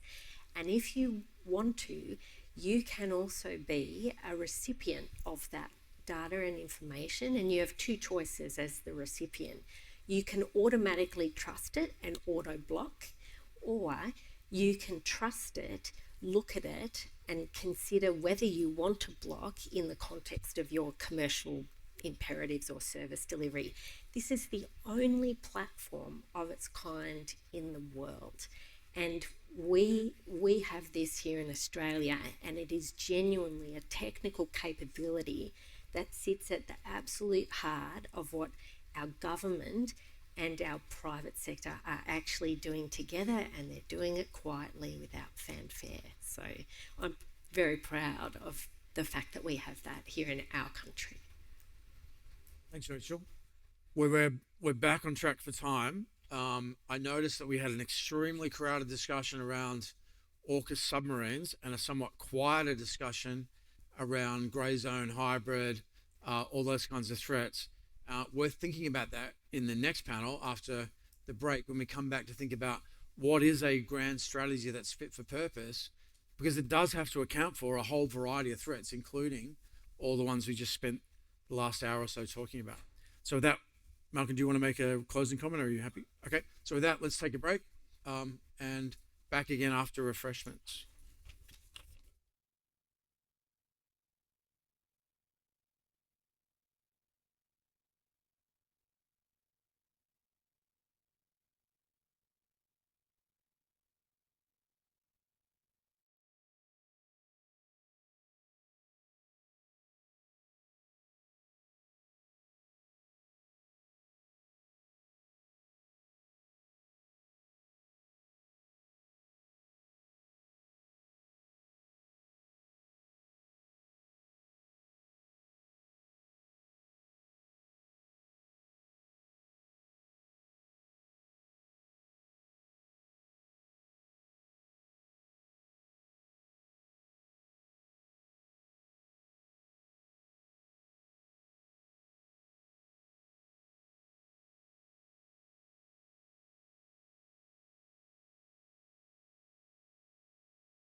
This is panel 4. This is where we're going to pull it all together. A grand strategy for middle powers. And, what concrete steps can be taken to work with middle powers to enhance our sovereign autonomy? And what does a whole of nation sovereignty and security grand strategy look like for Australia? Now, of course, Julie Sunday is the Canadian High Commissioner, as you've observed, and is therefore not an Australian. Everyone else speaking here has been an Australian. Unlike another former High Commissioner here, she's not a dual citizen, like one of your predecessors. But as Mark Carney has really put this middle power strategy issue on the map with that galvanising speech at Davos, we invited Julie, and to my astonishment, she agreed to come. So please address us. We look forward to hearing from you. Thank you. And we're doing our bit for Australia-Canada relations. You got it. So I should start right now. Yeah, exactly. Okay, super. Look, it's a real pleasure to be here. Thank you so much for the invitation to join the forum and this panel specifically. So probably none of us have talked about middle powers this much in a long time. And for that, I can perhaps give some credit to our Prime Minister. Of course, at Davos, he outlined how Canada is seeing the world right now. And in Australia, he came on a really fantastic official visit where he outlined what this means a bit more in practice from his perspective. And that's what I want to talk about a little bit today. So PM Carney addressed and has called this particular moment a rupture. And I would say there are some skeptics here in Australia, perhaps, about that characterization. And in a sense, maybe that perception is more of a Canadian perception. What I would say to that is that clearly this is a time of great change. And in this context of change, Canada's really taking a no regrets approach. Well, what do I mean by a no regrets approach? Whether it's a rupture, whether we're rupturing, whether we go back to a situation more like it has been, we're going to take actions that will ensure that we're better off. So no matter what those actions are, we feel it's worth the effort and the energy, regardless of the world and how it progresses. So given our assessment of the current situation, though, our view is that there's really no time to waste. So we're getting going with this. And what we're working on is actively pursuing a situation where middle powers can be rule shapers and stabilizers. Sorry. I'm stuck on my card here. Apologies. So how are we going to do this? Well, first we're going to build strength at home. And I won't get into this too much, but we are working on ensuring our investment climate is very stable. We've got a very competitive tax structure right now, 13.2% corporate tax, 4 points lower than the US. We're building infrastructure. We're ensuring that we're building that strength at home. But we know we can't achieve strategic autonomy in isolation. And that's where we are doing so with trusted partners. And that's a really important piece of how we're pursuing this. Because our perspective is that to negotiate bilaterally with a hegemon is to negotiate from a position of weakness. And what we don't want to be in a situation of doing is competing with other middle powers to be the most accommodating. We don't view that as a position of strength either. So there's another path, and this is where middle powers work together, where we shape the global order actively and deliver results at speed and global scale. And you'll have heard our PM say this, to ensure our integration, and that integration is not a source of subjugation. So what does this mean in practice? Well, this is, this concept of variable geometry that is being sort of spoken about increasingly. And the idea is that we work together with other countries on issues that matter to both of us. So in the case of Australia and Canada, there's quite a lot. We had a very substantive outcomes from our Prime Minister's visit. I would just very quickly highlight three key areas. One was defense collaboration. So, of course, Canada is partnering with Australia to take your world-class over-the-horizon radar and bring it to the Arctic. This is pretty incredible. It's an entirely different environment, and we're going to be working together to use that incredible technology developed in Australia to secure the Arctic. So that is a very big deal. Secondly, critical minerals. We are the number 1 and 2 mining powers. We are committed to sustainable mining, both of our countries. We are working together now. We have a long history of competing in the mining sector, but increasingly we are looking at collaborating, at working together, particularly in the critical minerals space, because we both, as two of the biggest Western producer nations, are invested in ensuring resilient supply chains and that we're able to produce domestically or in partner with other trusted countries. So that is really crucial. And importantly, and this was a really important outcome of the trip and the Prime Minister's statement, is that we each have strategic reserves, and those we've committed to ensure that we work together on how those strategic reserves are developed to ensure they're as complementary as possible. So that's another key area. And then the final one I would just say very quickly is around CPTPP, or the TPP, and EU partnership, which of course, many in this room had a big role in launching. This year was Australia's chairmanship of the CPTPP, and they led the first inaugural dialogue with the EU. That's fantastic. The concept is really premised on looking at how can we deepen ties between these two large complementary rules-based trading blocks that basically represent 1/3 of global trade. The constructive engagement, the idea is really that there's opportunities to develop new norms that can then be pulled up into and expanded into the broader WTO system. So it's not about replacing the WTO, but it's providing a platform to test and implement multilateral trade reform. So just to conclude, what I would say is that in an era of fragmentation and volatility, our task is not to stand back and admire the problem. There's an urgency to be proactive and to build sovereignty. This actually means really practical things. It's radars, it's satellites, it's critical minerals processing plants, it's data centers, and it's building bridges between big trading blocks. This is something that we're sort of thinking about in the concept of strategic stacks that you need to ensure your sovereignty as a nation. And the good news is that Canada and Australia really have what it takes to do that. We have great geology, we have capital, we have technology, and most importantly, we are two trusted nations. This is a superpower right now. We mean what we say, we honor our commitments, and it's more crucial than ever. And it's really this intangible fabric that is going to create security and prosperity.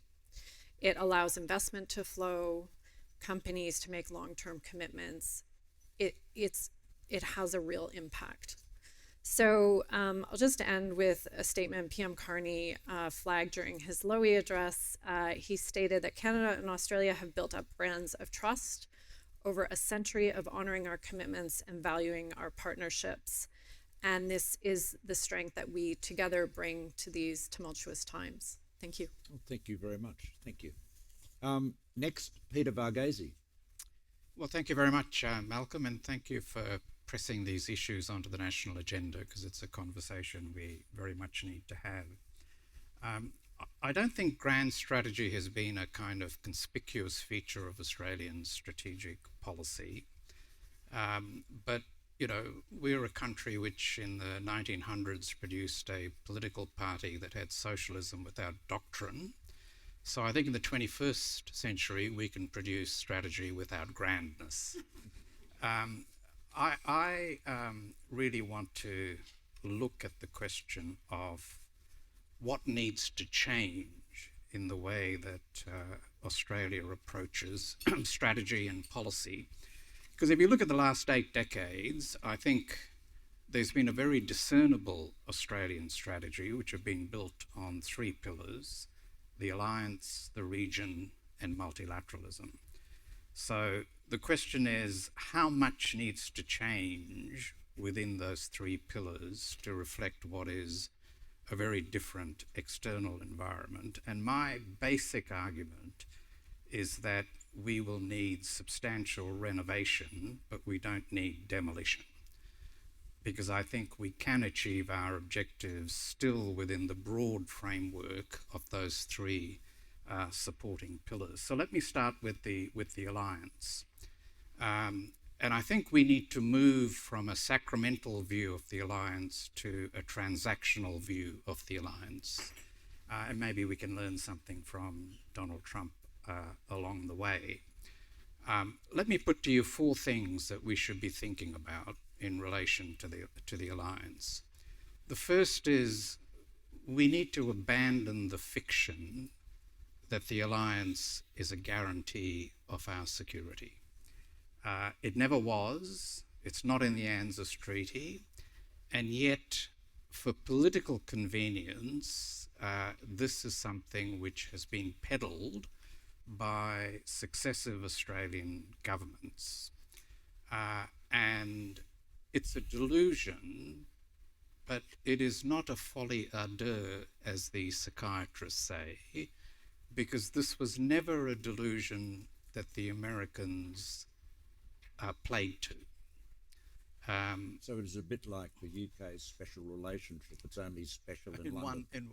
In one direction. Yeah. Yeah. I mean, I don't think US policy has ever said to Australia that this alliance is a guarantee of your security. On the very few occasions when we've actually tested it with the United States, they've actually been quite frank and said it ain't a guarantee.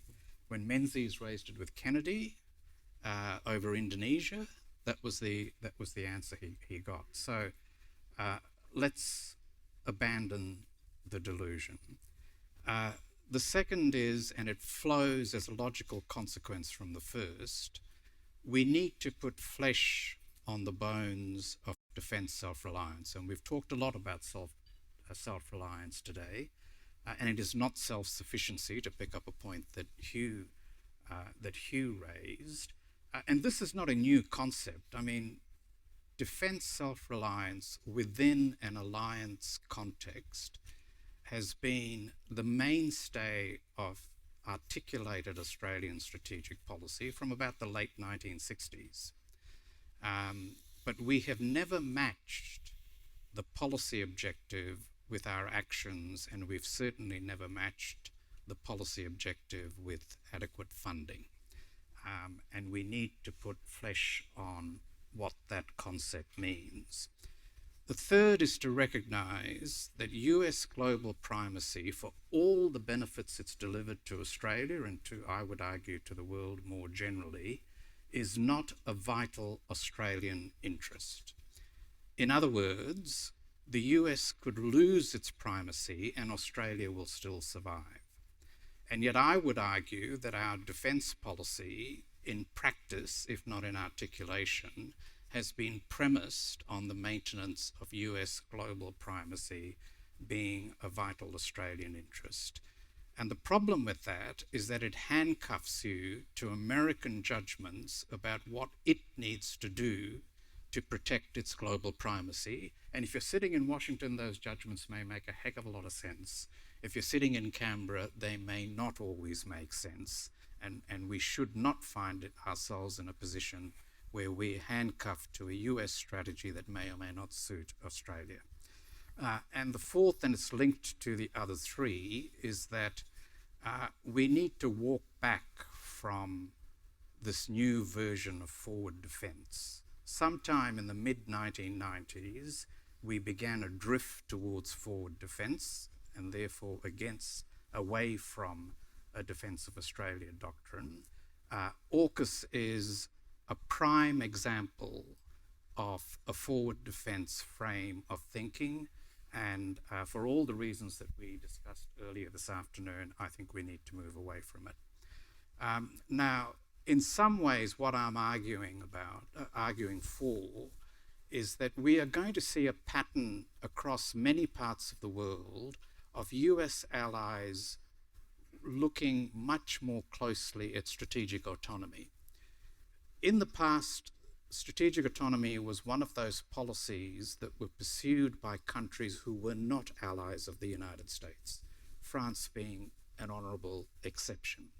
Now I think across Europe, across Asia, and I would hope with Australia too, we will see that we can have an alliance but also pursue strategic autonomy, and we will find more and more ways, I hope, of doing that.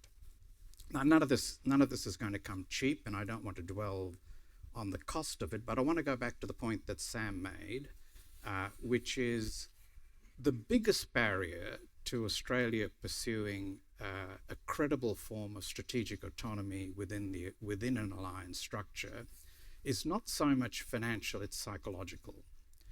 Australians have to overcome the deeply held view that we are incapable of defending ourselves.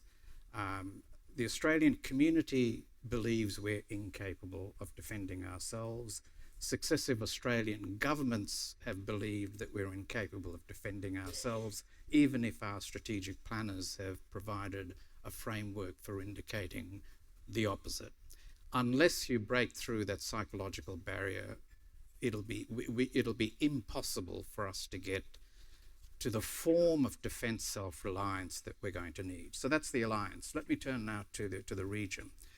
And I don't think we need to completely reframe our approach to the region along a collective security framework, but I think we're going to have to deepen the regional relationships that we've been already working on for a very considerable period of time. And the relationship that has the most growth tissue in a strategic sense for Australia is Japan, because Japan is the only regional country with which we have a prospect of securing an alliance-like relationship. And the more we deepen the strategic relationship with Japan, and I would include in that Japan as a provider of defence equipment and defence technology, the better it is going to be. Now, we should be doing that irrespective of whether Japan decides to either double down on the US alliance as its strategic policy, or it too starts looking for a Japanese version of strategic autonomy. The other big relationships in Asia, we need to deepen our strategic partnerships short of an alliance. Indonesia for very obvious reasons. India, which we've been doing, but there is a real question mark now around what India's strategic points of reference are going to be, because the US-India relationship has taken quite a hit. And if in fact the strategic congruence that both India and the US thought they shared is turning out to be something less than that, there will be, in my view, a real question mark as to whether India will double back down on the old non-aligned way of thinking, or whether it would continue where it was going, which was to get closer and closer to the United States. I was shocked to hear the Deputy US Secretary of State recently in a conference in India say to Indians, we are not going to make the same mistake with you that we made with China. In other words, we are not going to allow India to become a strong economy. Now, if that reflects thinking more broadly in Washington, it represents a very, very significant rupture in the whole concept of the Indo-Pacific, so not just in US-India relations, in the whole concept of the Indo-Pacific. Southeast Asia, obviously, we need to be doing as much as we can with. It's our strategic hinterland. Whether or not you accept Michael Wesley's view that it's been a blind spot for Australia, there's no questioning where it sits into any grand strategy. And the Pacific, well, we just have to keep trying to achieve a form of strategic denial in the Pacific vis-a-vis China, whether we can maintain a position of being a partner of first choice in the face of deep Chinese pockets, to me is a very open question, but I think we should keep trying to do it. On multilateralism, let me make just a couple of quick points. I mean, multilateralism isn't dead. It still lives in the UN, it lives in regional organizations, it lives in a whole host of technical international systems as well.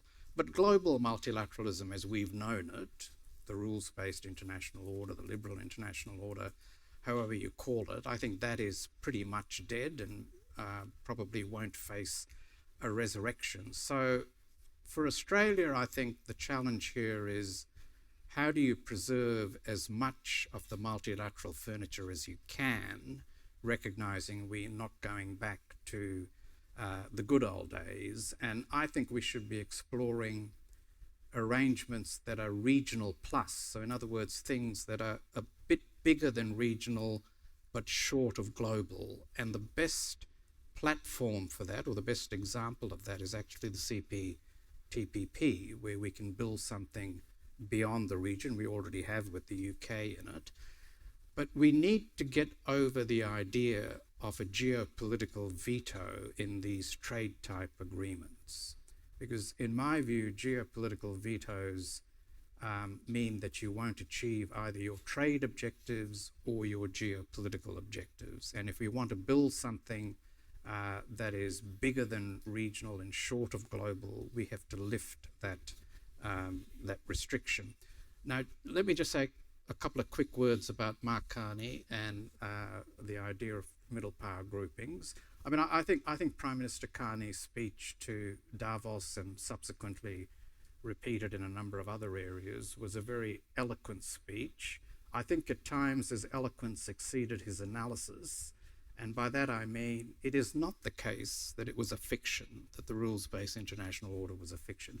In fact, the reason why we're so disturbed about what's happening is that something that was real, namely, for all its flaws, the American constructed liberal international order is unraveling before our eyes. Secondly, there is a role for middle powers, but I don't think it's going to end up being a grouping of middle powers.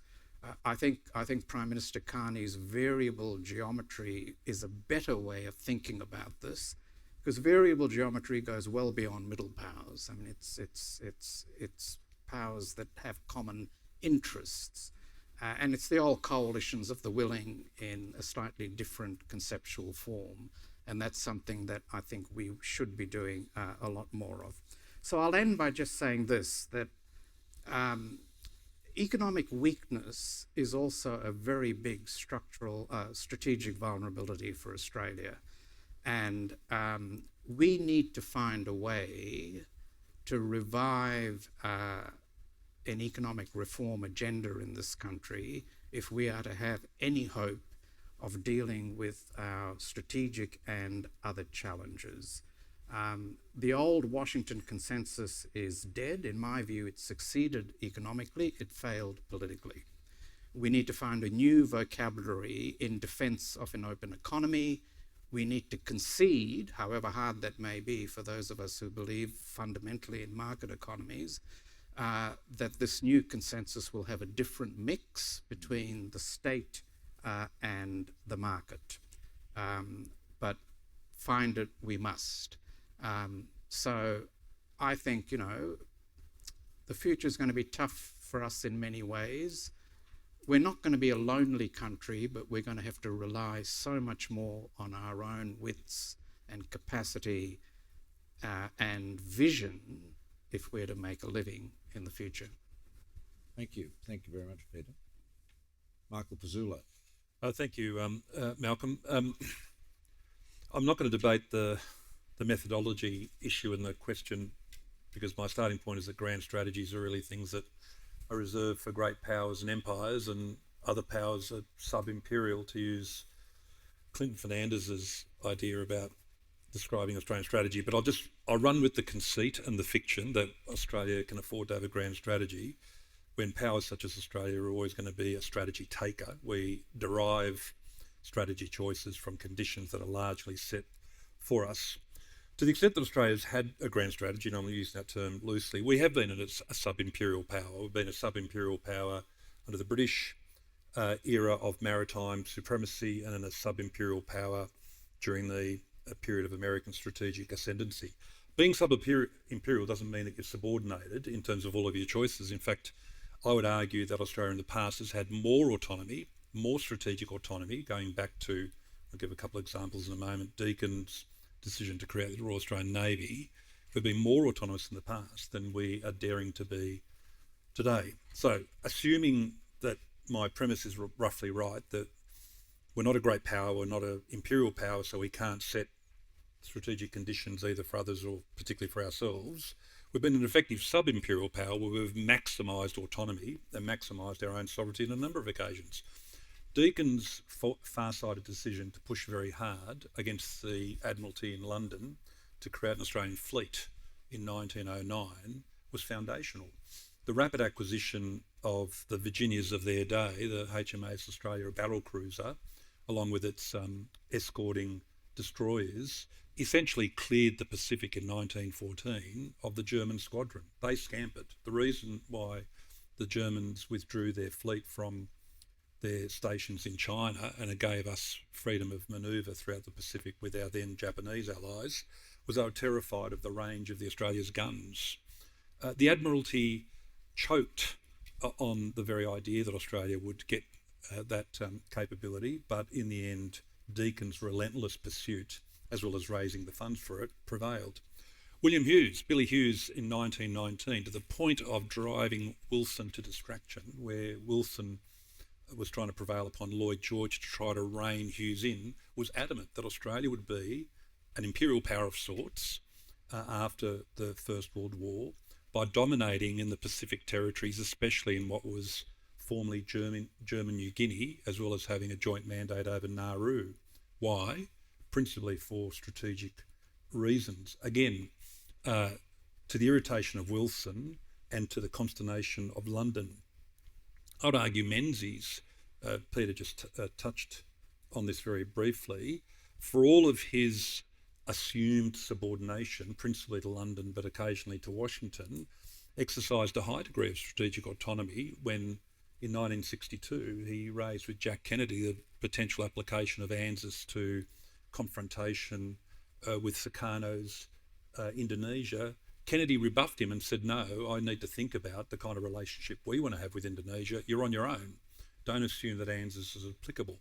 Within months, the F-111 decision was made, as was the decision that Menzies had been toying with to accelerate the acquisition of an atomic weapon, which of course initially he principally tried to get by way of sharing British technology. The Brits rebuffed us.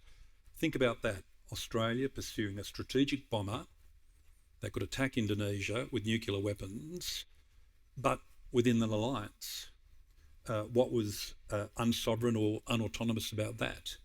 And then finally, and Peter touched on this, it's been a mainstay of Australian defence strategy, probably in fairness formally since Fraser in 1976, but really given teeth by Hawke and Beazley in the mid-80s to maximise what was, they wouldn't have called it an echidna strategy, Sam, but essentially a defence of the sea air gap within the US alliance further afield. And why could we exercise that sub-imperial choice?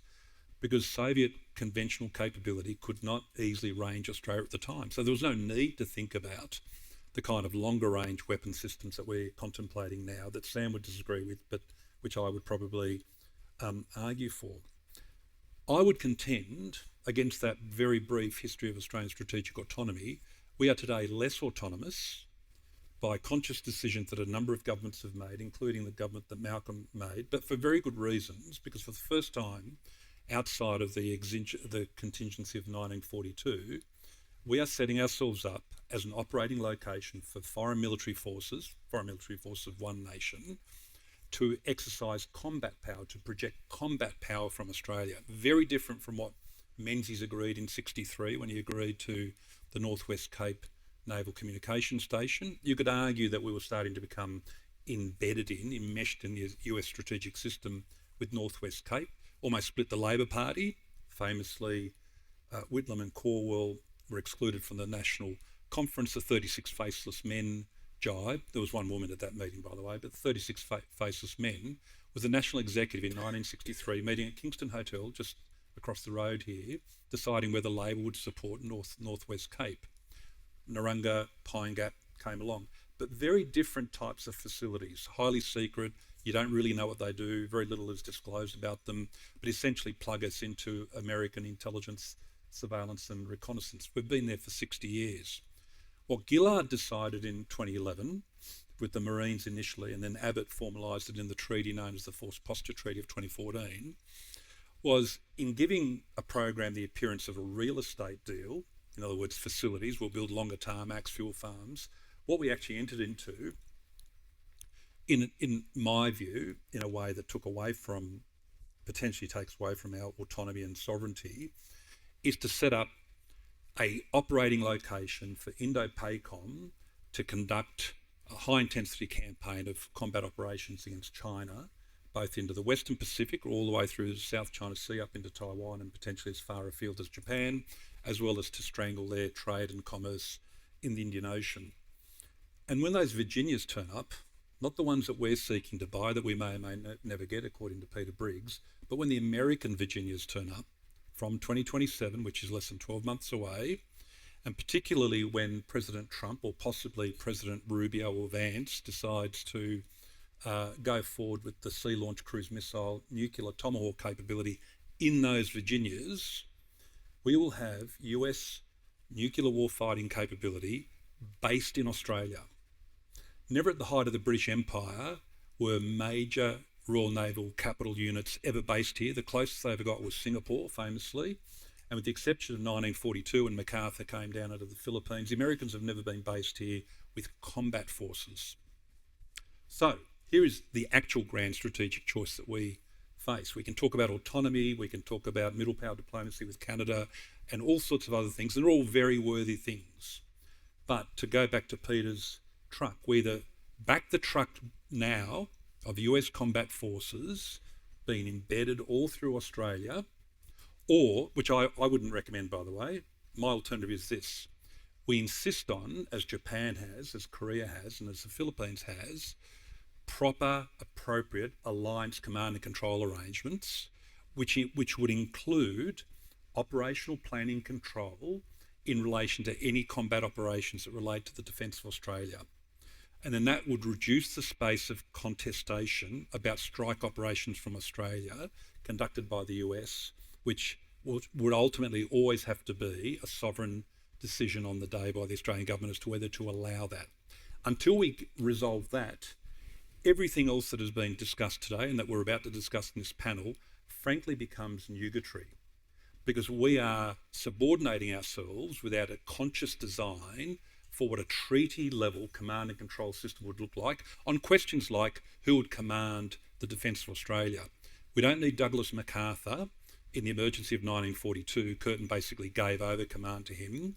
We shouldn't subordinate ourselves like that ever in future again. If we're going to fight to defend Australia, including in the context of the most credible contingency, which is as a side theatre in a US-China war, low probability but hugely consequential, we should insist on Australian command. Until we resolve that question, everything else, I'm afraid to say, is rather nugatory. Thank you.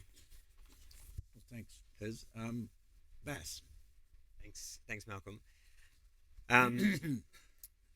Benefit of being the last speaker, get to hear all those views, and I might just address a couple of the thoughts. But I might just mention quickly one thing that the last panel talked about, the Switzerland approach.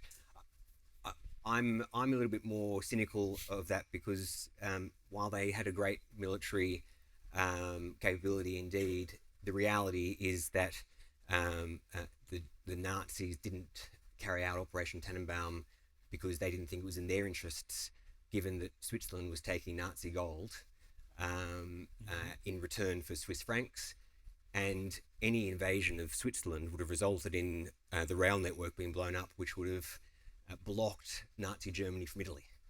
So I think it's an example, though, of what we tend to get into in the debates of looking at some of these instances and looking at what our interests are versus what perhaps our strategic adversaries' interests are. And in that respect, I suppose my starting point for this panel is that I disagree with the premise that Australia is a middle power. I don't like the phrase middle power for Australia. It begs us to say that we're middling and that we really have no ability to talk about sovereignty or having our own agency, because the great powers will do what they do. I think Australia should and has viewed ourselves as a regional power. People can argue what a 12th or 13th largest economy in the world means, whether that's middle or not, but regionally, Australia with Japan are the regional powers, and I think we should act that way. We also need to separate ourselves from Canada. We need to be the strategy that we need to have, not so much a grand strategy, but the strategy we need to have is actually not to try and find the silver bullet. We've got to do multiple things at once. And we need to recognise what are our differences with Canada and with Europe. The reality for Canada, as great as the speech from Prime Minister Carney was, Canada is bordered with the US. So if anything were to happen to Canada, the US would be there. So Peter's example of a guarantee, there is no greater guarantee than Canada's border. So Canada can actually say everything that Prime Minister Carney said, that perhaps other Prime Ministers are more discreet in how they say things publicly. Europe, if America left NATO, non-US NATO is more powerful than Russia.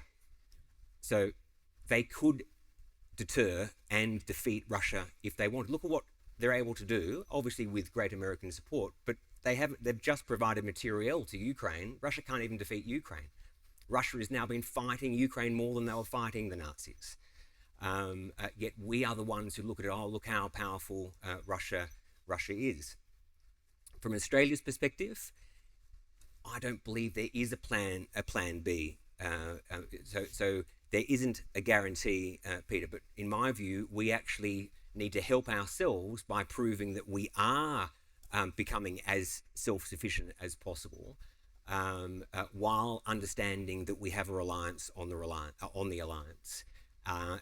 If America left its Asian allies, the entire set of Asian allies could not deter or defeat China the way that America's allies could defeat Russia. I argue against those who are out there saying that successive governments have had a blind spot to Southeast Asia. I think it's the opposite. And I think anyone who's served time in government would know that. I'm a believer that people who are making those statements just haven't been in government or have not been in government recent enough. I've been out of government 5 years. It's already getting too long for me to understand the ins and outs. But we have put so much investment into Southeast Asia that we overplay it, that we actually factor in Indonesia in a way to our defence decisions in a way that we simply shouldn't. We are giving them almost a vote. What would Indonesia think? Oh, if Indonesia thinks badly, we better not do it. That's the reality. It's not the reverse, that we go in blindly into what Southeast Asia is thinking.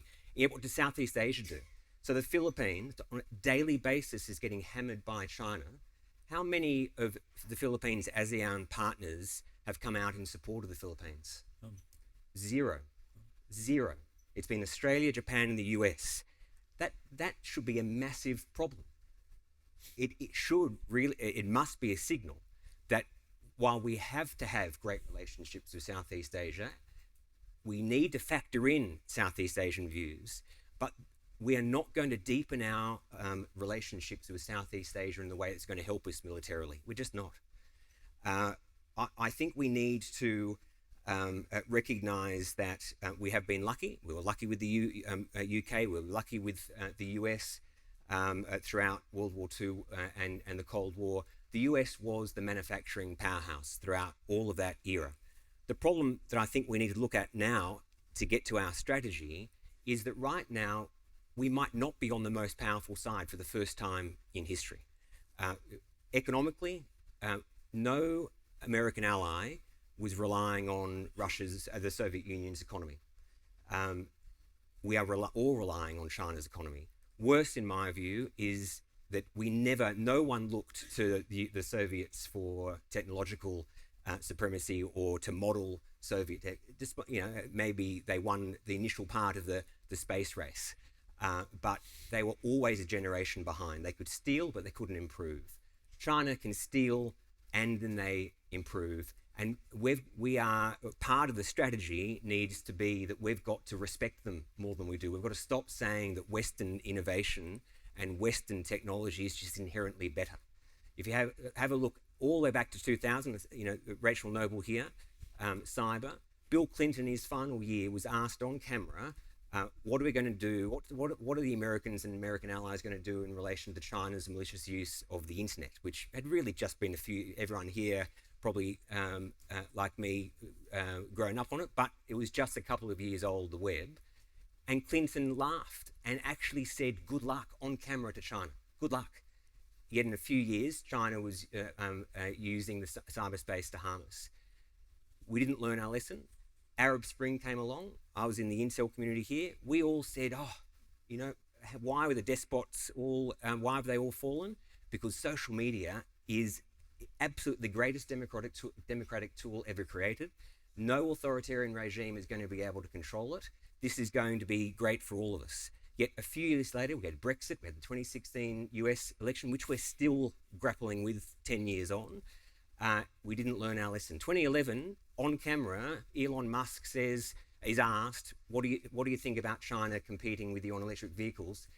Almost a repeat of Clinton. He laughed and said, China will never compete. Well, BYD is selling more cars than Tesla is now. And if anyone's driving a Tesla here, you're driving with the most important Chinese components. You only got a Chinese battery, probably made by slaves. Just the same if you're environmentally sound and if you've done no due diligence, you've got Chinese-made, Uyghur, slave-made solar panels on your roof. Then we had 5G, which obviously Malcolm knows a lot about. Malcolm and I were told by the Americans, China's never going to have the ability to compete with us in 5G. Yet there's not one American company that does end-to-end 5G. It was only the Chinese companies were saved by two great European companies.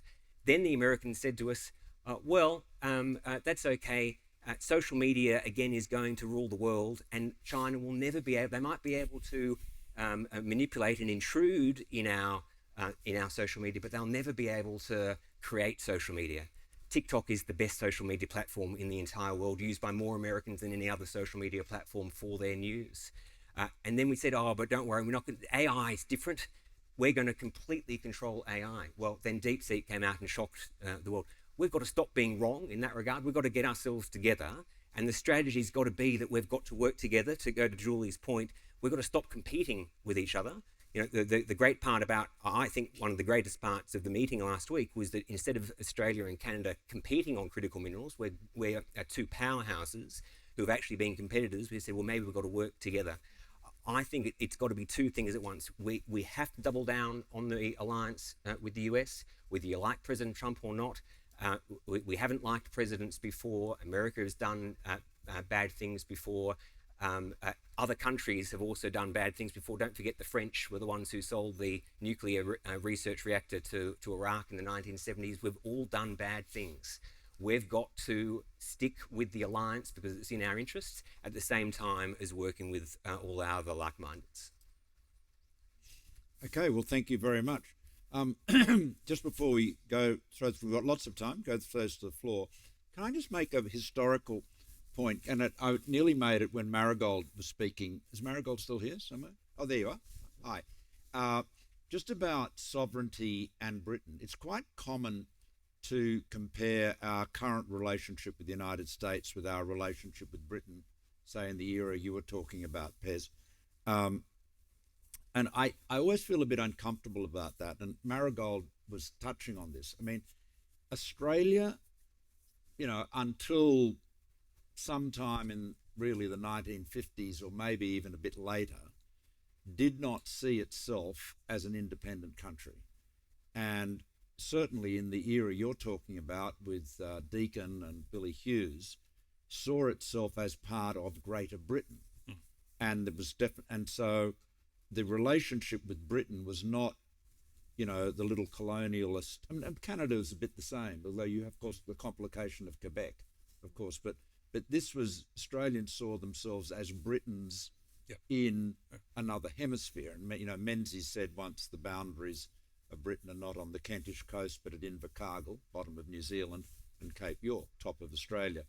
So I think it's I think that Australia-Britain relationship was a very different one, and that's why, even though I'm a Australian Republican, and I would dearly love not to have the British monarch as our head of state, I do push back when people say Menzies was a bootlicker, because he thought the Queen was his Queen because he was British, and he actually said in the Australian Parliament in 1953, the Crown is the symbol that wherever we are in the world, we are one people, i.e. one British people. So it's a different world. So that's just a historical footnote. Now, grand strategy. The other thing I would say about grand strategy, grand, I think in this sense, just means big picture. There's, that line of de Gaulle's, La France ne peut être la France sans la grandeur. Your French would be much better than mine, being Canadian. And people translate as that France can't be itself without grandeur. Grandeur in English means pomposity and stuff. Grandeur in French just means greatness, bigness. So anyway, I just make that point. Malcolm, can I just make one? Yeah, please. To what you said. A sub footnote to my. It is the case the way you characterise the relationship with Britain, but the idea of distinctive Australian interests goes back a very long way. Yes. Sure. A very, very long way. So while the crimson thread of kinship, to quote Henry Parkes, certainly defined the way Australians viewed their Britishness and their race identity, we sometimes underestimate how distinctive Australian interests drove policy making from way back to the early 1900s. But it was a interest within a sub interest within a whole. That's sure. Yeah, we didn't. It wasn't a. Well, we didn't have a foreign diplomat. When was our first embassy? Not until the Second World War. Not in the 1940s, because everything was done through the UK Foreign Office. Britain didn't have a High Commissioner in Australia till 1933, I think, because the Governor General handled the relations with the imperial power. So very different. Anyway, over to the floor. Now, just perhaps David. Yeah. Just a real quick comment. Grand strategy is just a term of art. It just means national strategy above military. We have previously had a national security strategy written by Peter. So,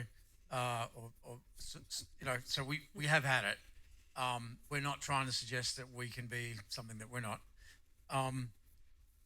The other point that I would make, and I again put this to Peter, is I wonder whether we are drawing too much of a watertight distinction between defence of Australia strategies on the one hand and forward defence on the other, and whether in fact the reality has always been a little bit in between, that we operate forward, recognising that we have an oceanic barrier and a sea air gap, but we seek, where possible, to deter and to defend from the other side of the sea air gap, and ideally in concert and in cooperation with our regional friends and partners, but not necessarily, right? When there's an environment that we may have to operate unilaterally beyond that point, that's why there's an Australian theatre, that's why we have a Joint Operations Command, that's a recognition of that environment. So I think what I would be looking for as we go forward is exactly what you were, I think, recommending earlier, that we need I think you said a thorough renovation rather than a demolition of those three pillars of the of the traditional Australian national strategy. And I would just ask everyone, what kind of renovation do you think we need, and what do you think that needs to look like? Do you want to, Peter? You're the renovator. Well, I guess in my remarks, David, I tried to spell out what that renovation would be. And its starting premise was that you hang on to the alliance, but you recalibrate your expectations of it, and you adopt a much more transactional view of it. As I said, moving from a sacramental view to a transactional view. On forward defence, look, you can go forward for two reasons in terms of Australian strategic policy. You can go forward because you want to fight your battles as far away from your shoreline under the leadership of a great power.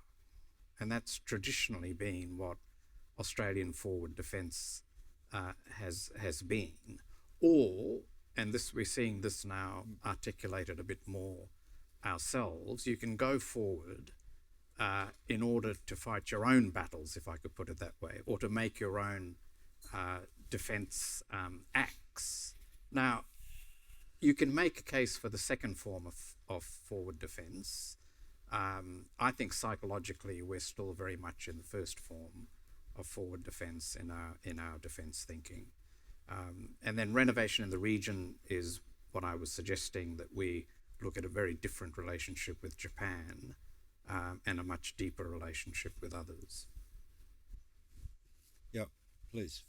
Can I Oh, sorry, Baz, very yeah, quickly. go for it. My view is I agree with most of what Peter said. I actually think that we already have a transactional view of our relationship with the alliance. I don't think it's right to say that Australia has had a view that the alliance doesn't take work from Australia. The quid pro quo, if you want to use it, has just always, in my view, been there. I missed the discussion on AUKUS, and I know Malcolm's view on AUKUS. Malcolm and I disagree on AUKUS. The only reason, though, we have AUKUS is because of the transactional approach that both Australia and the US took. America didn't give the nuclear secrets to Australia because of an alliance that was simply of best friends. We've been close friends forever. They've got friends. The AUKUS was agreed by the question, I think, is asked too often is, why does Australia want AUKUS? The question that isn't asked is, why did America agree to AUKUS? America agreed to AUKUS because a lot of what has been said is that they finally came to the conclusion that they couldn't take on China by itself. It's the only reason we have AUKUS. But no, Bass, I think the deal for the Americans is outstanding. I mean, this is where, frankly, what Hughes said was wrong about political risk. I mean, You're talking about the deal. I'm talking about why did they agree? Why did they agree for Australia at the beginning? The deal you're talking about was the optimal pathway, which was down the track. The deal, the original agreement for AUKUS, which had no money attached to it, was simply the transfer of nuclear power, of nuclear capability. Came to Australia rather than anybody else because Australia had done its fair share of the heavy lifting in your government, in the government before you. America trusted us that we would act. That Australia's shift on China, the fact that we took on China the way we did, that is the reason that America trusted us. It wasn't simply that Australia has an alliance. They've got an alliance with Japan, they've got an alliance with Korea, that they aren't giving those same capabilities. Can I just say, look, I mean, I've got the advantage over you because I've talked about this with President Trump, right?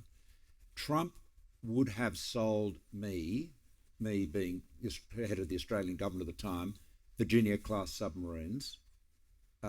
He said to me, "Why aren't you buying Virginia-class, American nuclear submarines?" When we talked about what we were spending on, what we were doing with the France, and I said to him there were sovereignty issues, and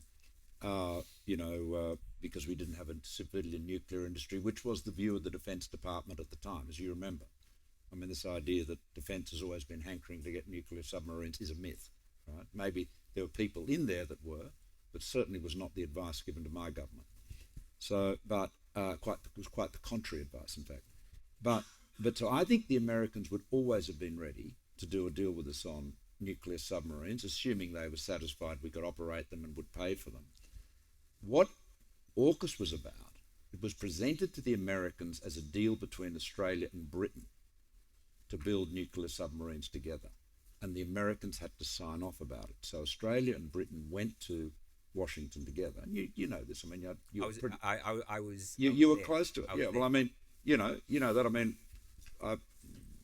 Kurt Campbell's been pretty clear about this. Everyone's been clear about it. And so the Virginias became the offer to fill in the capability gap between the end of the Collins and the arrival of the what is now called AUKUS. So it's a different. The Virginias is a different argument. Why did the Americans give us? In 2020, 2021? Why were the Americans willing for Australia to have it? There is only one answer: is because we do our bit in the international space. That's the only reason. And yes, Trump may have sold you nuclear power. Well, listen, but it wasn't Trump who eventually agreed to AUKUS. It was Biden and the establishment, and he had to get through State Department regulations, had to get through the Pentagon.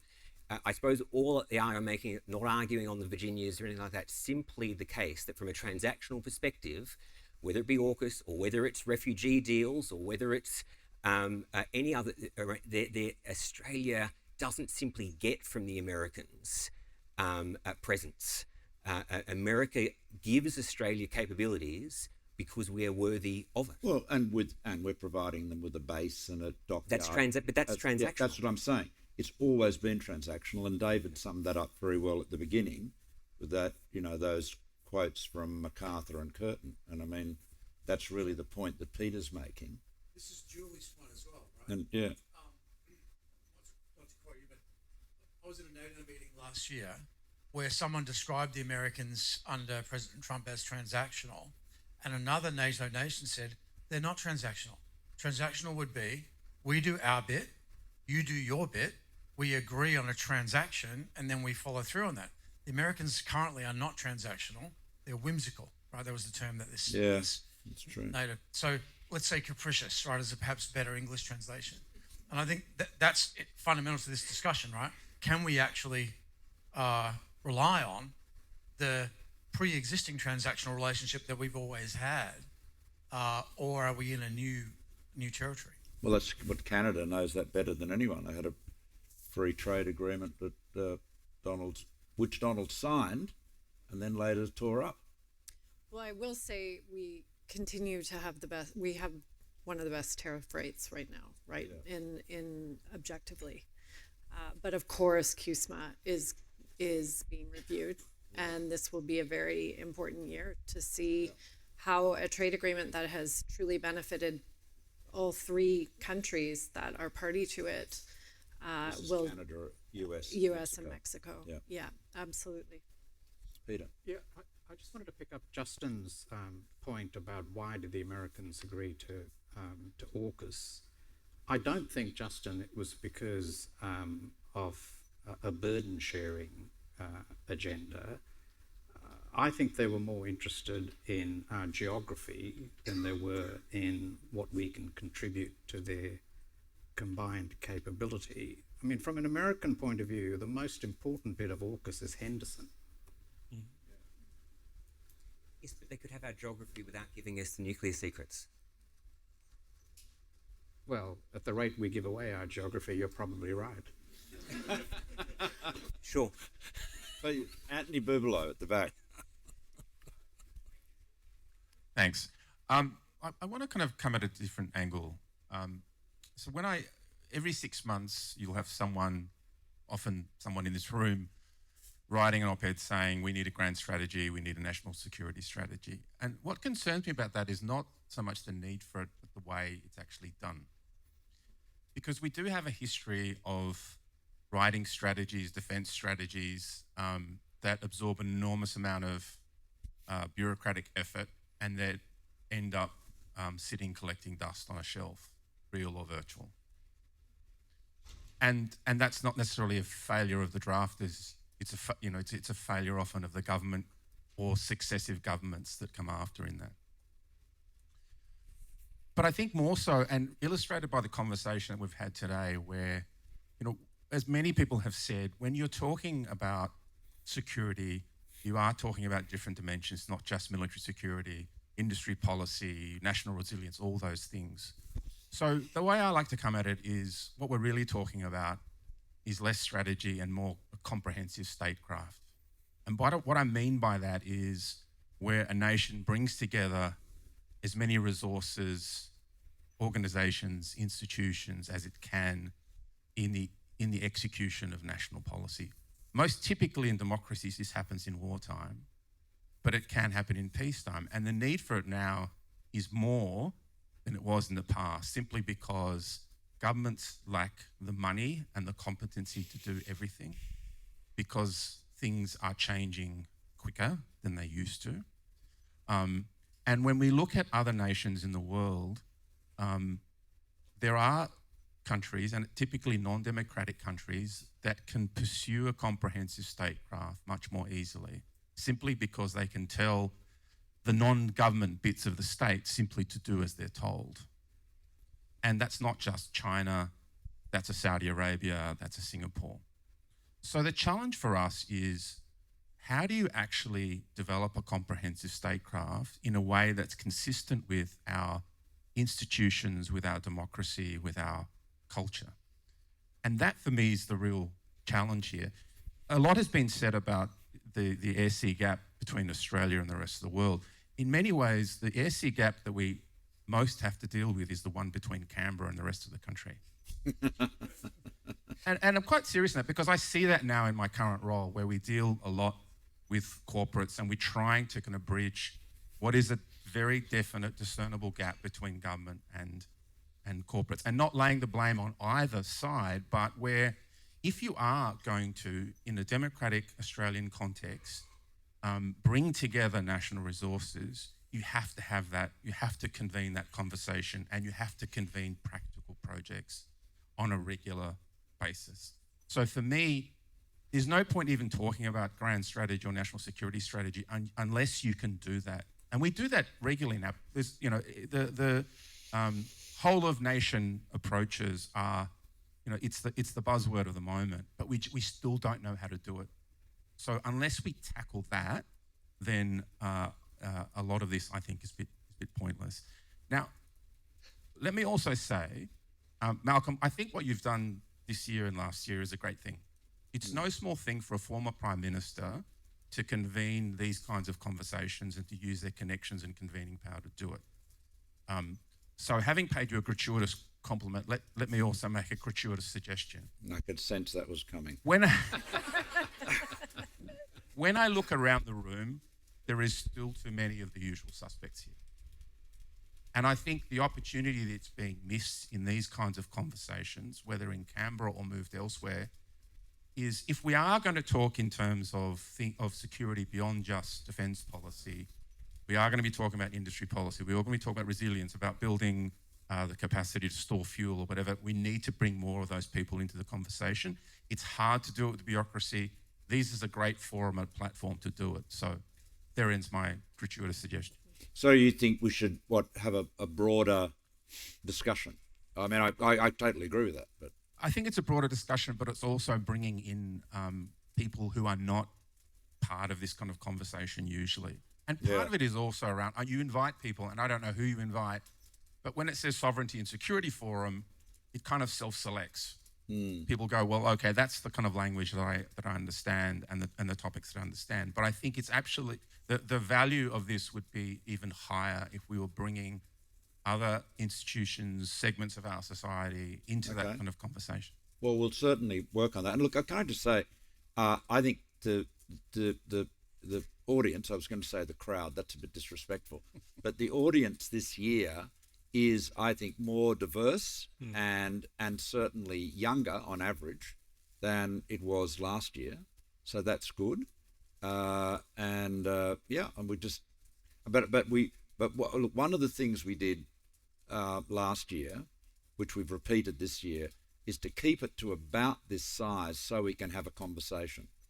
because otherwise, if you had 300 people in the room, you would be an audience as opposed to having a discussion. So that's the challenge. Now, Zoe Daniel, over there.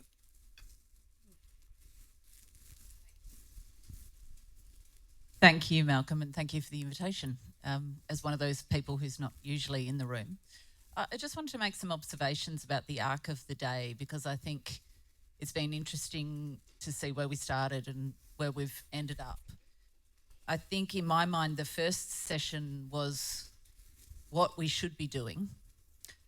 And I think the main takeout was independent thinking. I think the quote from David was, grow up and stand on our own 2 feet. And yet the second session, which was, in my language, what we are doing, was traditional thinking. That is AUKUS, leaning on our traditional alliance with the US without considering the MacArthur theory of Australia's utility as a base, which goes to Peter's comments around perhaps taking a more transactional view of the alliance from our perspective, but also theirs. And there are reasons that they signed that AUKUS deal, of course, and I agree with the thesis that it was geographic, but I think it's also about money to some degree. If number 3 session was what we're not doing, there was a lot of talk about the echidna theory or the echidna strategy, and I came away from that session thinking it was the ostrich strategy around Byron's question, are we investing in the right places? And to go to Marigold's remarks, if you do not shape your environment, someone else will. But also Leslie's comment, which really resonated with me, Canberra doesn't like inconvenient truths, but if you don't face into that, you will over time affect government legitimacy and lose trust. Which comes to this session, and with respect, Malcolm, I've renamed your grand strategy for middle powers, so what now what? And with reference to the Ambassador's comments about the rupture, which I think is an accurate description. For me, convening is a big part of it, and that's what you're doing here, and I think that's a great thing. But it's then creating bravery out of that convening and concrete ideas that people are willing to lean into after a day like today. So it's about execution. And it's about liberating our public service, which is a public service, not a government service. It's there to represent the best interests of the Australian public. I think that gets lost. Allowing the private sector to thrive and creating the environment for that, but also further to what the Ambassador was saying, using the moment and taking the actions that we can take with the opportunity we have from the rupture to shape and stabilise the world that we're in, rather than behaving like a subordinate power, which we do and we have. And the other thing that I think landed was the Ambassador's reference to trust, which in the current environment is gold. So few countries have it, so few governments have it. If there's a way of building that through growing our prosperity and growing the pie, was make the arrangements clean so we're not subordinate, going to Mike's comments. Thank you for the invitation. Oh, thank you. Well, you know, just on the question about asking questions, I think you were quoting Marigold, said something about that. Neither you nor Marigold would have heard this because you weren't here last year, but when I was on a panel with Dennis Richardson, and we're talking about AUKUS, and Dennis at one point, in a moment of irritation, said it's very unhelpful for you to keep on asking these difficult questions, which I thought I'm just so glad that I actually didn't ever work for Dennis. At least I didn't think I was working for Dennis, but maybe I was all the time. Anyway, any other comment, please? Yeah. On there? Yeah. Yeah, third question for the day. My question's around timelines and how far we look into the future. You know, because a lot of what we've just talked about here is what is the outcome we're after? You know, is it in 100 years we want to be a profitable, sovereign, adaptive, you know, country that doesn't just live on primary resources but is, you know, also secondary? And if so, if that's the outcome we're after, then do we set that as our strategic outcome, do a bit of left to right thinking instead of right to left, so that we're proactive in our approach? And you know, what timeline would that be? Because the Chinese, for instance, have different planning stages out to 100 years. So we're thinking in that, because we get stuck in election cycles. So to have a strategy is good, but how far are we looking ahead?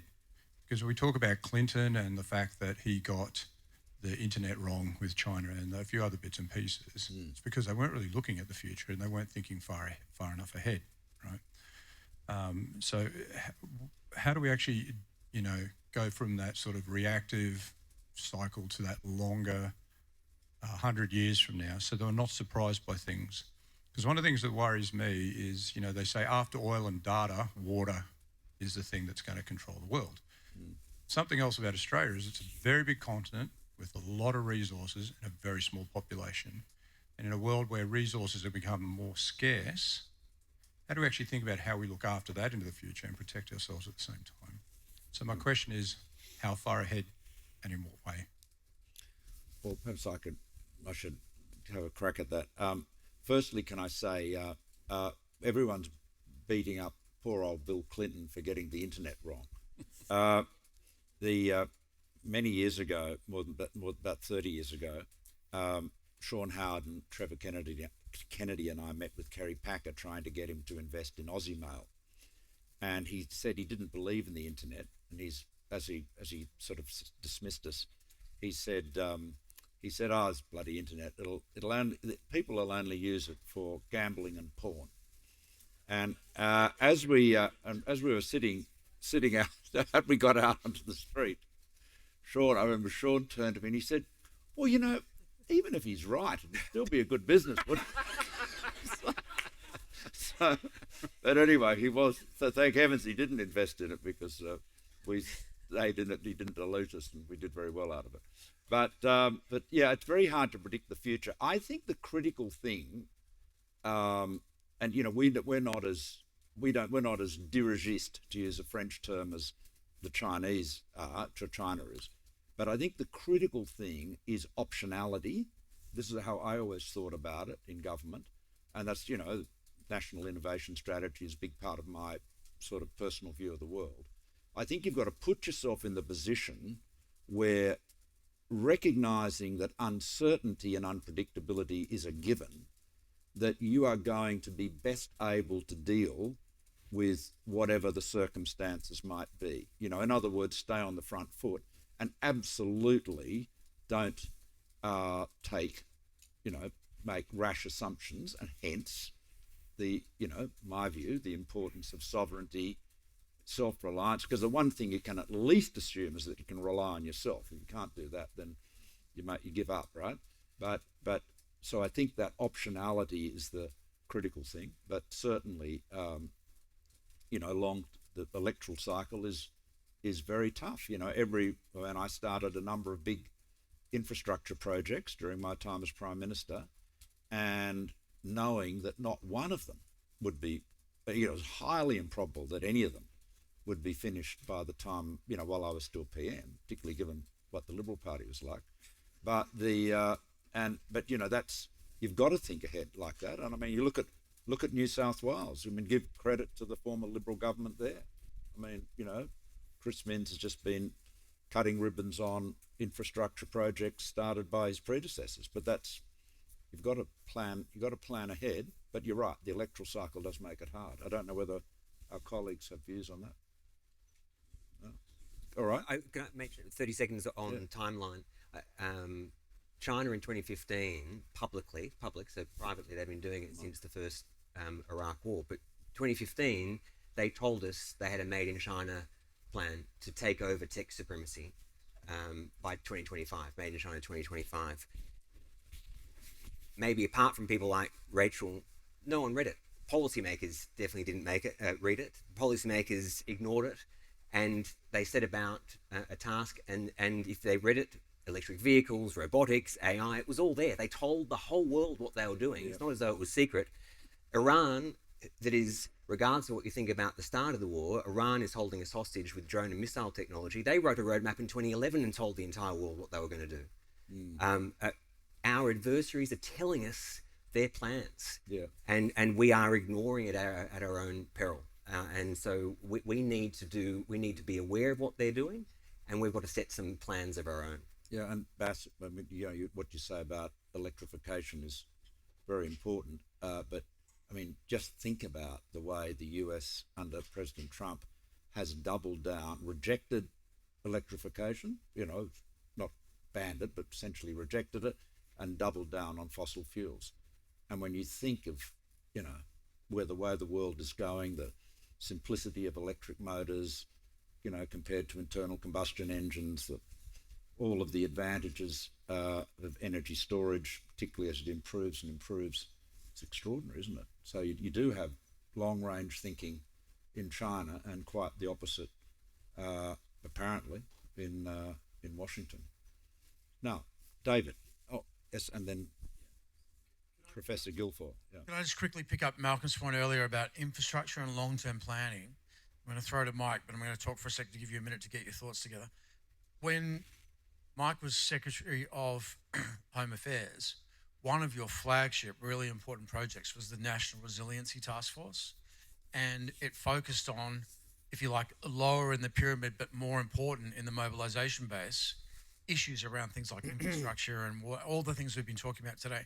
Could I ask you to just briefly talk to those that might not be familiar with it, what your intent was with that task force, and how would we, I mean, it's dead now, but how would we think about reinvigorating that, or how would you like to see it in terms of this long-term question of national resilience if it was to come back? It's pretty much what it said on the label of the tin. There was a lot of very good work going on across government. In 2017, then Prime Minister Turnbull asked us to establish the Home Affairs Department. The thing that struck me as Secretary, thinking about things like civil defence, national resilience, domestic security, wasn't so much the deep expertise that you had within ministries and portfolios. Fuel security is a good example.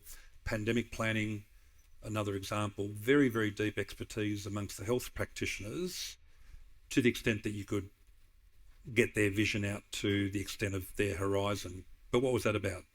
2 years later, we found out ventilators, vaccines and masks. When you pressed into health to say, but what happens if the whole trucking and warehousing distribution workforce goes down with some kind of virus? Oh, do we have to think about groceries and toilet paper, do we? So the plan was not so much to replicate, and certainly not to supplant the work of the experts in logistics, engineering, fuel, etc., but to connect it in the way that you would understand as a former military officer. You need a ConOps, which has got a lot of expert inputs, but then the commander is responsible for sort of gluing it all together. The traditional model had been, don't worry, the Prime Minister sorts it out, because they use PM&C, they convene the National Security Committee, supported by the Secretaries Committee.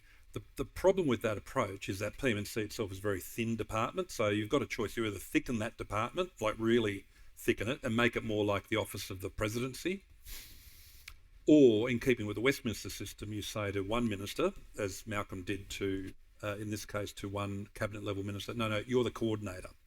You're not going to second guess what the health minister thinks about vaccines, or indeed what the fuel and energy minister might think about rationing, but you're going to make it work. So whether it's critical infrastructure, national resilience, civil defence being how you would protect the population in the lead up to and during the course of armed conflict, it was really about, frankly, relearning old disciplines. Australia had done a lot of this thinking in the 1930s. There was the War Book that was actually a formal document that glued together the Federation.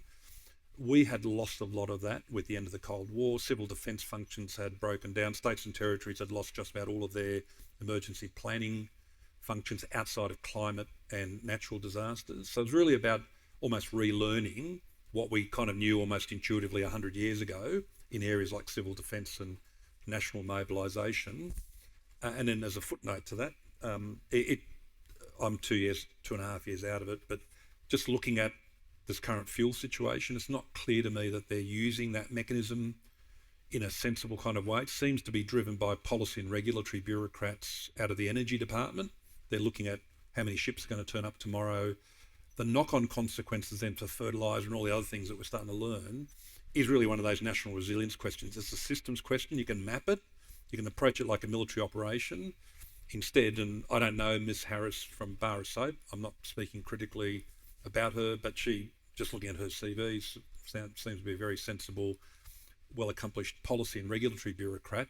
That's not the sort of person you need in this situation. You need someone. In the pandemic, we use people out of the military because they've got logistics and operational planning capability. General Fruin, for instance, rolled out the vaccines when the health bureaucracy couldn't get vaccines out the door. So it's that short of war thinking, but drawing on the sort of disciplines you find in military and the operational world and applying it to the civilian world. Okay, well, perhaps Matthew Newhouse and Dr. Willoughby, Professor Willoughby. Guilfoyle, I said. Sorry, beg your pardon. Sorry. Thank you very much, Malcolm, and for this occasion today. Very important. But I want to return, and we're starting to move towards it, to something Alan Beam raised in our first session. Yeah. And that's the economic underpinnings of national security. And I think this is a crucial discussion to be had, because while we like to think of ourselves, and we are, a significant G20 country, on the Harvard Index of Economic Complexity, Australia rates at 105, just below Botswana. And when we're talking about economic complexity and resilience, which is so important to building up this sort of security, sovereignty, this is an area that needs to be addressed. And I wondered, and Mike was just moving in that direction. Peter made a couple of comments, but when we're wrapping up, I'd like to hear more from the panel on that. And perhaps that's a starting point of your next gathering like this, Malcolm. Okay, well, that's a good suggestion. I know ASPI's done some great work in that area, so Bass will have something to say on it.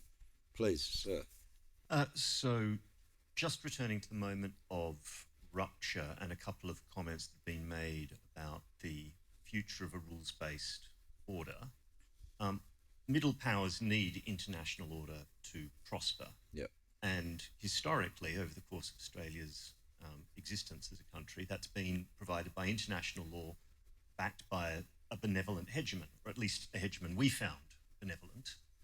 And in both the case of the UK and the US, that left us with corridors of power. We were very comfortable wandering in London, Washington, DC, New York, and Geneva. But the point is that a rules-based order is not going away, right? The present rules-based international order, the liberal US order, elements of it are experiencing what SpaceX has called a rapid, unplanned disassembly, as the US, in a massive act of self-harm, withdraws from it.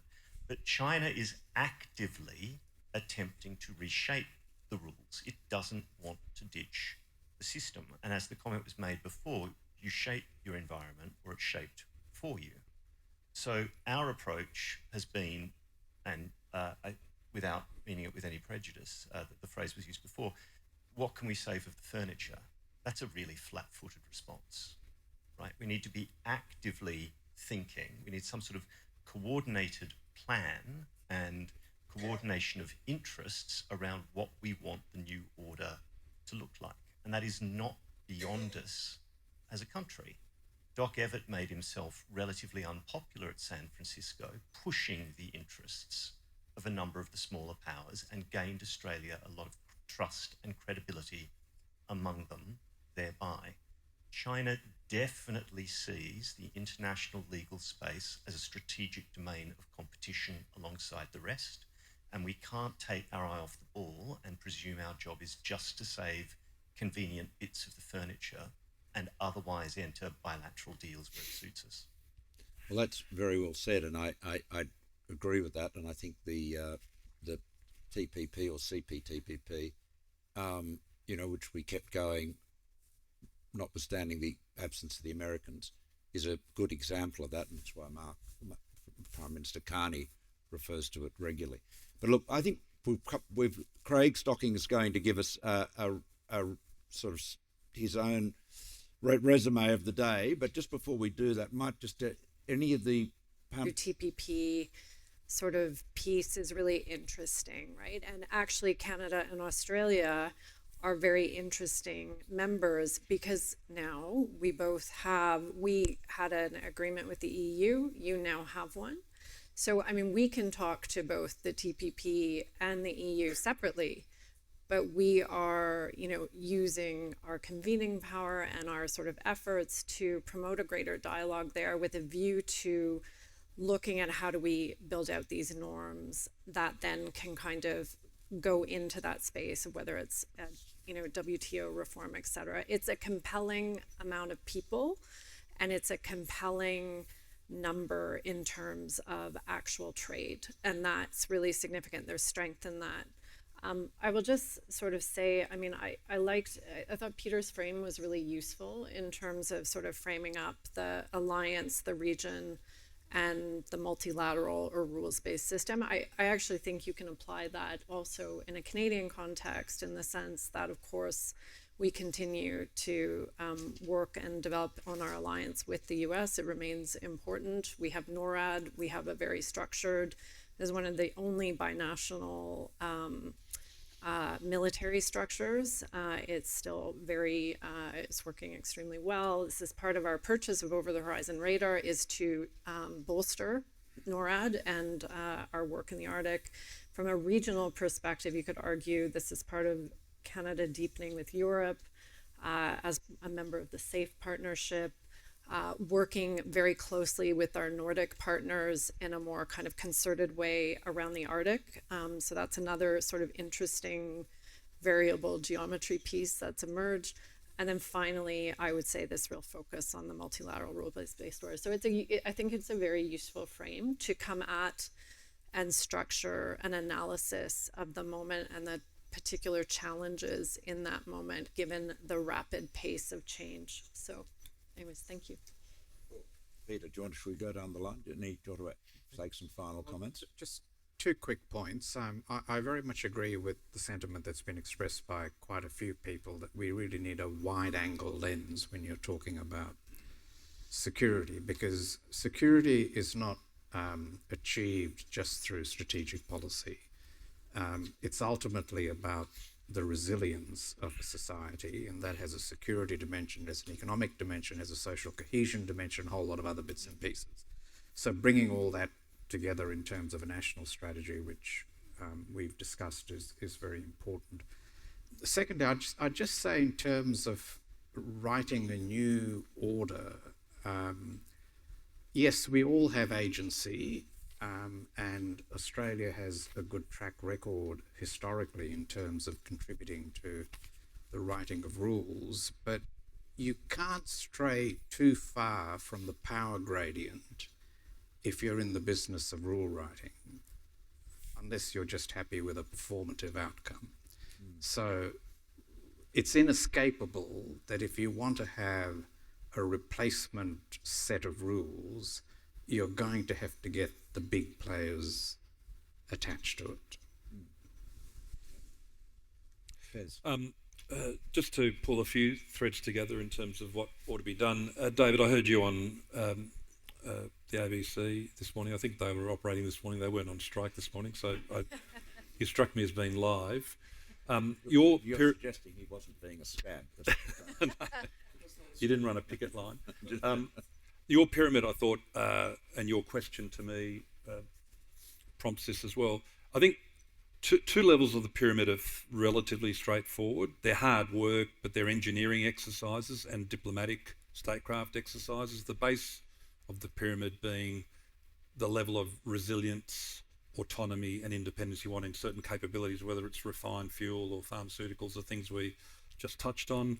I do fear, and I'll say this again perhaps a bit more sharply, that we're about to enter into a fuel crisis that was much more avoidable had we banked a lot of the lessons that Morrison learnt the hard way during the pandemic and got a better coordinated approach.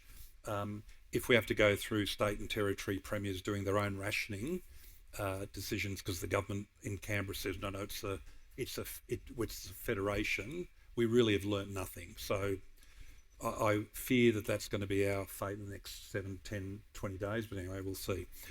that base level is an engineering exercise. How much you're willing to invest in refining, pharmaceuticals, supply chain, complex questions, but resolvable through hard quantitative work. The next level up, Peter touched on it beautifully, I won't repeat it. I think we've got quite a lot of agency. I don't agree with Wesley that we've had a blind spot for the sorts of reasons that Justin talked about. I remember Malcolm's ASEAN summit of getting on to 10 years ago. I think we've operated very well in that space. I think Australia's been much more autonomous, innovative and interesting as a diplomatic player since about the 30s or the 40s perhaps. That hard power question is the one that I think vexes us the most, because we're backing into a circumstance where we are going to become more exposed in a way that's not been democratically unpacked and explained than we ever have, because we are setting ourselves up as an operating location for a great power to conduct military operations from Australia. I'm actually in support of those initiatives, just don't get me wrong. I'm not in support of the outsourcing. I'd like to see a mini NATO or a bi-power, a NORAD style agreement where there's a treaty, we've got command structures, we've got all of these decisions set in train and agreed with the government of Australia about what you can do and what you can't do from our country, because unlike NORAD, which will be a defensive, absorbing strike and defending against strikes, this will be an offensive binational treaty. The reason why that's the hardest question is that A, it's very sensitive, it's often deals with highly classified matters, there's no democratic licence for it, and it's the one area, unlike diplomacy and national resilience, where the public's probably not prepared at all, except for the fact that they understand that something's going on, and that we're grateful to Rory Metcalf and his research released earlier this week, that they kind of know something's going on with these bombers and submarines turning up, but it hasn't really been explained in a systemic way. I'm very troubled by that, I've made that clear. And just on the echidna strategy, other than Sam Roggeveen, and Sam, I'm not going to talk about the uniform part of the the civilian part of the Department of War. The greatest backer of your strategy, I suspect, is the uniformed American military. They would love Australia to have more self-defence capability to look after the very forces that they're projecting into here with local defence across the sea air gap, so they can project out. So you are absolutely on a unity ticket with Paparo and Raisin Cane. So well done, Sam. Great, fast.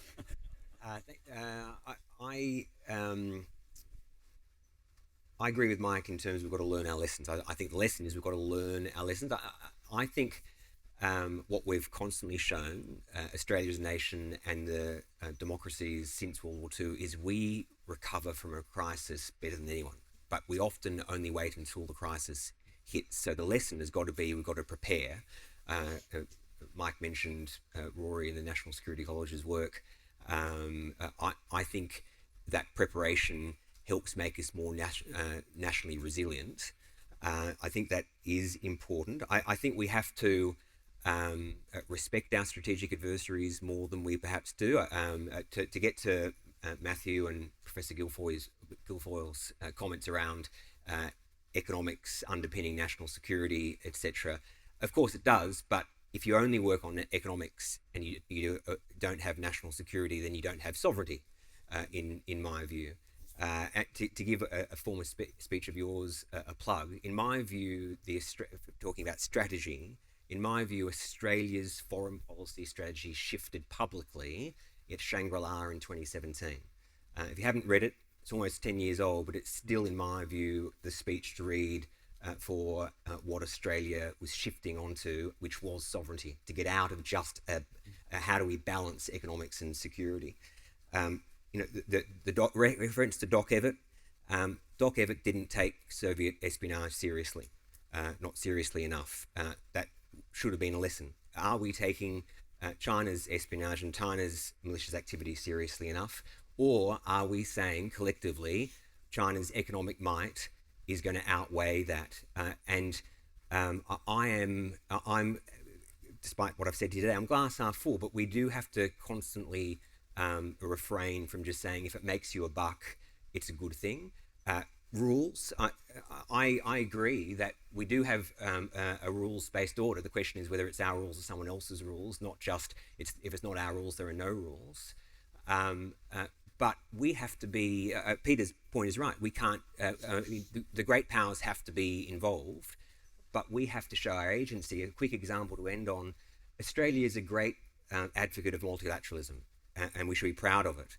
But we had an opportunity to actually show the Americans that the World Trade Organization was working and workable by seeing out two World Trade Organization cases, barley and wine, which were absolute no-brainers.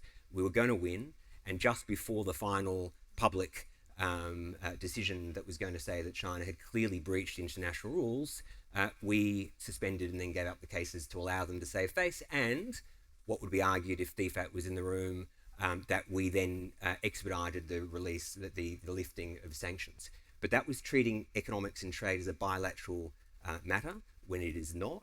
Trade has got to be part of international affairs, foreign policy, defence policy, security policy. We robbed the world of showing two World Trade Organization international rulings. And to give you an example of why that's a bad thing, the only reason that people in here and any people in defence can say that the 9-dash line is against international rules is because the Philippines stuck through with their Hague case. Duterte, that president, if you remember, no doubt you do, Malcolm, I think you wrote about it in your book, Kill Them All. Duterte could have, when he became president, ended that. He saw it through, and that is the only reason that it's just not our opinion that the 9-dash line doesn't exist. It shows you how important international rulings are. Japan, to its credit, Peter's point about Japan, it is a model for us. They saw through their economic coercion. Rare earths, which is happening again, which was used as asymmetric power in relation to the Senkakus. 4 years it took the World Trade Organization, and Japan saw it through. That's what gives us the ability to say that international rules shows that there is economic coercion that exists. We've got to be a part of that. Otherwise, if we then say to the Americans, gee, you've got to be part of the international institutions, I think they have every right in returning to us and saying, but you guys don't seem to have the same trust that you're asking us to have. That's a very worthy admonition on which to end this panel. Thank you very much. Now, thanks. To wrap things up and tell us what we concluded, Craig Stocking, the historian, this is very current history, is going to address this, so we can probably, we'll go back so we can watch you, Craig. Thanks, Malcolm. Very current history. Just give us a second to resume. Very current indeed. Ladies and gentlemen, as Malcolm suggested, it is my role to bring things together this afternoon and to try and tie together the many threads and the many issues we've discussed today, and also to try and save you from too much information fatigue. I promise not to talk for an overly long amount of time. I would start, though, by reminding us of the purpose of our gathering here today, which has been to honestly outline and consider with clear eyes and without sentiment the real strategic situation our nation faces now and into the foreseeable future, and not only to acknowledge and accept the hard truths of that situation, but to think about how Australia might chart its way forward in a manner that preserves our political and our economic sovereignty, and that word's come up a lot, and our physical and social security, while also reflecting our own values of who we are as a nation. Well, to me then, ladies and gentlemen, there are three overarching or key issues or challenges that have emerged from our discussions. The first of these is perhaps timeless, and the other two difficult and complicated variables which are probably unique products of the world we live in today. With regards to the first, let me recoin a phrase you might have heard before, and that is, the holiday from history is over. I note as a historian of strategic affairs, our past generations' understanding of great power politics, of competition, heaven forfend of potential for large-scale conflict, is skewed. We've all grown to adulthood in the shade of a post-Cold War and unipolar world. The AUKUS nations, to some extent the wider West, have benefited enormously, as we've heard today, in terms of security, economics, arguably even in cultural terms, from this blip on the historical radar. But it is a blip. The challenges we see in front of us today, particularly in the Indo-Pacific regions, are a return to more established patterns of modern life. It's a return to friction, a return to struggles between great powers emerging and those seeking to maintain the status quo. It will invariably involve competition, what we call today grey zone operations, and by no means inevitable, it does involve a real possibility of conflict. Our backyard, our region has no choice but to readapt to this re-emerging reality. Nations within the region, including our own, face challenges not seen for decades and must grapple with how to handle old problems but in new contexts. There is no more public expression of this security debt dilemma for me than AUKUS itself. I didn't say solution, I said expression of the dilemma. Adding another level of complication, as if such rapidly changing circumstances weren't complex enough, is that the critical sandpit, potentially the battlefield, where the heart of this competition will unfold, is the Indo-Pacific, not Europe, not the Middle East. Despite ongoing wars in places like Ukraine and Iran, to me, world attention will not be focused on these areas in the decades to come. It will be focused in the maritime environment of our own backyard. Only the rise and increasing assertion of Chinese power has the potential to change the global order, not the Russians, not the Iranians. This then is a timeless challenge of middle powers between giants. We've seen it before in different times, in different places. We can relearn what has been lost. As our speakers have noted, the nation is not without influence. It never has been. During the Cold War, we influenced our large and powerful friends with ruthless aplomb. We did not just comply. We did not only seek to make them happy. In fact, at various times they were very unhappy with us. Rather, we sought to further Australian interests within great power frameworks. We can do so again. To move on, the first of my complicated variables must be the exponential growth in technology and technically related matters in military affairs or strategic affairs. This is, of course, but not limited to some of the things we've canvassed today and others to boot. Issues like hypersonics, artificial intelligence, remote systems, quantum technologies, swarm heuristics, goes on and on. It is not technological development in and of itself for me which is significant. This type of development has always been the case in strategic affairs. At various times, the telegraph, the combustion engine, aircraft, radios and so forth have all been heralded as game changers, but the game has never really changed. Conflict, competition remain a context between human beings and human will. The tools always change, the art, the inherent characteristics of that competition remain constant. Perhaps what is different though, to my mind at least, is not the fact of technological evolutions, but exponential rate of development. It is not enough now, I think, to think about how the next competition or how the next conflicts might be fought in abstract without thinking about the technologies that will frame it. At the same time, the conflict in Ukraine has acted as a timely reminder that some of the more ingrained patterns of life we would recognise from the 50s and 60s and 70s are still, I'm sorry to say, relevant. Terms like attrition, like mobilisation, like conscription, like death rates are not yet consigned to the dustbin of history. More specifically, as Australia considers its role in the context of renewed great power competition in our region, we face a tension tension between our desire to avoid the extremely costly effects of escalation and conflict while avoiding or adapting to the erosion of the international norms we've just been discussing from our allies as well as from our competitors who use things like grey zone tactics and space and cyber and emerging technologies to further their own strategic positions.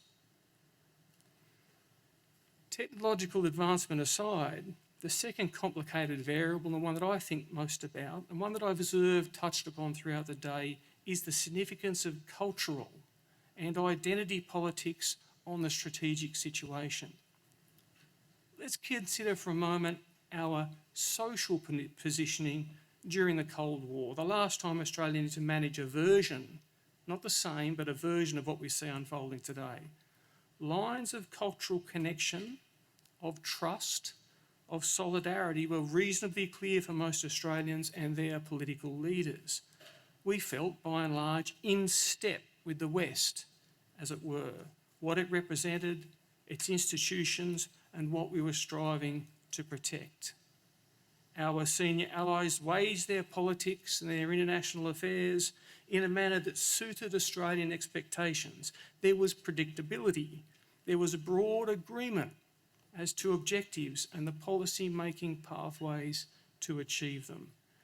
Despite all of the subsurface tensions and agendas, we felt, to some extent, we were all on the same team. This has changed. The Canadian Prime Minister's speech has been referenced multiple times today. I don't need to do it again. We've used the word rupture. He used the word rupture, not a transition. And this rupture, as we've talked about, is tearing down what we thought were mutually beneficial processes by our most important ally, the United States, not by our potential enemies and not by our competitors. The point is the easy social affiliations between Australia and its traditional great and powerful friends are fraying. The alignments of values, of expectations and approaches so obvious as to be taken as an assumption in years past seem to be decaying. It's not that things were perfect as they were, more that the veneer has been stripped away. The change has been forced on us. We didn't ask for it. We didn't welcome it. The question is, what do we do with it? And some of the more specific answers to that question and some others besides have been the subject of our panels today.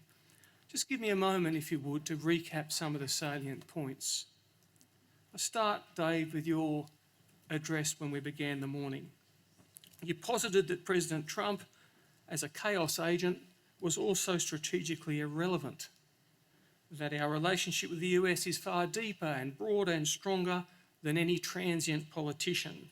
And you assured us, at least on the professional level, that the relationship remains close and is valued by both parties. Yet, the Trump presidency at the same time perhaps is a symptom of chronic problems the nation must address.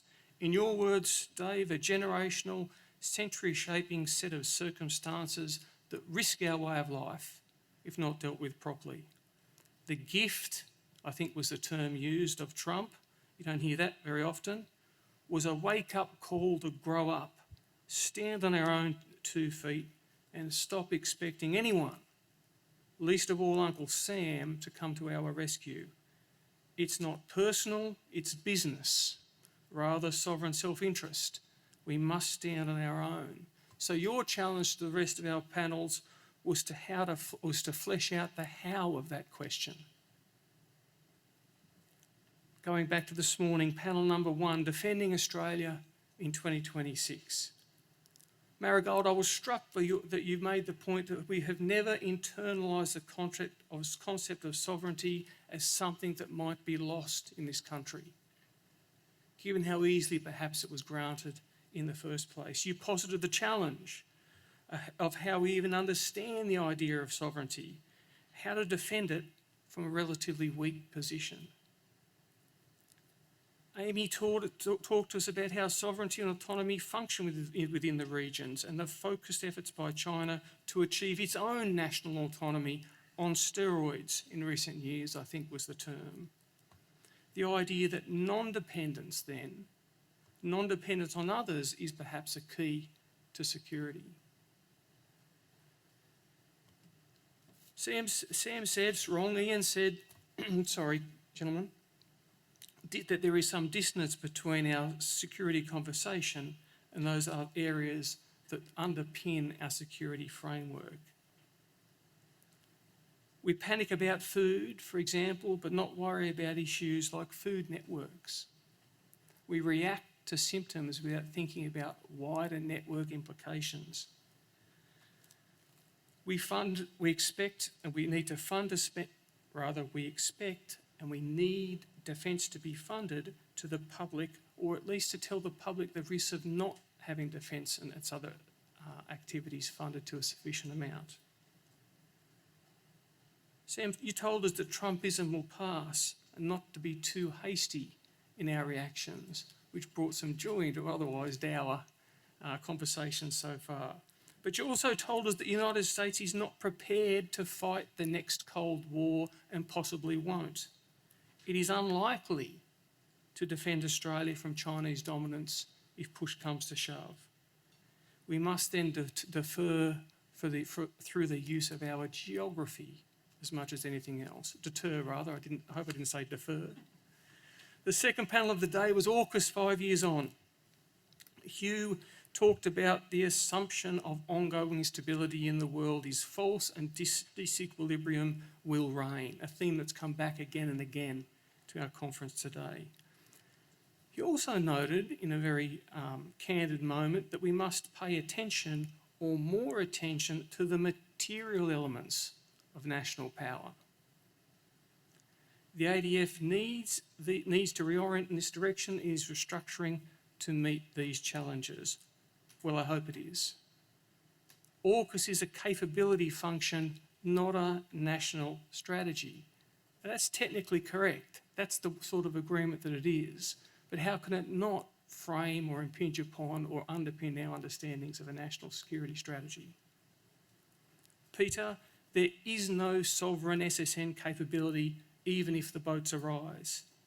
We are not going to get 10, and we do not have an ecosystem to support it even if we did. That's where morale was dipping. 1 or 2 submarines available on a good day. Is the UK's experience with its own SSNs and SSBNs the canary in the coal mine? There will be no Virginias, there will be no SSN AUKUS. Leslie reminded us that the choice is between a small SSN force or an ADF, but not both. Her advice was to double down perhaps on Pillar 2, or at the very least integrate Pillar 2 with Pillar 1. Hybrid conflict in the grey zone, even if that may not be the right turn of phrase, Rachel. 4 stories of cyber attack, Nancy Pelosi's visit to Taiwan and cyber warfare, malware in the Ukraine to disrupt key social functions, an attack on a US medical supplies company based on a cabal from Iran, and Salt Typhoon, which was an attack on telecommunication systems with a call to arms to enhance the national cyber defence. ASD may be doing a good job, Red Salt too, no doubt, but to me that was still a plea for more, or at least a recognition of the importance of that domain. Proxy criminal activities, Andrew, with the Ukrainian examples, an air tasker model of operations with scalability. I haven't heard that turn of phrase before. It's kind of ominous, I think.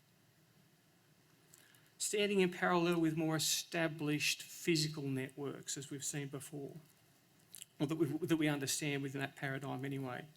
And George talking about space and making the point that hybrid conflict, grey zone conflict, is happening right now. More than 200 space and subspace systems in orbit ready to act if the balloon goes up was a shock to me. Policy must be developed now.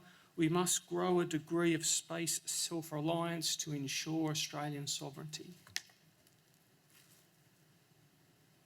And lastly, our panel for grand strategy for middle powers or a large strategy for middle powers. Her Excellency Julie Sunday is a time of change for Canada, no regrets. A new approach, and the approach is now. It is time for middle powers to act as stabilisers. For bilateralism in and of itself, when negotiating with a hegemon, means negotiating from a position of weakness. Peter challenged us to ask ourselves what needs to change from the current paradigm and how much. He advocated renovation of the House, not its knocking down. We need to put money into self-reliance. We need to put flesh on the bones of an ADF to be able to carry out that deterrent and active mission.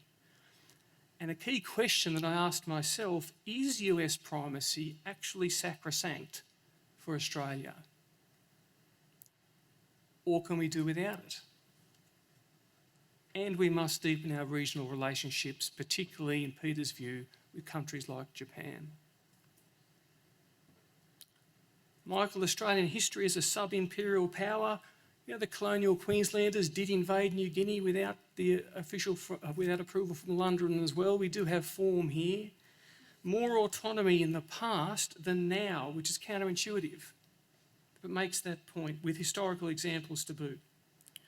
An operational base in Darwin, a base for that Marines rotations, lessens our autonomy, as is understood by Mike as a base of offensive options over which Australia has no say, potentially.